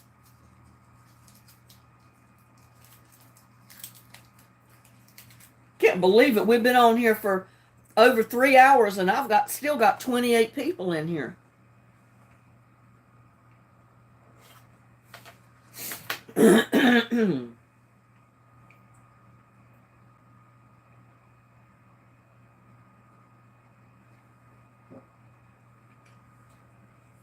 Okay, what blanket with sleeves became the best-selling infomercial item? What blanket with sleeves became the best-selling infomercial item? What was it called? Not a koozie.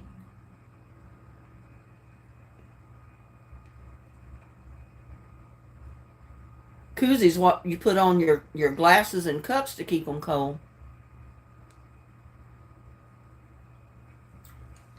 Yeah, my son uses a Whetstone. It's a Snuggie. Connie got it. Connie's fighting to keep her lead here.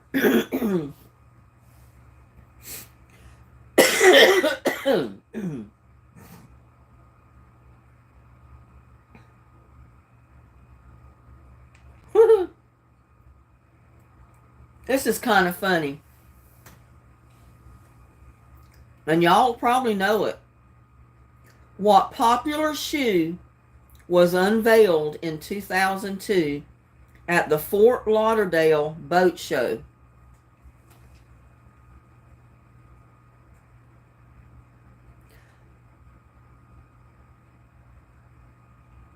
What popular shoe was unveiled in 2002 at the Fort Lauderdale Boat Show?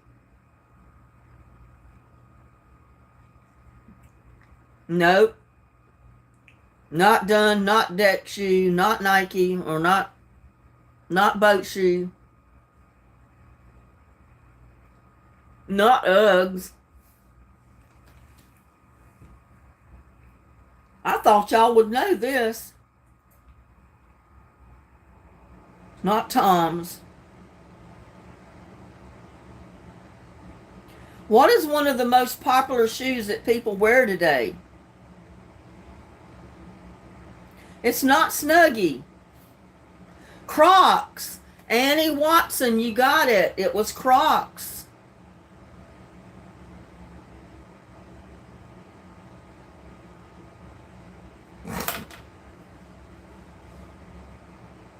How fitting that it was showed at the Fort Lauderdale Boat Show.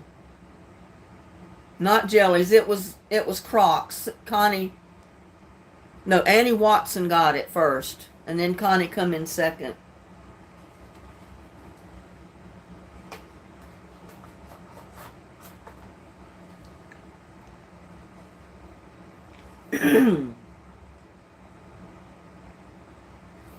Okay, who plays Catwoman in The Dark Knight Rises?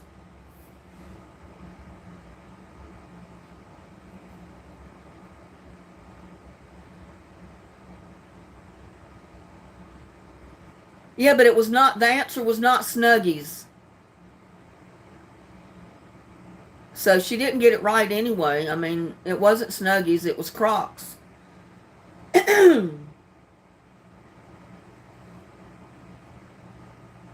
Oh, you're talking about the other one. I'll give Susan a point for that. I'll take your word for it because you said Susan got Snuggies first. I don't know how far back it was.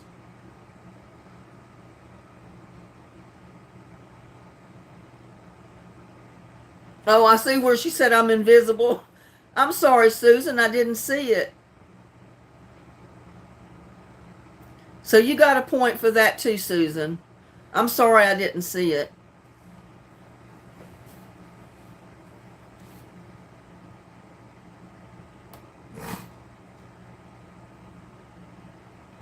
Okay, the next one. Who?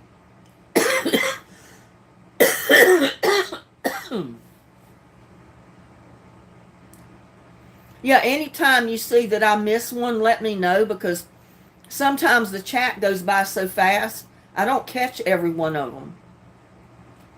I mean, I do the best I can, but, you know.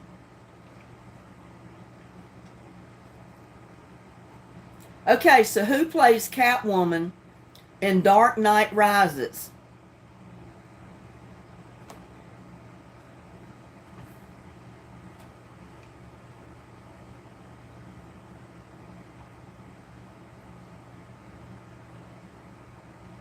Connie Jones says I did.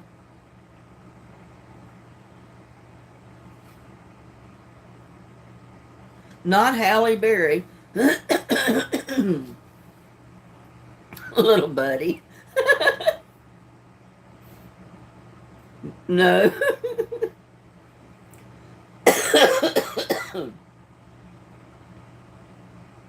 Nope. Not Eartha Kitt. Who plays Catwoman in Dark Knight Rises?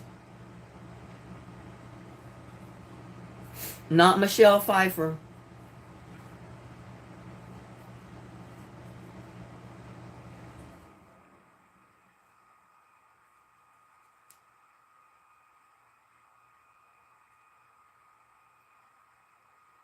Who plays Catwoman in Dark Knight Rises? Nobody's answered it yet. I'm trying my best to keep my eyes on the chat so I can see whoever comes up with it first.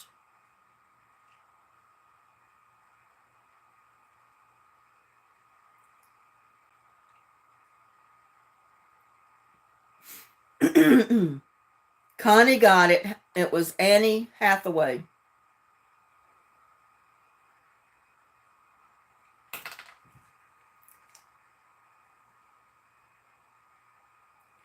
Who won a Grammy for Best Female Pop Vocal Performance for her single, Don't Know Why?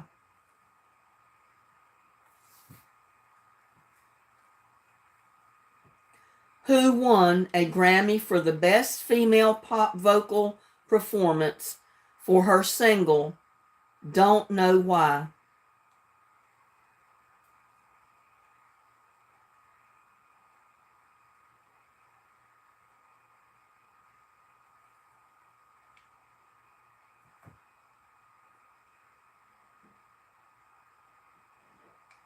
No, not Lady Gaga. Norah Jones, Tracy B got it.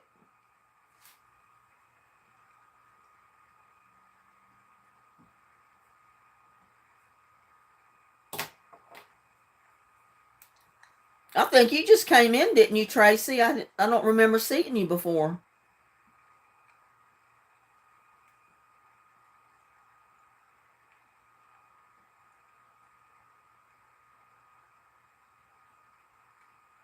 Okay, what TV series revolves around CDC's Canary Project, trying to contain a mysterious viral outbreak? What was the name of it? The TV series.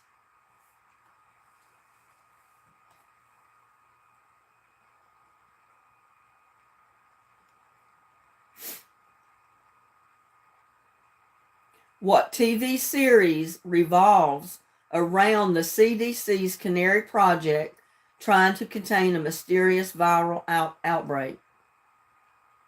Not Jericho, not Contagion, not Walking Dead.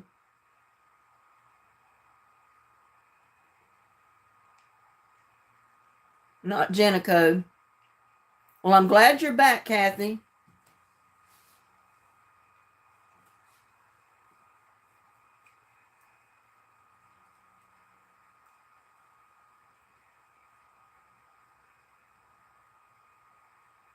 Oh, you moved to another state, Tracy. I'm still glad to have you back. Yeah, what state did you move to?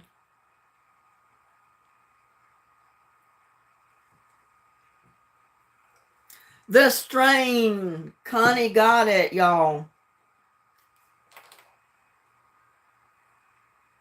She's determined to keep her lead.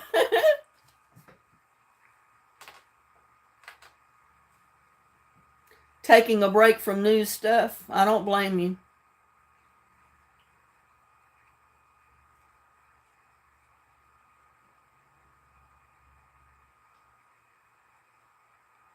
Okay, linebacker Malcolm Smith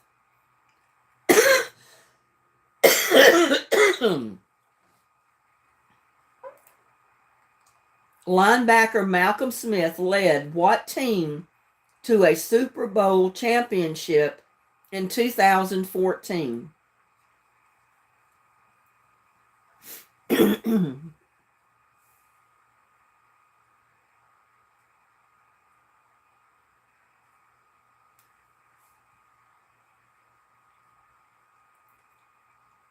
Linebacker Malcolm Smith led what team to a Super Bowl championship in 2014?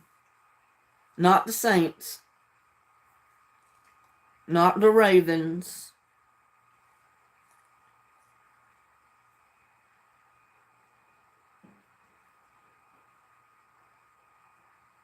Well, ask your son, April, if he's around. You took a break from social media. Well, sometimes you have to do that. Not the Steelers, not the Green Bay Packers.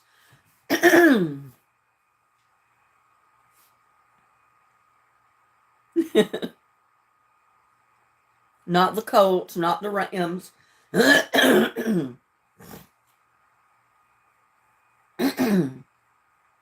gonna go down the whole list of teams, aren't you? Not the Raiders.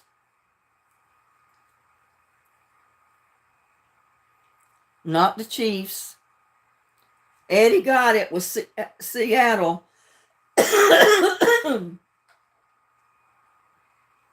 It was Seattle.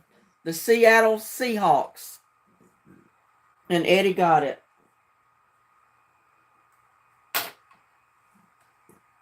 Not the Cowboys. Not the Dolphins.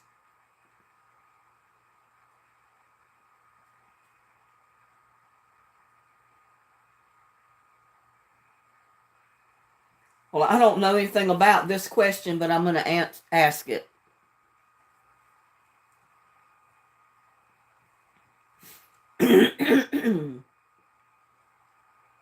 It says linebacker Malcolm Smith led what team to a Super Bowl championship in 2014?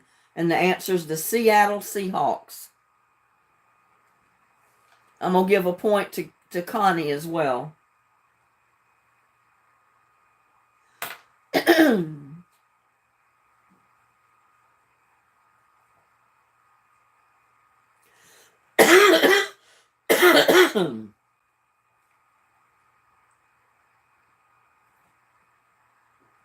What protest movement's slogan was, "We are the 99%"?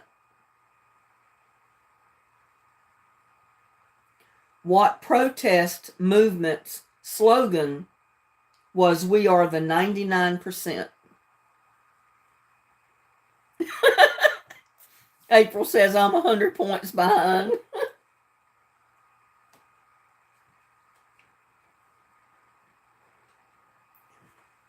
Whew.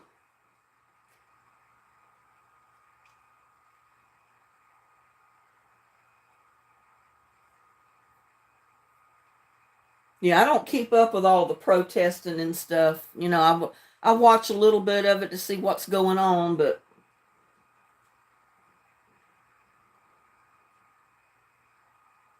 it says, what protest movement slogan was, "We are the 99%"? That didn't have anything to do with disabilities.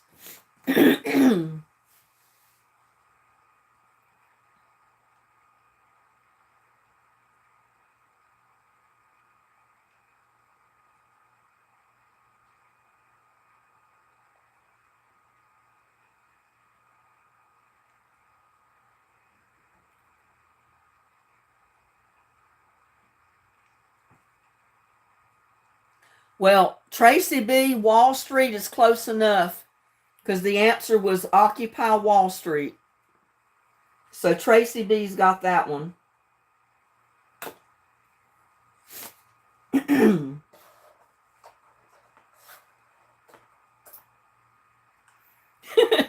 April Flowers, but it's fun. I'm 300 points behind. Whew.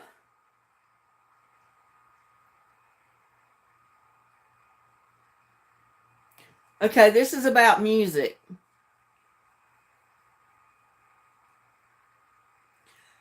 Gotta love being ignored, LOL. What do you mean, Kathy? Did you get that too and I didn't see it? Oh, give us the subtotal? Is that what you said was being ignored? I'm sorry I didn't see it, but I'll give you a total.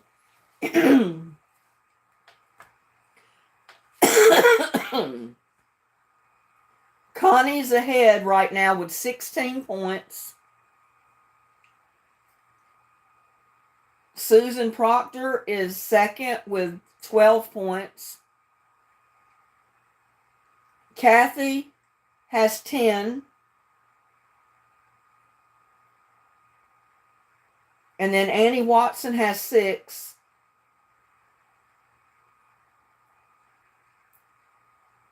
Sharon and Eddie have 5. Paws in the Garden has 4. April and Mary have 3. Tracy B, Too Tall Rob, and Gladys have 2. And then Kathy Phillips has 1. And Carolyn Reed has 1. So that's how the stats are right at this point. So right now, Connie's the winner and Susan is the runner-up.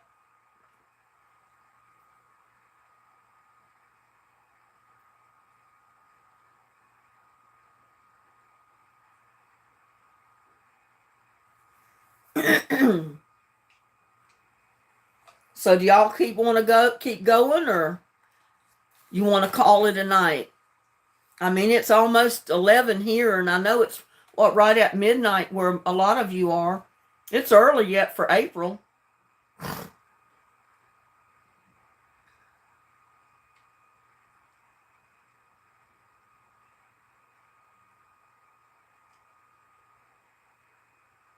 Yeah, it's 6:45, so it's still early for where April is. Gladys says stay. Eddie says go.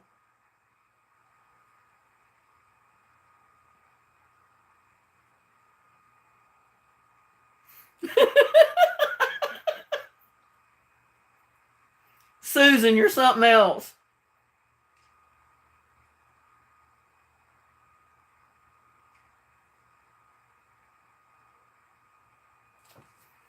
Eddie says stay. Kathy already says good night.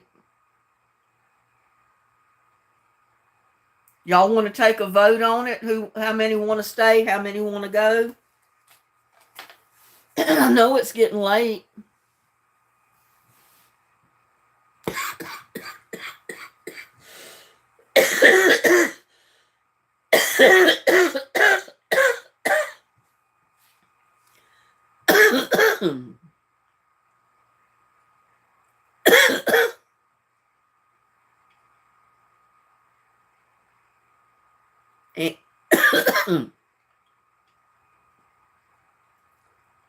I'm looking for Annie Watson's comment.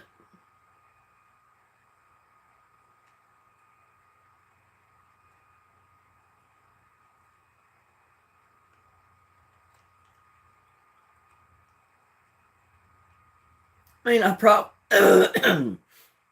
can't talk.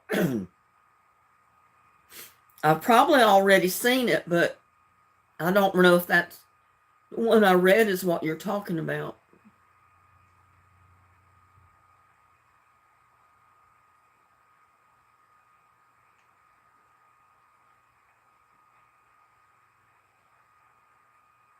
I don't know how far back you want me to go.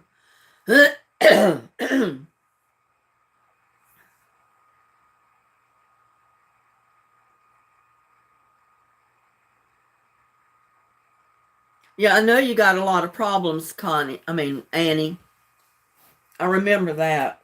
And we all need to keep you in prayer.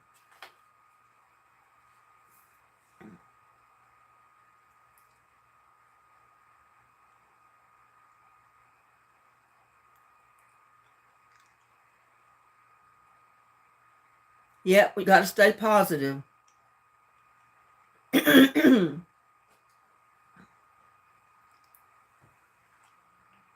Yeah, we've been going for 3 hours and a half.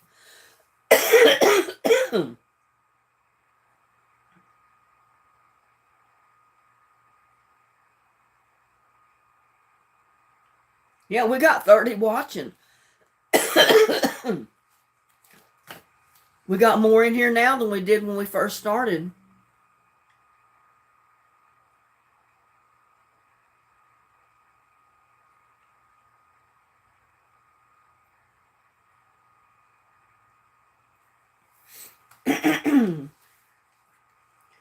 I mean, we can call the winner now, or we can keep playing. It's up to you guys. Gladys says stay.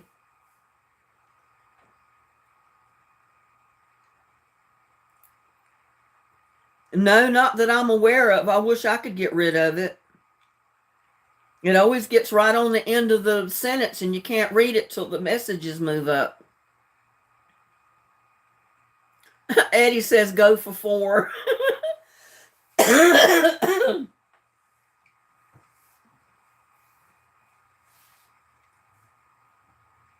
Okay, in honor of Superman, what did actor Nicolas Cage name his second-born son?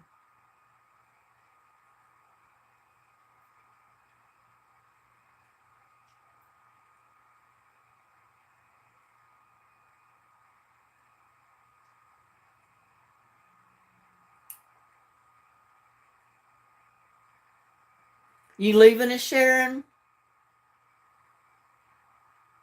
Or are you staying?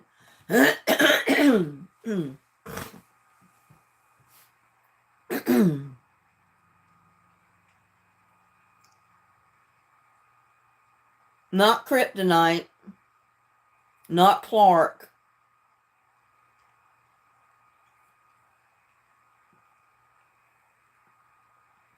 I really didn't even know that this had anything to do with Superman.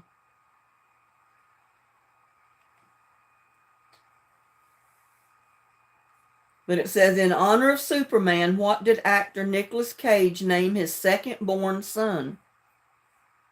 I don't think I'd want to be named this, but not Eddie. Not Robin.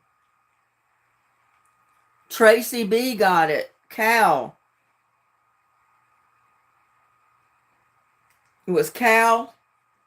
E-L. Cal. So Tracy B got that point. I can't even talk. What was the guy that died after the horse accident? I don't know.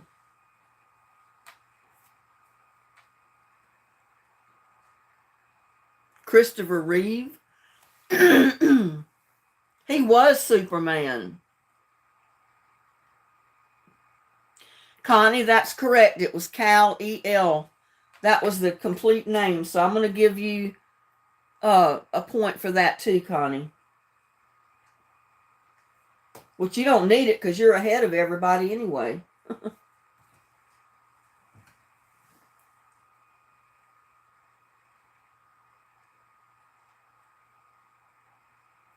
Okay, whose Black Ice World Tour grossed over 400 million? What group had the Black Ice World Tour? They grossed over $400 million.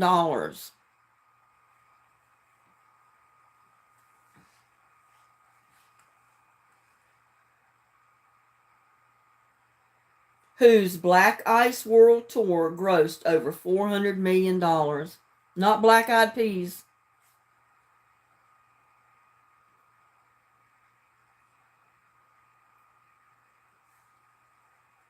Not Metallica. AC/DC. Tracy B.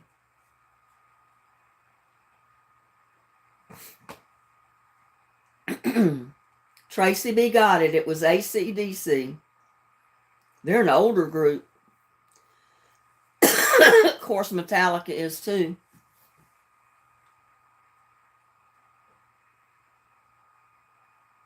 The TV series Downton Abbey depicts the lives of what aristocrat family and their servants? The TV series Downton Abbey depicts the lives of what aristocratic family and their servants?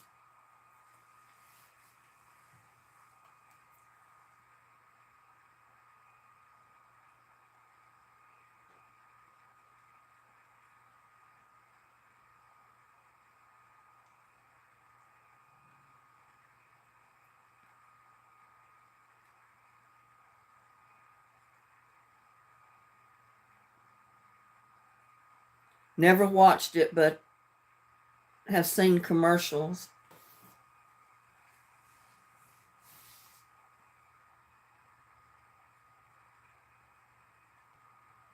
I don't think I've ever watched it either, Susan. I don't know. It just says what TV series Downtown Abbey depicts the lives of what aristocratic family and their servants. It's the name of the family, the name of the people.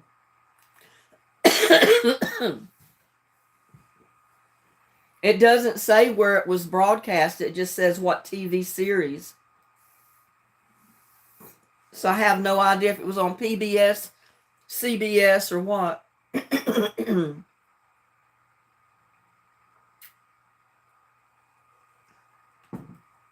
Crows.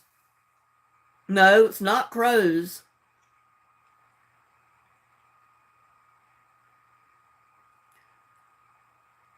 Mr. Belladere, no.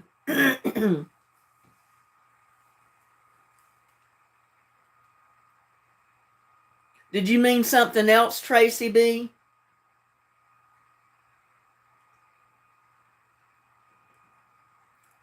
Connie got it. It was the Crowley family, or the Crawleys.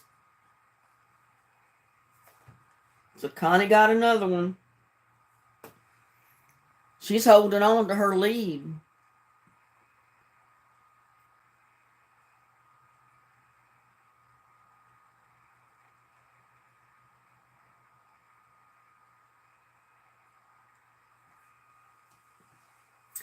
Okay. The Deepwater Horizon oil spill polluted the waters of what body of water? Remember the big oil spill we had in 2010? What body of water did it pollute?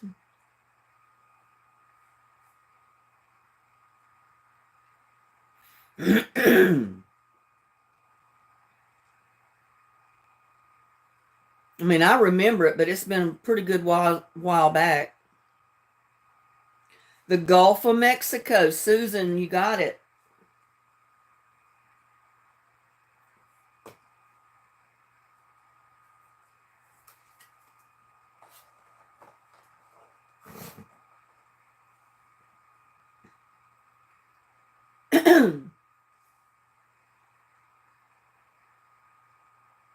Okay, what stand-up comedian co-wrote, directed, and starred in the 2003 movie Head of State?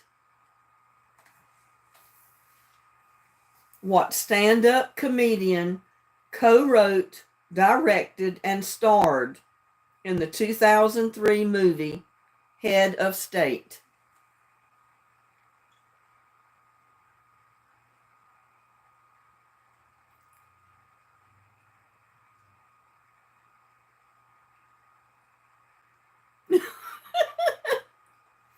The one with the baby duck getting washed with Dawn dish soap.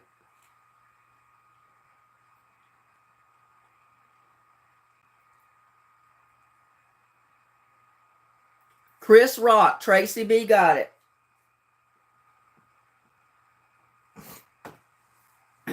Tracy B, you're on fire.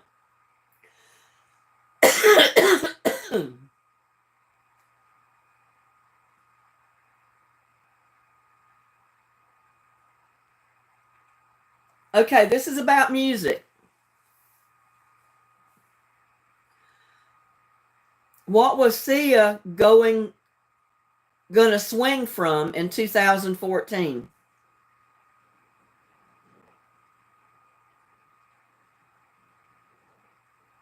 What was Sia gonna swing from in 2014?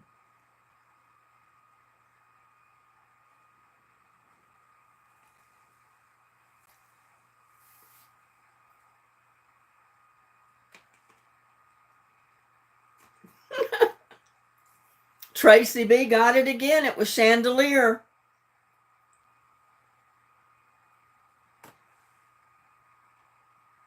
Tracy B won. She got Chandelier. That was the answer.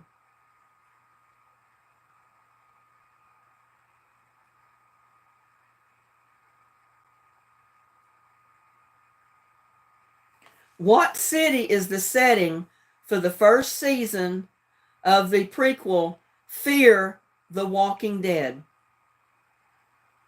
What city was that?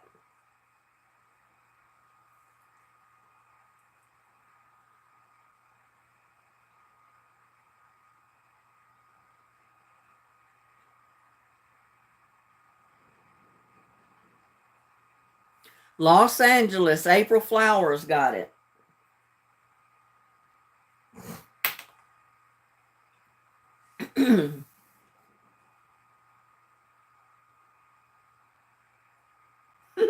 Eddie says Atlanta. Linda said, well, hi there, Linda Franz. I didn't see you in here. It was Los Angeles. April got it.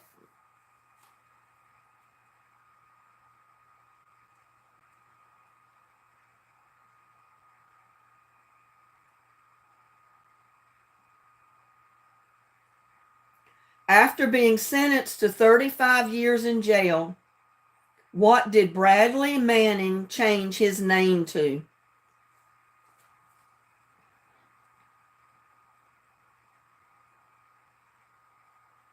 After being sentenced to 35 years in jail, what did Bradley Manning change his name to?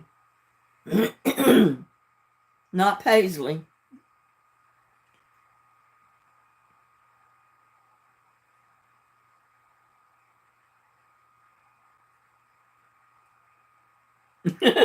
Good guess. No, not Mr. Not Joe Biden.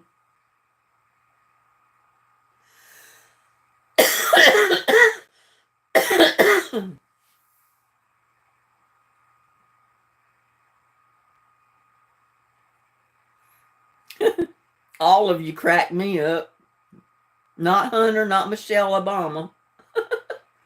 Chelsea Manning. Connie got it.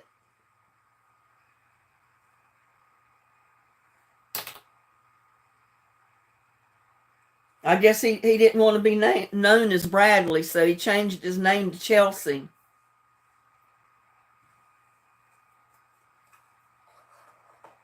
I don't know if he changed anything else, but let's see what else I can find here.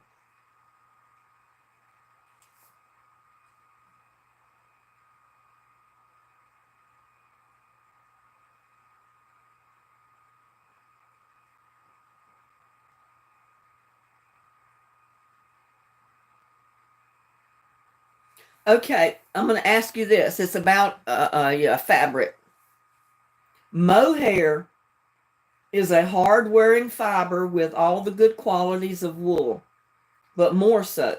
It takes dye even better. It is more crease resistant. It lasts longer. What animal does it come from?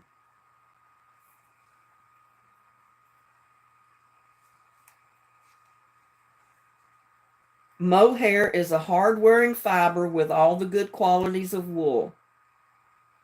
It takes dye even better. It is more crease resistant.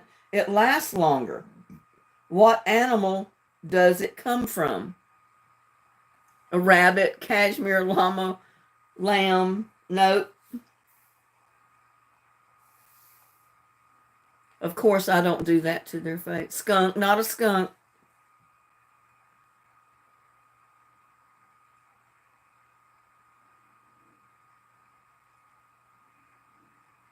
Not a sheep. Connie Jones, goats. It's an Angora goat, actually, but it is a goat. So we're going to give it to Connie.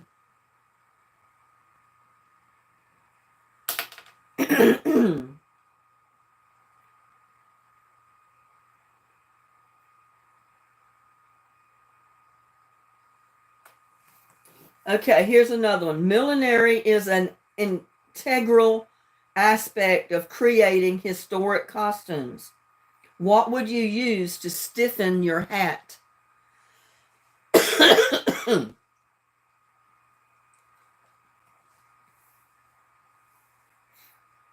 Millinery is an integral aspect of creating historic costumes, what would you use to stiffen your hat? Glue? No, no, no. Not start. There's good guesses, but no, not heat.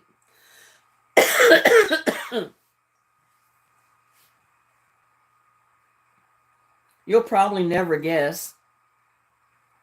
Well, one of them you might. The other one maybe not. Not hairspray.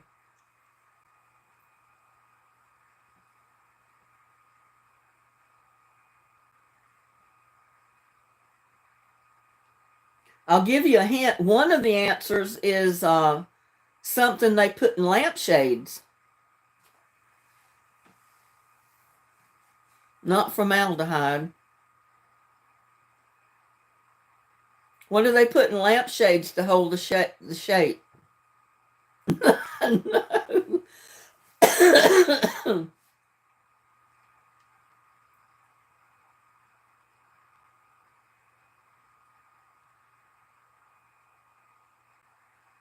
Wire is one. I'm going to give April a point.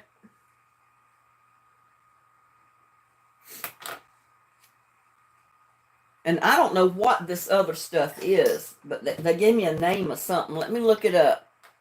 I don't know if it has anything to do with cardboard or not.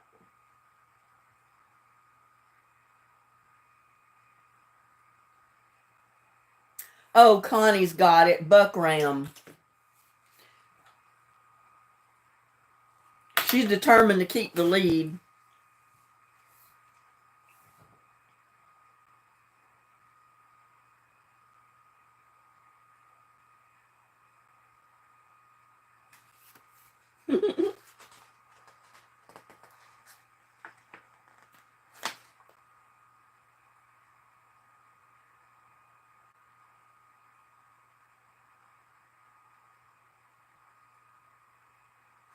Okay.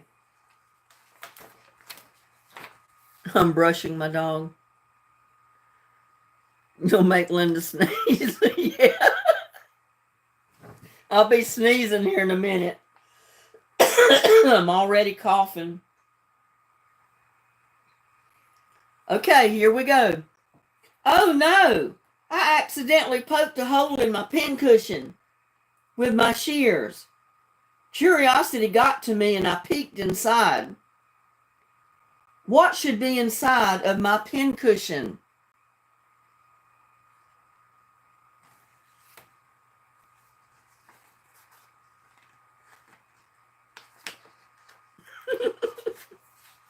The Mad Hatter went mad due to formaldehyde. Not sawdust.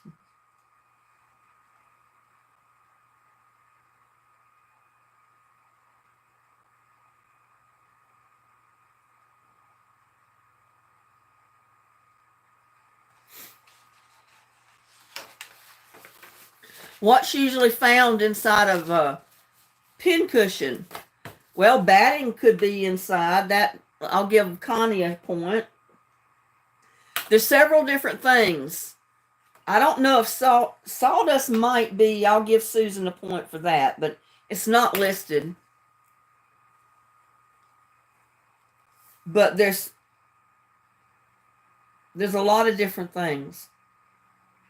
If they're homemade pincushions, scraps of cotton can be in them, or scraps of wool can be in them.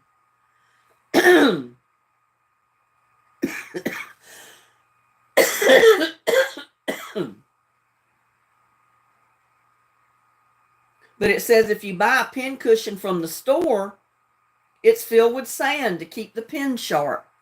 I never knew that. I didn't know they put sand in a pincushion. I guess maybe some of them they might. I've never seen one with sand in it. I've never seen any with rice either. I mean, rice or beans in a pincushion either.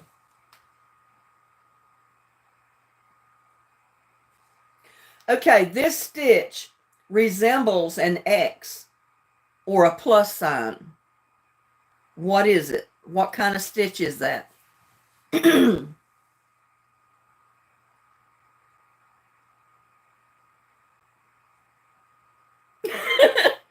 Paul's in the garden says, let me go cut mine open.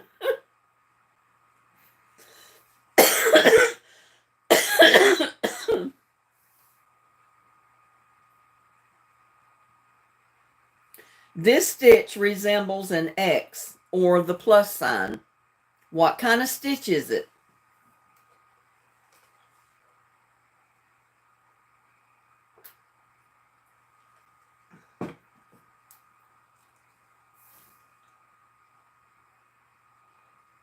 Susan, you said you wish you could change your name on YouTube. You can.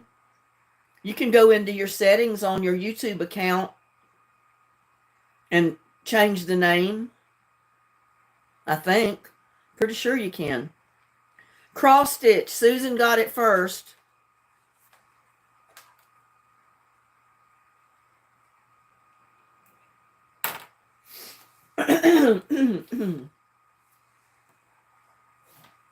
Oh, there's Blue Beach Glass. Hello. Glad you could come in.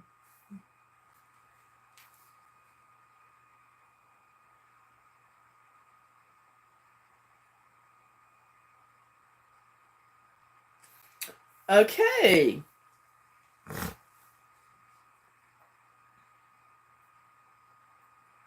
Oh no, my seams keep fraying. Which colorful notion could help me finish off the seams so they won't fray anymore?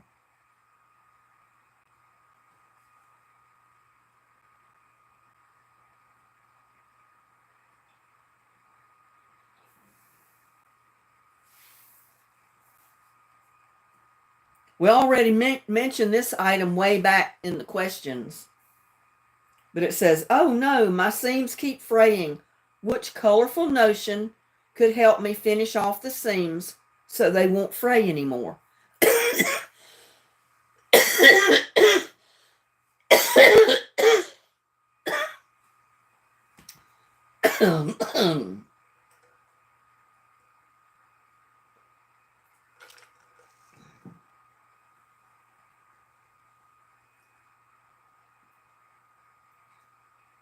That is a good answer, but it's not a serger.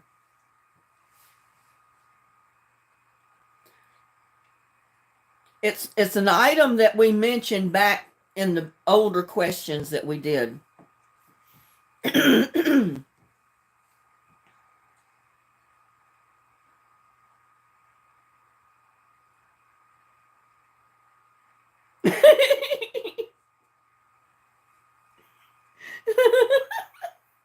Pinking Shures, Connie got it. Y'all are just trying to make me laugh because you know I'm going to turn red and start coughing when I laugh.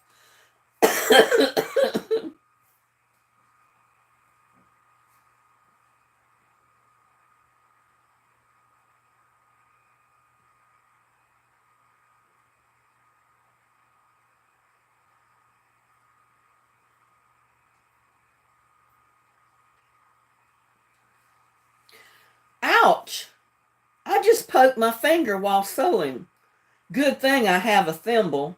But wait, which finger does my thimble go on? How did y'all get to G-strings and thongs?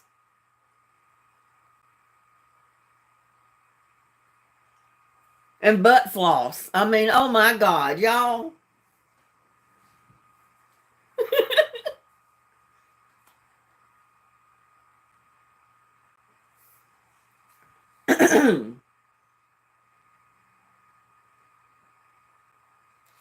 Well, I'm going to give Eddie a point because he said index. It depends on the type of sewing you do. Most people wear a thimble on their middle finger. However, some people will wear them on their index finger.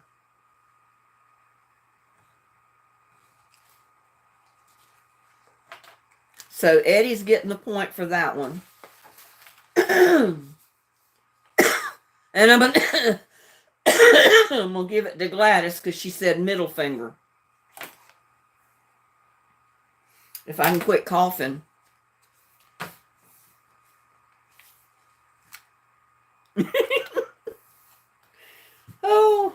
I can't handle much more of this.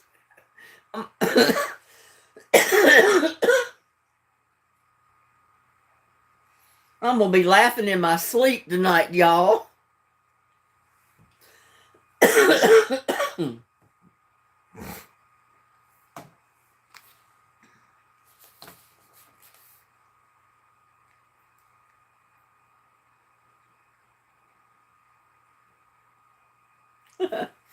I want to see how many of you can get this one. Oh, Gladys is always serious.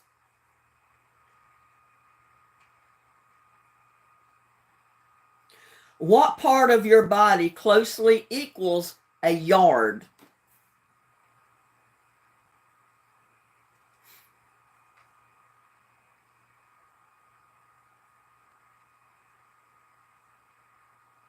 I mean, I don't believe it, but this is what it says, and I'll see if y'all can answer it first.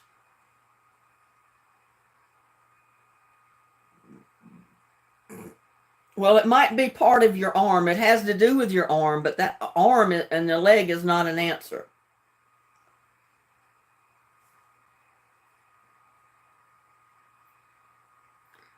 No, not, you don't measure from your index finger to your shoulder.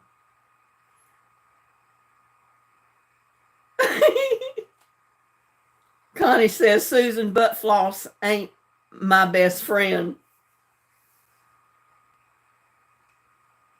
Not your waist.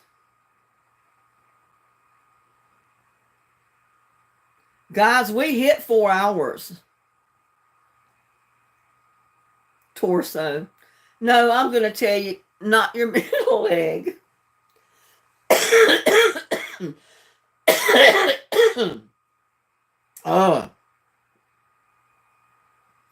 It says it's the distance between your nose and your fingertips.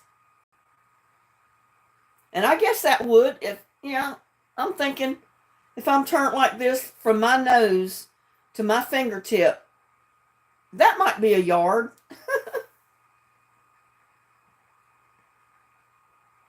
It says this measurement was established in England long before the metric system.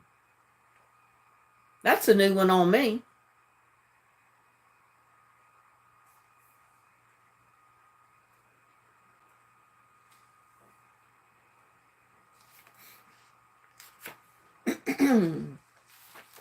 Okay, when making Victorian costumes that require a wide bell-shaped hem, what piece of the foundation wear is fundamental in achieving this look?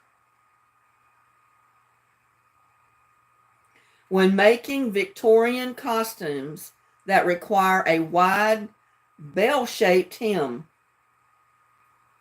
what piece of foundation wear is fundamental in achieving this look? No, don't have nothing to do with lace.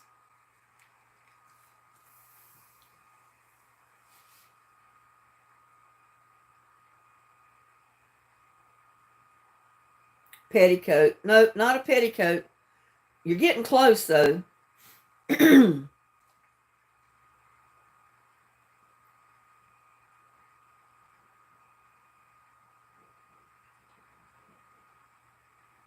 A hoop. Connie's got it close enough. It's a hoop skirt.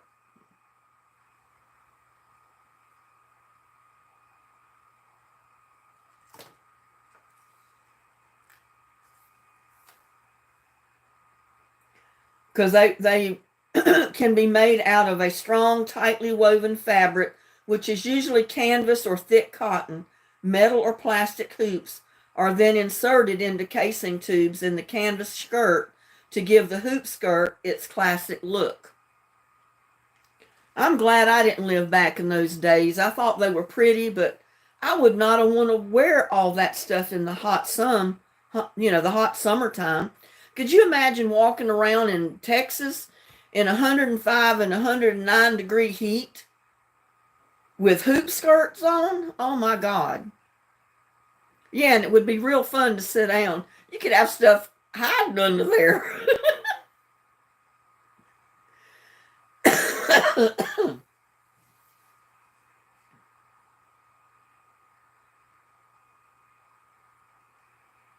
I mean, you know that stuff, it had to be hot. Oh my gosh. And corsets, oh my God, yeah, April. Could you imagine having to wear the hoop skirts, all that long flowing skirt, all the way down to your feet, and having to wear corsets in 105 and 109-degree weather? Whew.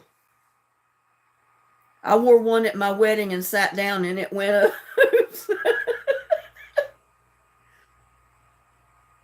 Well, yeah, it might be cooler because it would keep the material away from your legs and stuff, I guess.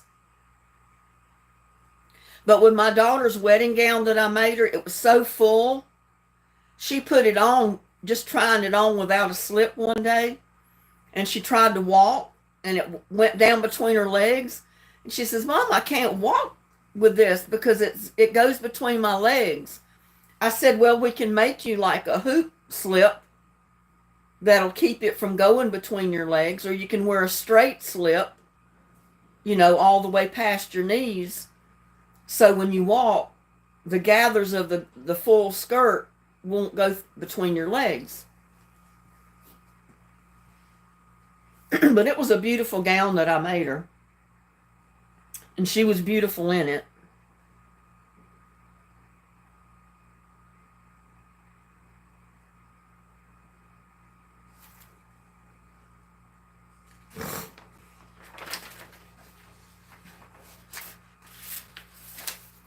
Yeah, and shoes that lace up. Oh my, all that stuff would be so hot.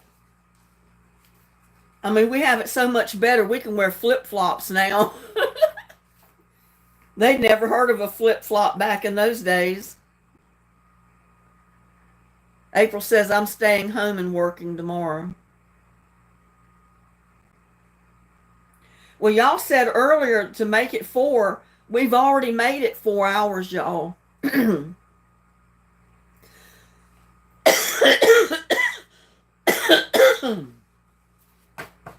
We've made it 4 hours. Y'all want to keep going, or have you had enough? Have you had enough torture from me tonight?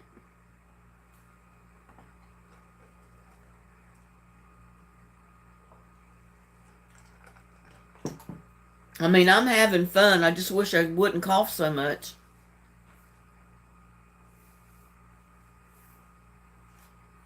Right now, Connie's the winner. She's got 5, 10, 15, 20. She's got 24 points. Susan's got 15.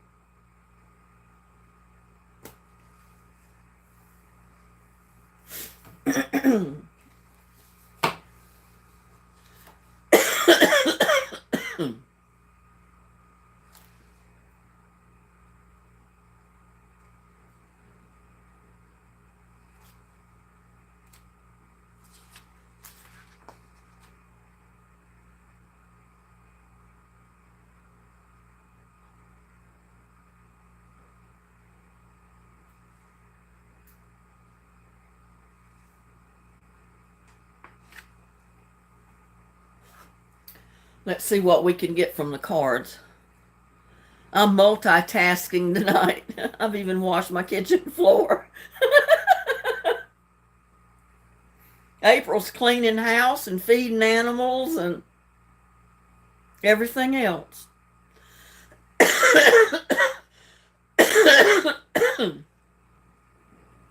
Well, thank you, Susan. It's old. I mean, I've had this thing for years. It's one of those shirts you can just wad up in a ball and put it on and it still looks good because it's all crinkly anyway.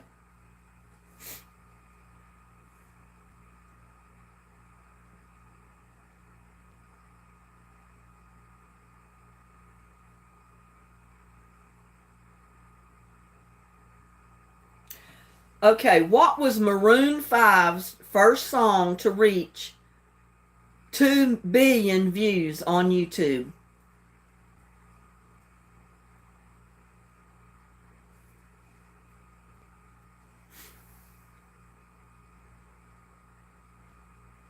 What was Maroon 5's first song to reach 2 billion views on YouTube? I can't imagine one of my videos hitting 2 billion views. It'd be nice.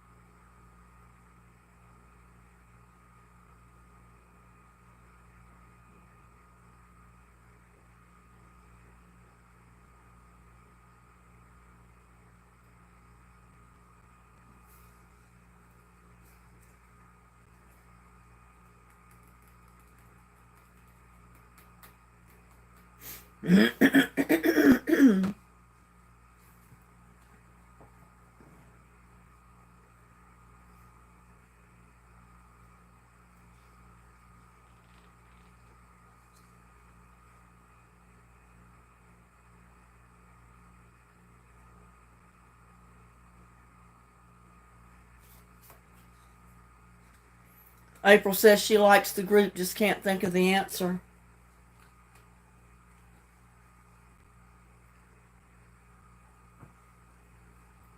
Something sweet. That's a hint.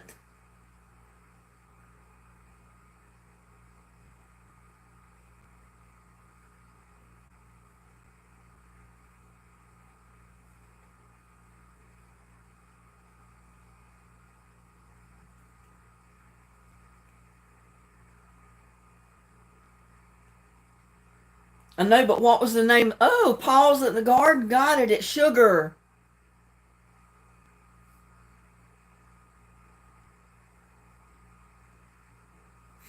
It was Sugar.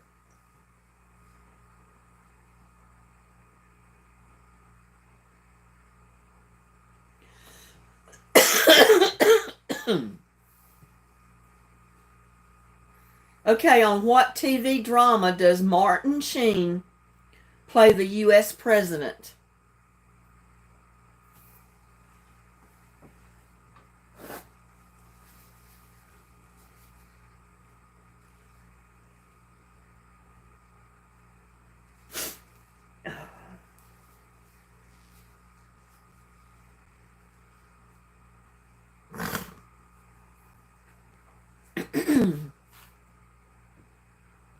West Wing. Susan got it.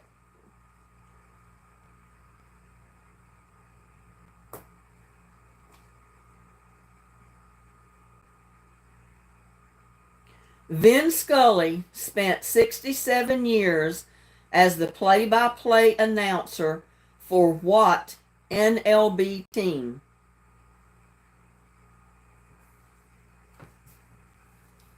Vin Scully spent 67 years as the play-by-play announcer for what MLB team?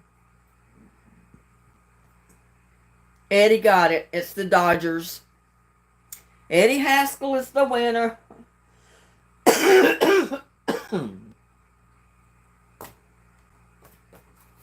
And I will be right back. Oh, if I can walk.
I'm back.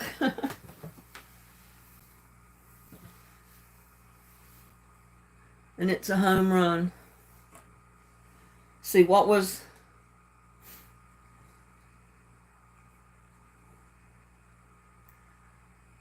sliding home.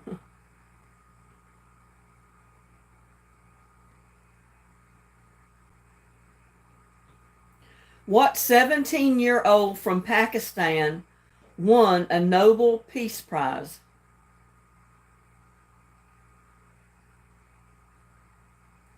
What 17-year-old from Pakistan won a Nobel Peace Prize?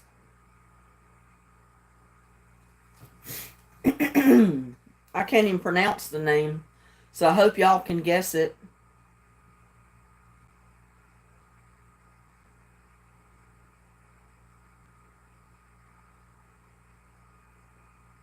Whew, it's getting chilly in here. It's supposed to be down in the 40s tonight. It's 50 degrees right now.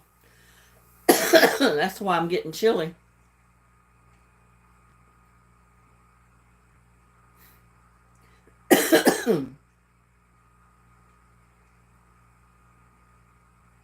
This might be a hard one. I don't know. It says, what 17-year-old from Pakistan won a Nobel Peace Prize?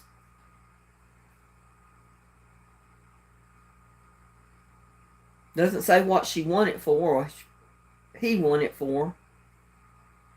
72 degrees in Hawaii.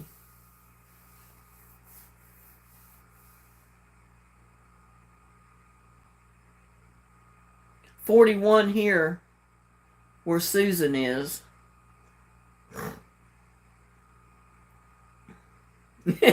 Eddie says, I give up. It was Layla Yousafzai. I can't pronounce the name. Oh, Connie just popped it up. You see why I can't pronounce it? But Connie got it.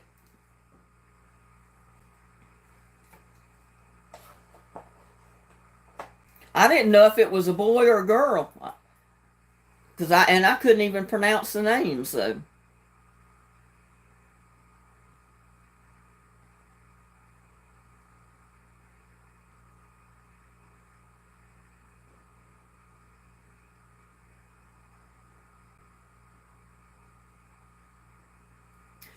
Okay, let's see if anybody can guess this one.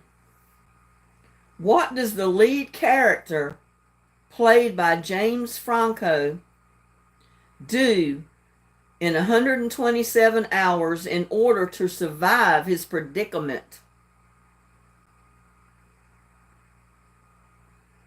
What does the lead character, played by James Franco, do in 127 hours in order to survive his predicament?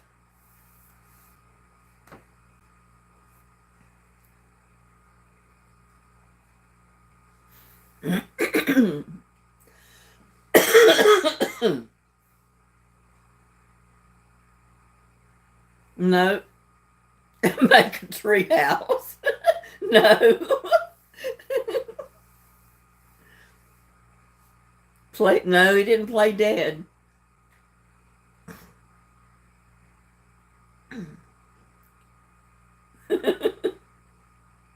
Y'all are killing me.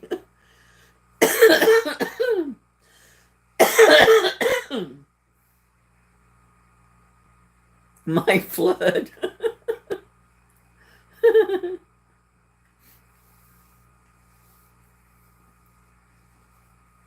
Cut off his leg. He cut off something, but it wasn't his leg.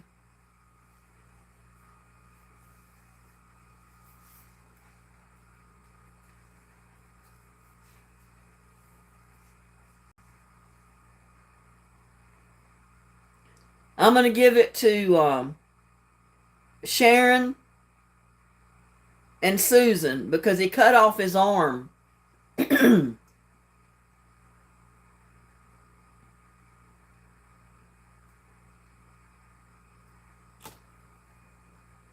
Middle leg. Gladys, you are awful.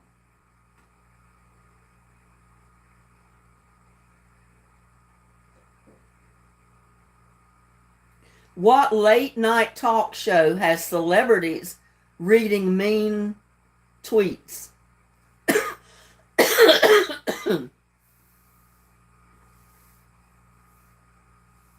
I don't know, April. I just know that the answer was he cut off his own arm. So he must have been trapped somehow, and to survive, he had to cut his arm off. He was stuck between rocks. It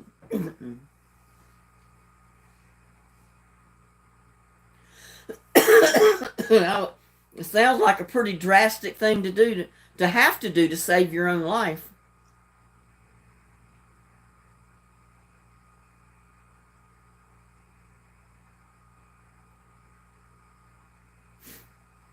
Jimmy Kimball, Sharon Tate got this one.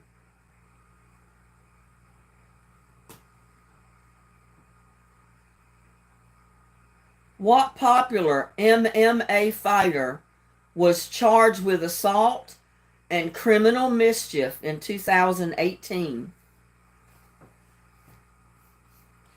What popular MMA fighter was charged with assault and criminal mischief in 2018?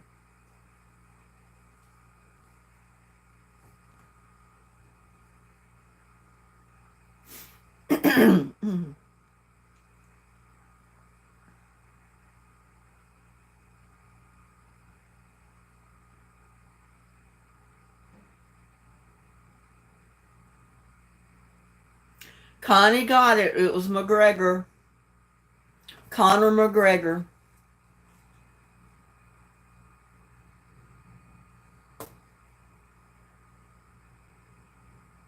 In 2012, what CNN news anchor confirmed rumors that he was gay?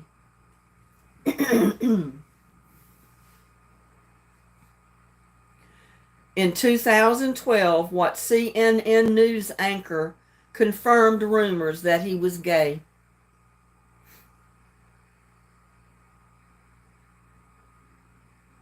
Yep, I agree, Gladys, because I'm getting tired.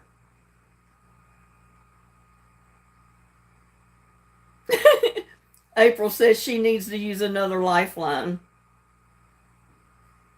Anderson Cooper, Susan got it.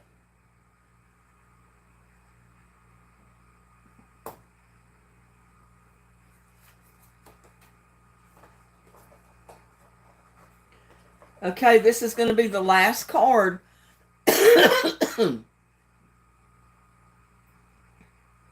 What Bond movie is the most violent film in franchise history, with 250 acts deemed to be trivial or severely violent? What Bond movie is the most violent film in franchise history, with 250 acts deemed to be trivial or severely violent?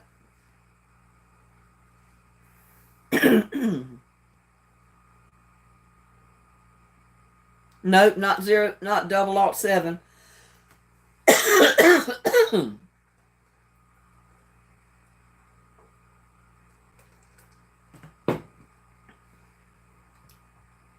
We're going to after about 4 more questions, Linda, if you want to stick around. I call the questions on this card. We're done for tonight. But if you have to leave, you have a good night, good day tomorrow. Be safe, stay warm.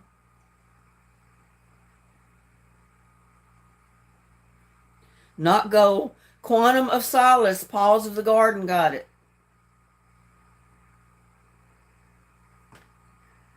Okay, who sang Hollaback Girl?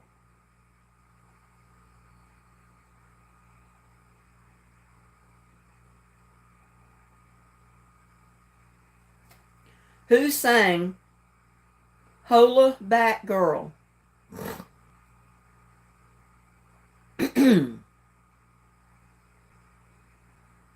I don't know if I've ever even heard that song.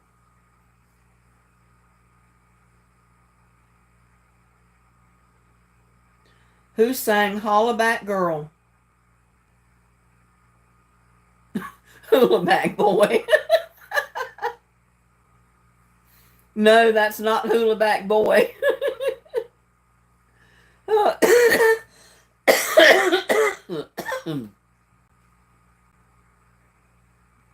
Gwen Gwen Stenoff. I can't even pronounce her name. Stefani. Connie Jones got that one.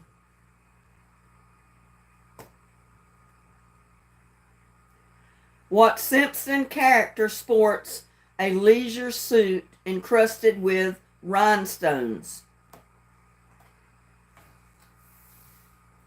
What Simpson character sports a leisure suit encrusted with rhinestones?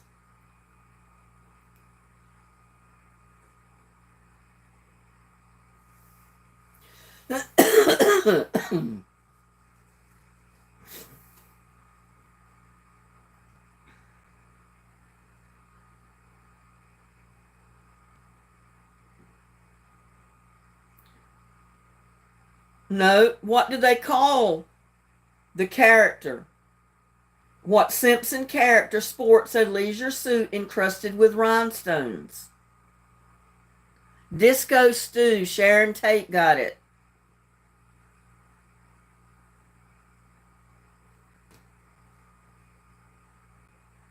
Okay, what MLB team did the Ricketts family purchase for $900 million?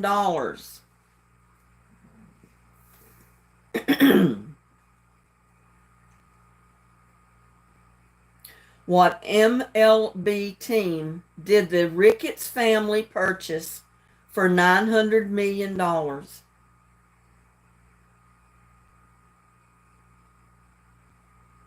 They got ripped off.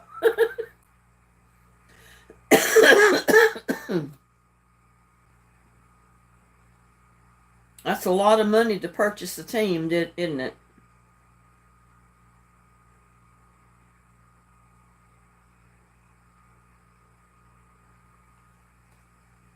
I wouldn't have known this. No, not the Lions. You're getting kind of the Cubs. Connie got it.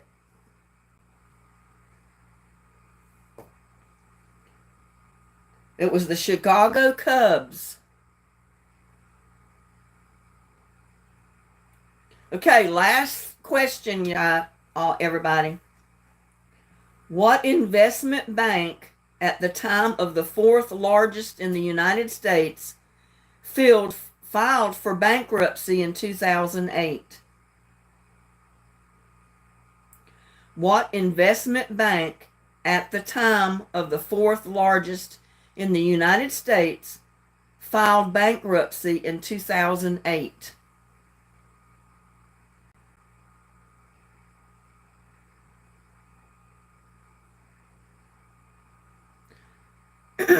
No, not Wells Fargo. This was an investment bank, so it might not be the name of just like an ordinary bank. It was a big investment bank, not Chase.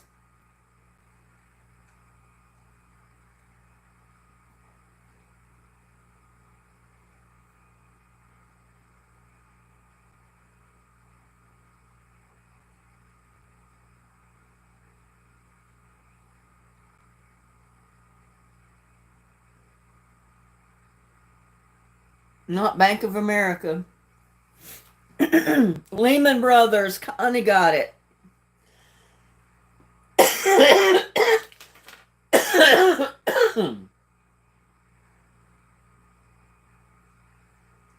And Connie is the winner.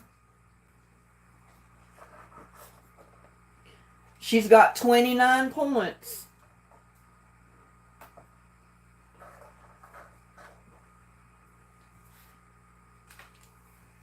And I've already got her dress, so when I decide or figure out what I'm going to give you as the prize, I will send it to you.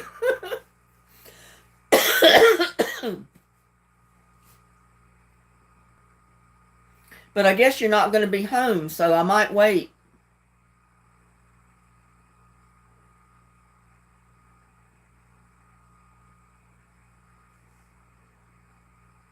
I don't know, Connie. Do you think it would be a good idea to go ahead and mail your present, your prize to you now, or wait till you get back home?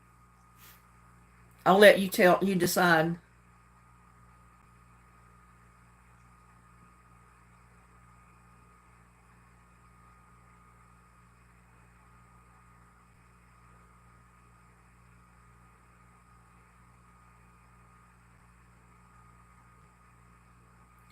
Did you hear me, Connie? Do you want me to go ahead and mail the prize to you now, or wait till maybe you get home? Because I know you're going to, was it Idaho?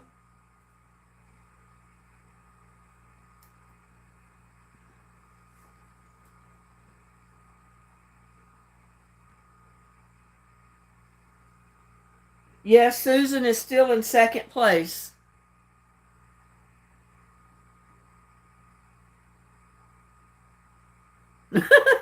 April says, send it to me.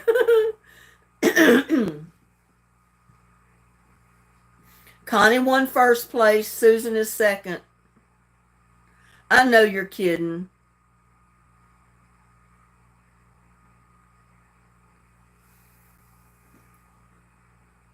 Yes, Connie. Susan is still in second place.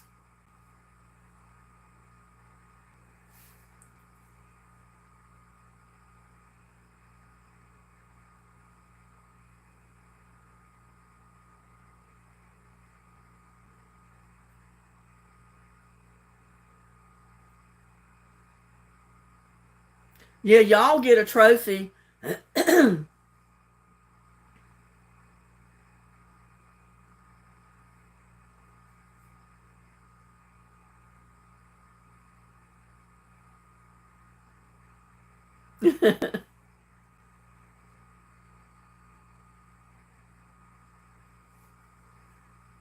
We all get a ribbon with Little Buddy's paw print.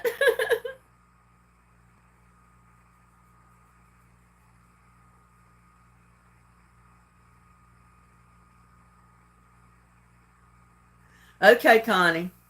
I'll do that then. I just didn't know, what the situation was at your home place. So I thought I'd ask. But y'all, I've had fun. I am wore out. My throat is wore out. My ribs hurt because I cough so much and I laugh so hard. But I've had a lot of fun.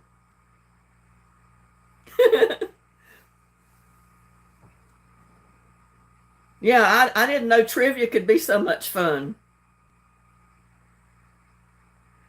Susan says, wait till tomorrow. Maloha, April.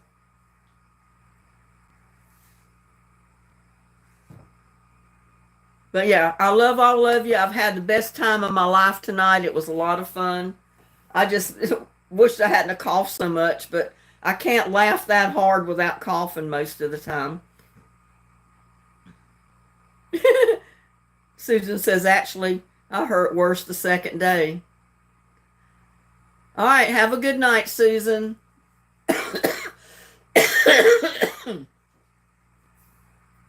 All of you have a good night. Have a blessed day tomorrow. Tell everybody to please like, share, subscribe to my videos. And above all, watch them. And I'll see you on the next one. Good night. Love y'all.